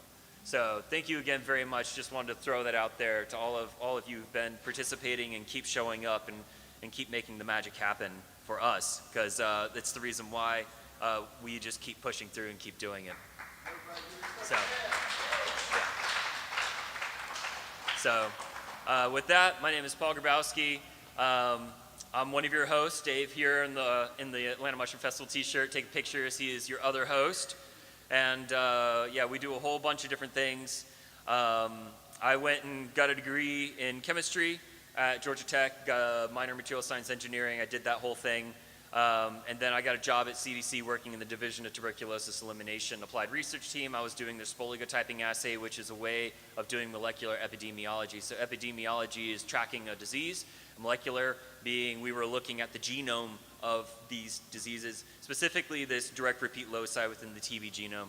And that's how we were able to track who was kind of giving what to who as we would get, you know, roughly 10,000 isolates a year from around the United States. And that's how we were kind of keeping track of things. But after that, you know, they offered me a full-time position. I was like, no thanks, and decided to go and full-time into mushrooms. And I haven't looked back since. Like the mushrooms, I'm with Chad. I truly believe they're going to save this planet. I know that they already are saving this planet, and all we got to do is just get the heck out of the way. So, you know, before we started screwing things up, they were making the magic happen way, way, way before we were ever getting in their way. And that's kind of a lot of what I'm about to go and talk about.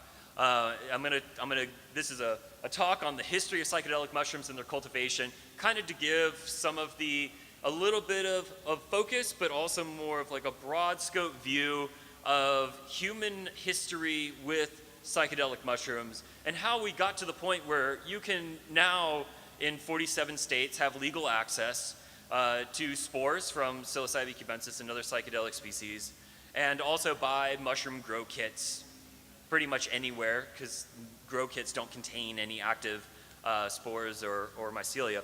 And so that's kind of all of that there's just this ginormous journey that occurred in order to get to this point, and that's kind of what I'm going to be discussing in this presentation.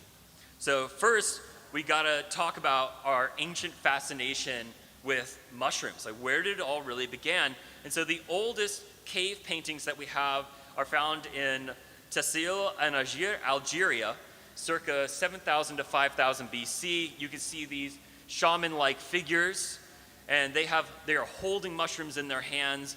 They also are covered in mushrooms, and they're radiating this kind of fractal-ish energy. This image was actually published by Terence McKenna in 1992 in the Food for the Gods: A Search for the Original Tree of Knowledge.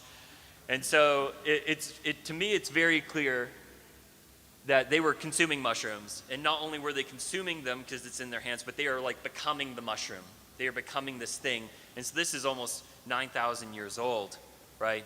So there's already a long history. Next, we traveled to Selva Pascuala, Spain, circa 6,000 to 4,000 BC. And in 1918, these archaeologists discovered these other really amazing cave paintings where it's kind of hard to see with the light, but there's a bull in this top left corner. And then over here, you have these mushroom-like images, these figures.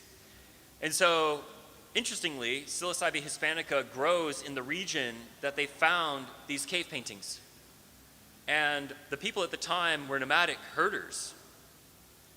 And so it's very interesting. They often would paint depictions of the things that they herded, particularly these bulls.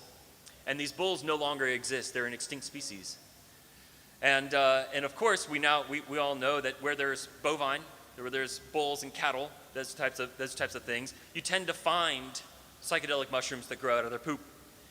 And so it's really not a terribly far reach to kind of just look at this depiction and be like, well, they were following the animals, so how likely would it have been that this psychedelic species that has existed for thousands and thousands and thousands of years could have very well been possibly growing out of the poop and was so relevant that they needed to go and put it on a wall that was going to last, in their minds, forever. The next earliest case is in Mesoamerica, so Central and South America. From anywhere between 3,000 and 1,000 BC. You have the Incans, the Mayans, the Aztecs, and the Pre-Columbians that were all creating these mushroom figures. And you notice that these are not necessarily figures of humans with the mushrooms, but you see another instance where the mushroom is within, like the human is within the mushroom. Kind of like the shaman, the mushrooms were on the outside, the human was inside of it. Here you see another instance of that, where you have the human inside of this mushroom form, right? So as much as it's being consumed, they are almost becoming it. By consuming it, they are becoming this mushroom. And I just think that that's really interesting. And it just shows that this is something that's been happening for a very, very, very long time. One last case of petroglyphs. Soviet geologists discovered these in 1967 in Siberia, Russia, around 1 CE. And these were made by nomadic whale hunters. And they were dubbed the fly agaric people. And there is very common knowledge that within the native cultures there, that fly agarics were the mushrooms that they were consuming.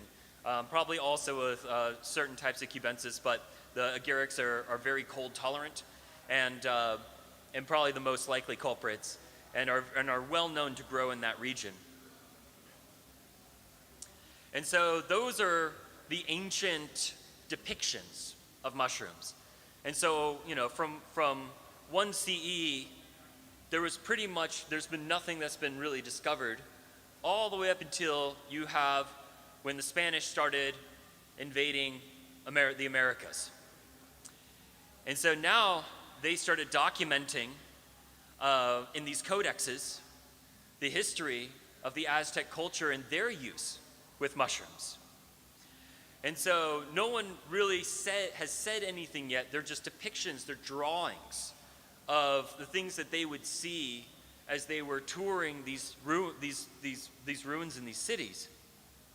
And so you have the Mixtec American Codex, which was written in 500 AD, and the Codex Magliabechiano, which is written or named by Antonio Magliano Becci, who published this, who was a friar that was trying to basically collect information about the culture.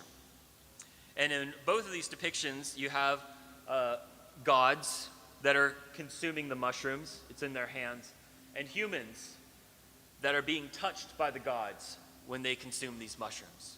So they saw these mushrooms as a way to, as a portal, in order to have access to these higher powers, these higher beings. And as I go further into this presentation, that essence is preserved almost all the way into modern times. So the first person to actually write down the use of these psychedelics, not just showing a picture, and how these people were using them, was Bernardino de Sahagún.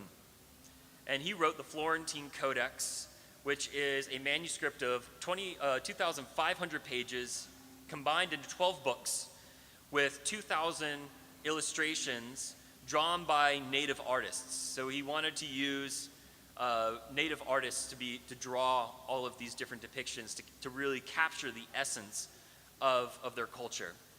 And it's very interesting because he did this for three main reasons. He wanted to describe their ancient religious beliefs and practices so that other friars could understand how to evangelicalize the natives, to convert them. He wanted to create a vocabulary for the Aztec language in order to provide cultural context to that language. And he wanted to record and document the great cultural inheritance of the indigenous people of New Spain in order to help with its colonization. So that was a lot of the preface of why these early works were documenting all of this, so they could better understand kind of who the people were, how they received information, and how to then change their minds into believing the new world order that was brought from Spain. And so there was pretty much radio silence all the way up from 1500s until the Wassons. Robert Gordon Wasson and his wife Valentina Pavlovna Wasson. And it's actually pretty interesting. So his wife was a pediatrician. Valentina was a pediatrician, and he worked for Guarantee Trust Company. He was a banker.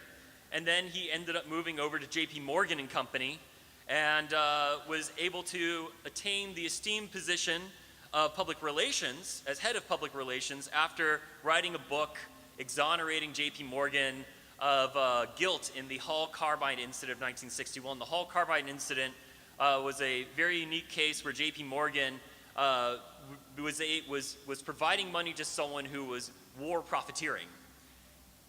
And so, you know, Gordon Wasson was a sympathizer for the rich. And where his interest began, where they kind of began combining their knowledge at this intersection, because he, coming from an Anglo-Saxon background, was afraid of mushrooms. He wanted nothing to do with them. He did not like them. He had no interest in them. And his wife, being Russian, and right, we just talked about the fly agaric people in Siberia. Their whole culture, they're very pro fungi. And so they got married in 1962, and it was during their honeymoon in the Catskill Mountains in 1927, they got married in 1926, and it wasn't until their honeymoon a year later in the Catskill Mountains that his wife was going around and she was foraging mushrooms. And he's like, what the heck are you doing? Like, don't do that. And she's like, no, they're fine. And so she actually prepared a meal with these mushrooms. And from that moment forward, they sat down and had a conversation, and they were able to talk about his mycophobia and the way that and her mycophilia. She loved, her love of mushrooms, and were able to come to an understanding that maybe there's a lot more to learn here. And interestingly enough, it wasn't until much later that he ended up getting connected to psychedelic mushrooms in a very interesting way, and I'll go over that shortly. So the next big player here is Maria Sabina Magdalena Garcia. She was born July 22nd, 1894, and she lived to be 91 years old. She was a Mazatec Sabia. Sabia is a wise woman. There's Curiandos, who are kind of people of magic. She was not that, she was a Sabia. There's a difference. And she lived in Hualata de Jimenez, which is a tiny town in the Sierra Mazatec area of Oaxaca, Mexico. And she held veladas. Veladas were healing ceremonies. These healing ceremonies mostly used psilocybin cerulerescens, and in some cases psilocybin mexicana, kind of whatever was in season. And so there was knowledge of having multiple species that were available at the time. And she came from a long lineage of shamans. Her grandfather and her great-grandfather were all shamans, and so she decided that she wanted to follow this path. And veladas were seen as a way of purification and communion with the sacred. So the Mazatec traditions that were from, that were in the early 1500s, that still carried all the way through into modern history.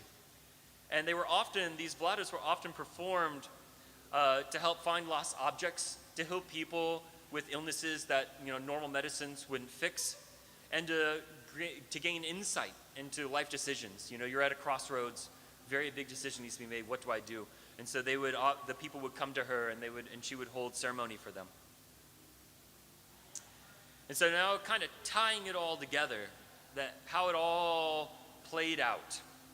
In 1952, the poet Robert Graves sent Wasson a letter because they were friends. And in this letter contained a journal from Richard Evans Schultz, who's thought to be the father of modern ethnobotany. And this publication that was published in 1938 discussed the ancient rituals of various intoxicants of Mesoamerica. It was basically on all the codices that were written by these friars, the first Spanish that came over. And after seeing this, he thought this was incredibly interesting. And so he started searching around Mexico to see if he could find these magic mushrooms. And he ended up running into Maria Sabina, which there's a picture of the two of them together. And for many years, for 2 years, she would not hold a velada with him because she didn't trust him, because he was an outsider to their culture. And so what he did is in 1956, told her, "Oh, my son, he's lost. I cannot find him. My wife is worried sick." And so his wife Valentina, and Alan Richards, who's the photographer, that is a good friend of his that's a photographer, they all went down to visit Maria Sabina. He explained to her that his son was lost, and under these conditions, she was willing to hold this velada for him. And they asked, "Can we take photos?" And she said, "Yes, you can take photos, but please don't show anybody. This is for you. These are photos that you get to see, but I don't want the world seeing this." And so she held this velada, and it completely expanded his mind. And that's when he realized the full potential of psychedelic mushrooms. And interestingly, Maria Sabina is quoted as saying, "Before Wasson, nobody took the children simply to find God. They were always taken to cure the sick." And so you could see the cultural shift that happened once someone who didn't really understand what the sacredness of what was being held and what it was for got their hands on it and where it ended up taking them. And sadly, Maria Sabina, because of this, ended up having her house burned down. Her son was murdered, and she went to prison multiple times because the local authorities thought she was selling drugs to people, and it ended up ruining her life in the long run.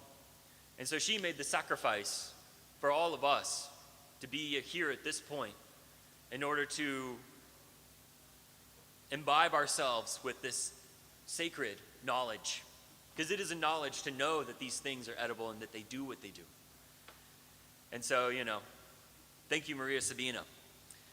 And so what's interesting is that MK Ultra, right, now the government's getting involved.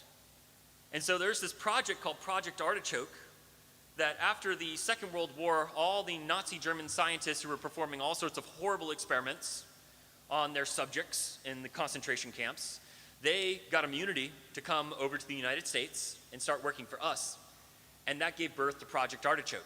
And so Project Artichoke was using all sorts of intoxicants, mescaline, morphine, pretty much anything we could get our hands on, to see if we could use that as a way to mind control people and to create sleeper cells, right, to get people to do what we wanted them to do. And Project Artichoke was started in August 20th, 1951, and it was succeeded by Project MK Ultra, which got a lot more funding. And so MK Ultra, in 1956, after he had had his velada with Maria Sabina, he actually went back and was like, okay, he had gotten $2,000 of funding from the government. Allegedly, he did not know that this was coming directly from the CIA, but they were very interested in knowing, the CIA was very interested in knowing what these mushrooms were and getting access to them and knowing more about what Maria Sabina was doing. And so that's what he did.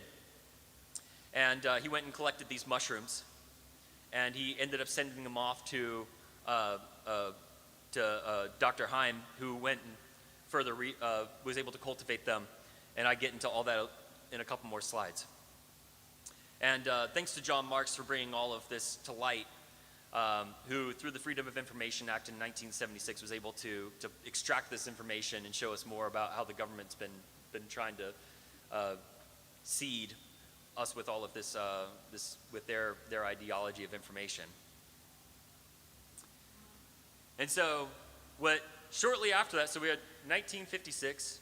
So in 1957, May 13th, Life magazine published Wasson's experience, Seeking the Magic Mushroom. He originally wanted to call it Seeking the Sacred Mushroom, but Life magazine was like, magic mushroom, much more catchy, better branding, we make more money. So that's what they went with. And that's how magic mushrooms, as the colloquial term, came into being because of that article. And they ended up promoting images of Maria Sabina without her consent. And, but they did not reveal her name or her location. They just put the pictures of her with Gordon together. And then 5 days later, on May 18th, Wasson, Valentina, and Robert both co-published Russia, Mushrooms, and History. And in this book, they did put Maria Sabina's name, her location, and how to find her. And this is what led to her downfall. Because now with this book, everybody had access, and so all the hippies thought that the only place they could find this mystical experience was in Oaxaca, Mexico, and that there was only one person that could offer it. And so they were raiding the city in droves, and that's what ended up creating all of the dissonance within her community, and what ended up putting her on the path to ruin.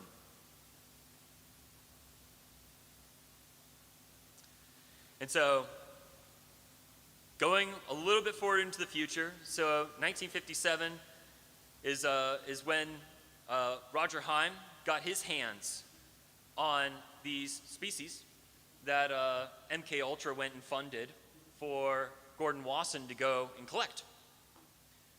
And so Roger Heim is a French botanist. He specialized in mycology.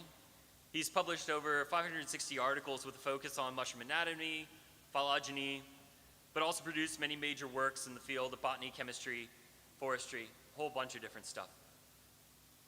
And he was able to take the mushroom samples and grow Psilocybin mexicana. And now with this mushroom in hand, and you can see the mexicana here, unlike cubensis, mexicana grows very, very thin stems, very small caps. And it also is a sclerotia-producing species. Produces little philosopher's stones, much like Tempenensis. And he then took these mushrooms and sent it to Albert Hofmann, which I'm sure everybody here knows. Albert Hoffman's very famous for synthesizing LSD in 1938 and then forgetting about it and then rediscovering it and defining its activity April 16th in 1943 with the whole, and then accidentally dosing himself 3 days later on April 19th, aka Bicycle Day. And so in 1958, he was the first person to go and extract psilocybin and to define it as the active drug. And about 5 years later, he also produced a patent for the synthesis of psilocybin. And he later then took the active drug, made it into capsules, and took it back to Maria Sabina and gave it to her. And Ali was talking about this earlier in the talk, in his talk with Emory. And she too found that the psilocybin still had the spirit of the molecule within it, and she deemed just as active as the mushrooms themselves. And so there's a whole bunch of publications that rapid fire from 1957 all the way into 1966. And it's all been the scientific community. So we have something that still hasn't actually reached the public yet. We have this publication in Life. Oh, there's this thing. It does stuff. It's really cool. It'll change your whole perspective on everything. But no one has access to it unless you're going down and pestering Maria Sabina in Oaxaca, Mexico, right? So how do we get to the point where you can go on the internet and go onto YouTube and just Google it, right? And so all these scientists, Heim, Singer, Ames, Kneebone, just to name a few, put in a ton of research into identifying different ways of culturing these species and growing these species, finding out the media they like, finding out the different ways that they produce. And all of this information was then condensed by Robert E. Brown into the first mass publication, which is the Psychedelic Guide to the Preparation of the Eucharist in a Few of Its Many Guises. And it described methods of growing hallucinogenic fungi on auger, liquid culture, uncased grain, and compost, which were all the things that these scientists had put a whole bunch of work and research into. And he took that information, was able to condense it into a very simple roadmap so that other people could start growing mushrooms. This is the first book or pamphlet that was published that talked about cultivation. But because this was such a small community of people, it still hadn't really gained a lot of traction. And even if you knew how to grow it, how do you get your hands on a sample, right? This is way before the Shroomery or whoever else was selling spores, or you had access to a giant forum of people that could go and like send you a print or whatever. Right, so great, now I know how to grow it. Where the heck do I find it?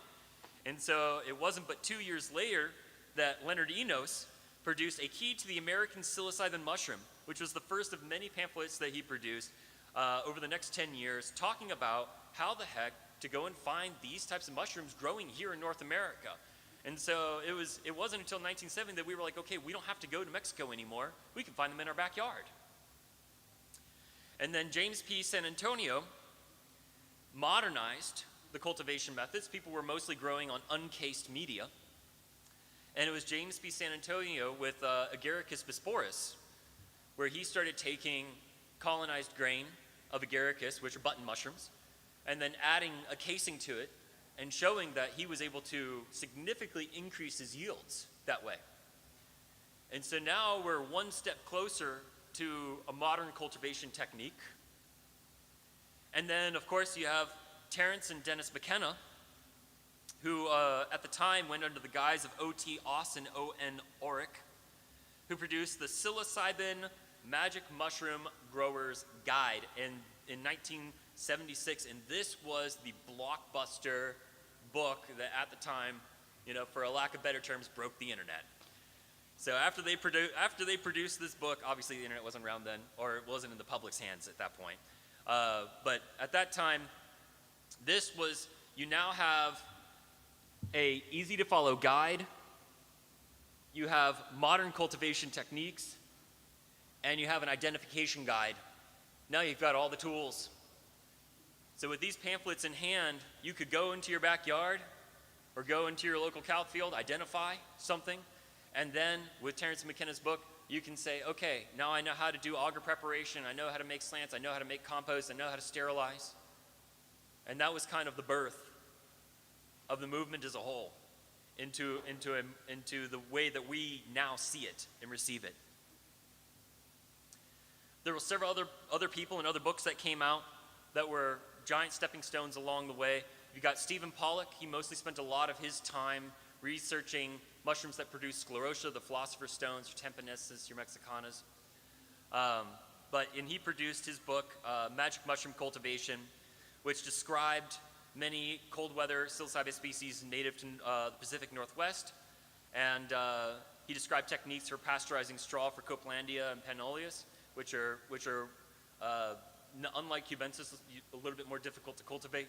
So now he broadened the scope of what was, what you could cultivate, and produced a ton of methods for producing sclerotia from Tempenensis and Mexicana. Next, in 1977, you also have Jules Stevens and Rich Gee, who produced How to Identify and Grow Psilocybin Mushrooms, which provided a whole bunch more identification methods. And that was the first book to suggest growing auger slants. So now you have auger slants, and that got introduced in 1977. And then later, the following year, you have Paul Stamets with his Psilocybin Mushrooms and Their Allies, which was a field guide to psychedelic mushrooms, psychoactive mushrooms in the Pacific Northwest, and identified several species that were native to Mexico, and also featured an 11-page tech for cultivating at home. So now it wasn't just, because all of these other documents didn't necessarily have pictures, it was just a bunch of words. And so Paul Stamets was able to go and bring, put a whole bunch of pictures together and make it more understandable. And so in 1978, Jeremy Bigwood produced his book, Hallucinogenic Mushrooms of North America. This was the first to illustrate step-by-step cultivation in full color. So everything was in black and white up until this book. And it was also translated into Spanish, making it the first a European book on identifying psilocybin mushrooms. So this is how Europe was able to start identifying psychedelic mushrooms that were local to their area. And he was the first person to suggest using syringes for inoculating cultures as a part of improving sterile technique. So up until that point, it was all open air. And then Rich Gee produced his book, Cubensis Aquarium Gardening, in 1955. So there's a big leap from Jeremy Bigwood to Rich Gee, where there was a lot of other pamphlets and other information, but no large technological leaps. Because at this point, we've got auger, we've got slants, we've got casing, we've got cultivating with grain, we've got cultivating with compost, we've got cultivating with straw. But how do you get to the point where you have a monotub, right? And so Rich Gee with aquarium gardening, that was the giant leap that led that preceded monotubs. And so by growing it in this aquarium, now you had more control over the conditions. You can control the humidity better. You can control the types of nutrients you're putting in. You can control how much airflow is occurring. And plus, it produced lots of pretty pictures. I mean, the book is filled with some really amazing photography. And so this all led to the culmination. Who here's heard of the PF Tech? Yeah, a few people? Okay. It's probably one of the most commonly known ways of cultivating psychedelic mushrooms. And the guy's name is Robert Billy McPherson, and he went by Psilocybe fanaticus. That was his pseudonym. And in September of 1991, he published a grow kit that became very, very, very popular. And shortly after that, in 1996, he produced his little pamphlet and was able to sell that. And that was the real first introduction of this technique to the public. Broad access. So now we're 1996. I was alive. I remember that. That was like right before the big boom of the internet. So, I was playing games with AOL and waiting hours for my dial-up to go and just turn on. But what's interesting about the PF Tech is it's so simple. And you don't need a bunch of heavy-duty equipment to do it. If you've got a pot and you've got water and you've got a mason jar, All you need is a 2-to-1 mix of vermiculite, water, and brown rice flour. Really, you can use any type of flour, but brown rice flour works pretty well. And boom, you've got a great growth medium that can produce you a healthy amount of mushrooms. And so the internet went public April 30th in 1993. And interestingly enough, not a whole lot happened for a few years. And then it wasn't until Yathan Bernstein, who was a 15-year-old at the time, during his summer break was bored, and he started the Shroomery. 15-year-old. Who would have known? On August 8, 1997. So 4 years after the broad birthing of the internet to the public, boom, here's your community. And it's been rocking and rolling ever since. And Mycopedia, I tried to look up when they originally went online, but it was about the same time. And they are the two largest forums that I know of that share and distribute information on cultivation. And because of the internet, the door got blown wide open. And now that the internet is out there, it's kind of hard to reel it back in. And with the internet, besides just having these forums, now you have social media that's also playing a very large role. Because Shroomery has a presence on Facebook. There's a whole bunch, there's like almost an infinite amount of groups that are now on Facebook that are sharing all of this knowledge. And so because of that, it's now gained broad accessibility to the public. Anyone and everyone can just go online and Google it and find a YouTube video or find a TikTok or go to a forum or go to their favorite social media platform and find access to this information. And so through the Shroomery and Mycotopia, this rapid sharing of information, and with a foundation of the PF Tech, right, which is the self-contained unit. Now all of a sudden, it's not a very big leap to go to a monotub. Because with these jars, you're taking the jar and you end up birthing it, you take it out of the jar and you put it into a Tupperware anyway to go and provide, right, from the aquarium gardening, right? So you have this climate-controlled environment.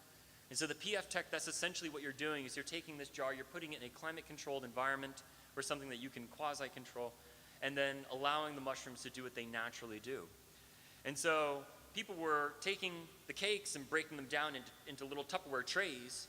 And so it's not a really giant leap to say, well, why don't I just make the entire tub a tray and see how that works? And so that's become incredibly popular. And with Shroomery and Mycotopia, this information spread very quickly in the late 90s and early 2000s. And now is one of the most popular methods of production that people do in their homes. Because it's self-contained, it conserves most of the water in the system. If you have a good ratio of water to substrate to inoculant, you tend to get really good results. And it's a very set it and forget it type of ideology. You kind of put everything in there and you just check on it several months, a month later or whatever, depending upon what you're growing and how long it takes to grow. And then you can just go ahead and reap the rewards from that. And so that brings me to where we're currently at, the Uncle Ben's Tech, right? Who's heard of the Uncle Ben's Tech? Yep, okay. So what's pretty interesting about Uncle Ben's is it was a company founded, Converted Rice Inc. in 1943 first started marketing Uncle Ben's. It's now owned by Mars Inc., which owns all the candy and all the things.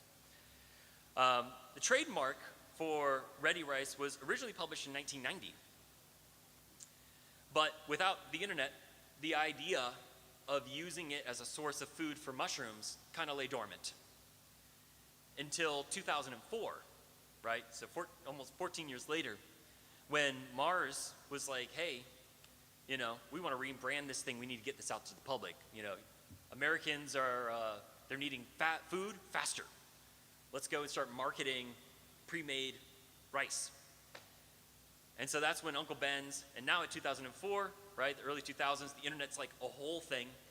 Shroomery's been around for several years, right?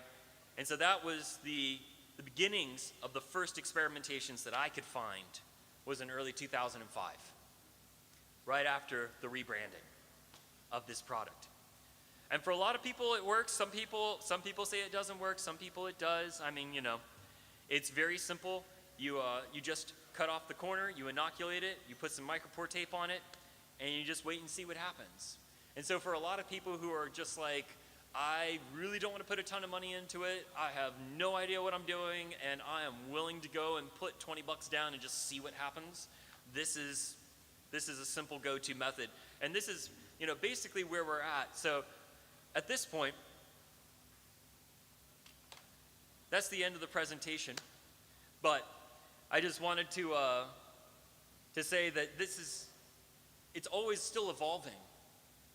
And I hope that through this you can see that this has been a part of as human nature, this has been a part of humanity for as long as we've been human. And there were many sacrifices along the way of indigenous people who bore this burden and were able to bring it to us now.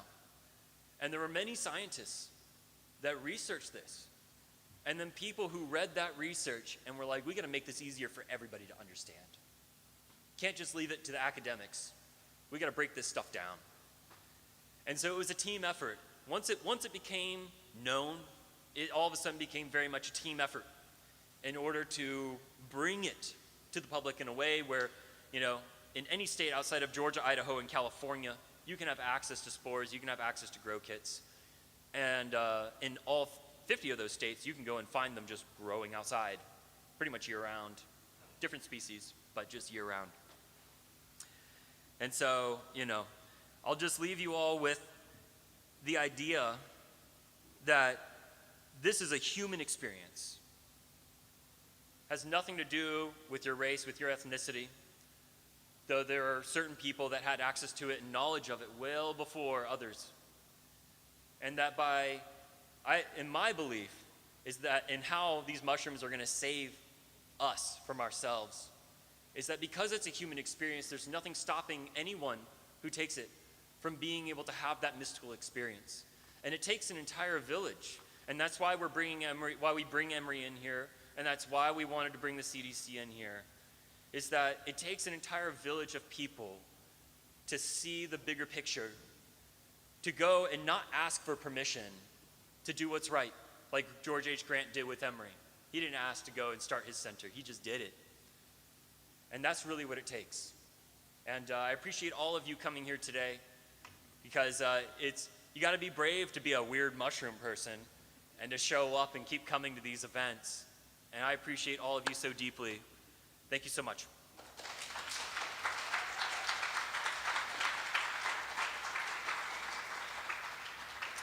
And if there's any questions, I'm here to answer them to the best of my knowledge. You can even ask a personal question if you want to. I don't think I'm as funny as Trad, but you know. Yep.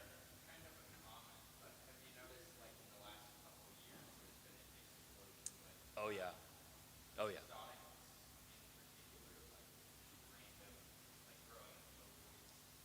Yeah. Yeah, so the question was, in the past several years in particular, have I noticed there being an explosion in growing exotic species like ovoids, and I'm blanking on what the avalanche mushroom is that's in Central and South America, yeah, and all of this other stuff. And yeah, I actually have, and so I think that's a multi-layered question, from the fact that I think that, because I first cultivated my own mushrooms back in 2009, 2010, and had myself a mystical experience, and that's where I found my reverence and deep appreciation for it. And when I quit my job at CDC, and around 2018, I'd already established my business, Mushroom Kings, and was in the mushroom space. So I've been riding this wave for over a decade. And in the past several years, I have not seen the push for the movement, not just for psychedelics, but just overall mushrooms being the solution to these problems, that I have ever since COVID. And I think what happened is that Americans love to cope. We love to cope with food. We love to cope with festivals, with going out, seeing things, drinking, right? We love to cope with our friends. And when COVID happened, we got none of that. All of that shut down. Everything shut down. And it forced people to sit with themselves, and they were unhappy. A lot of people were really unhappy. And first they turned to alcohol and other substances, and then when they spiraled in depression, they then went to Big Pharma, and they were like, hey, you know, do you got a pill for that? And Big Pharma was like, yeah, I've got plenty of them. And after being on those pills for a couple of years, and this is just my personal experience from the people that I've been watching and seeing, you know, this may not be everybody's experience, but this is what I've seen. And after that whole thing happened, people were like, well, you know, the booze didn't work, the pills aren't working, there's got to be something. I still feel empty inside. And that's where people started researching what else could work. And people are starting to turn to nature, just like trad. And so that's where I believe this whole boom has come from. And then with the interest comes a fascination for the what ifs. Like, what if there's more than just a cubensis or a whatever? And that's where you've got people like Alan Rockefeller who've been for decades, you know, researching and going out to rare and unique places and finding these psilocybin-containing species. And I think that's a part of it. It's like where there's been the drive for the interest in the healing, now people are interested in learning about all these other different things that can do the thing, you know? And as his popularity grows, so is the popularity of all these other species that are coming about. So that's kind of like the long form of, does that answer your question? Okay. Okay. Anything else? Yeah.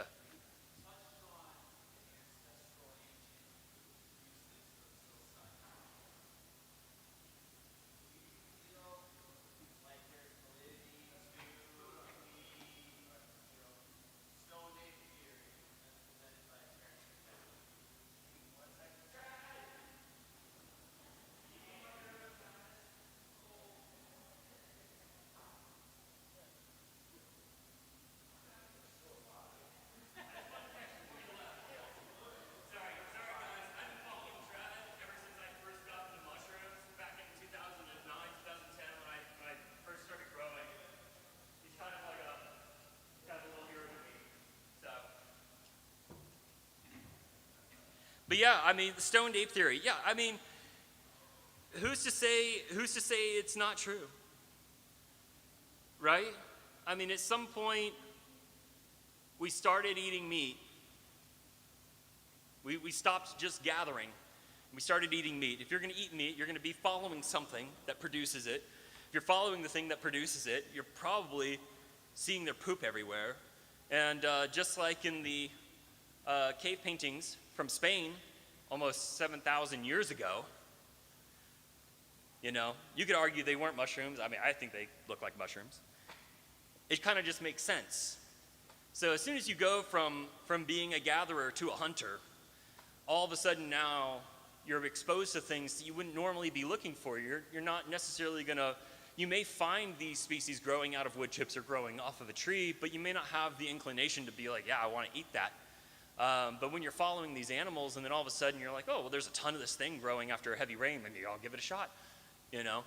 So I think that inevitably, life and intelligence is self-organizing. And that with enough energy put into a system, it creates its own level of organization. And so the more energy you are able to amass, either through an idea or through a culture, right?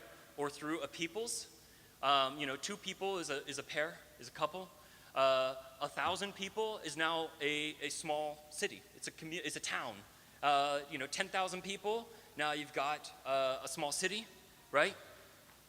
Millions of people, now you have a state. Hundreds of millions of people, now you have a country, right?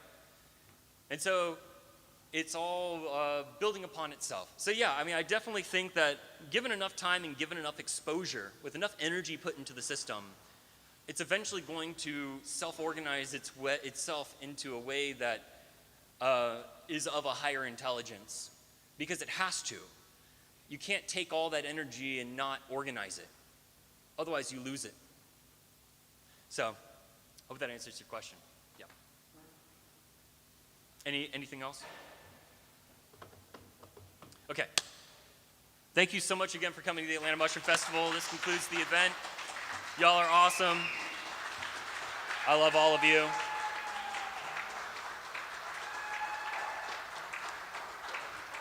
And I see a bunch of familiar faces. Thank you all for coming out.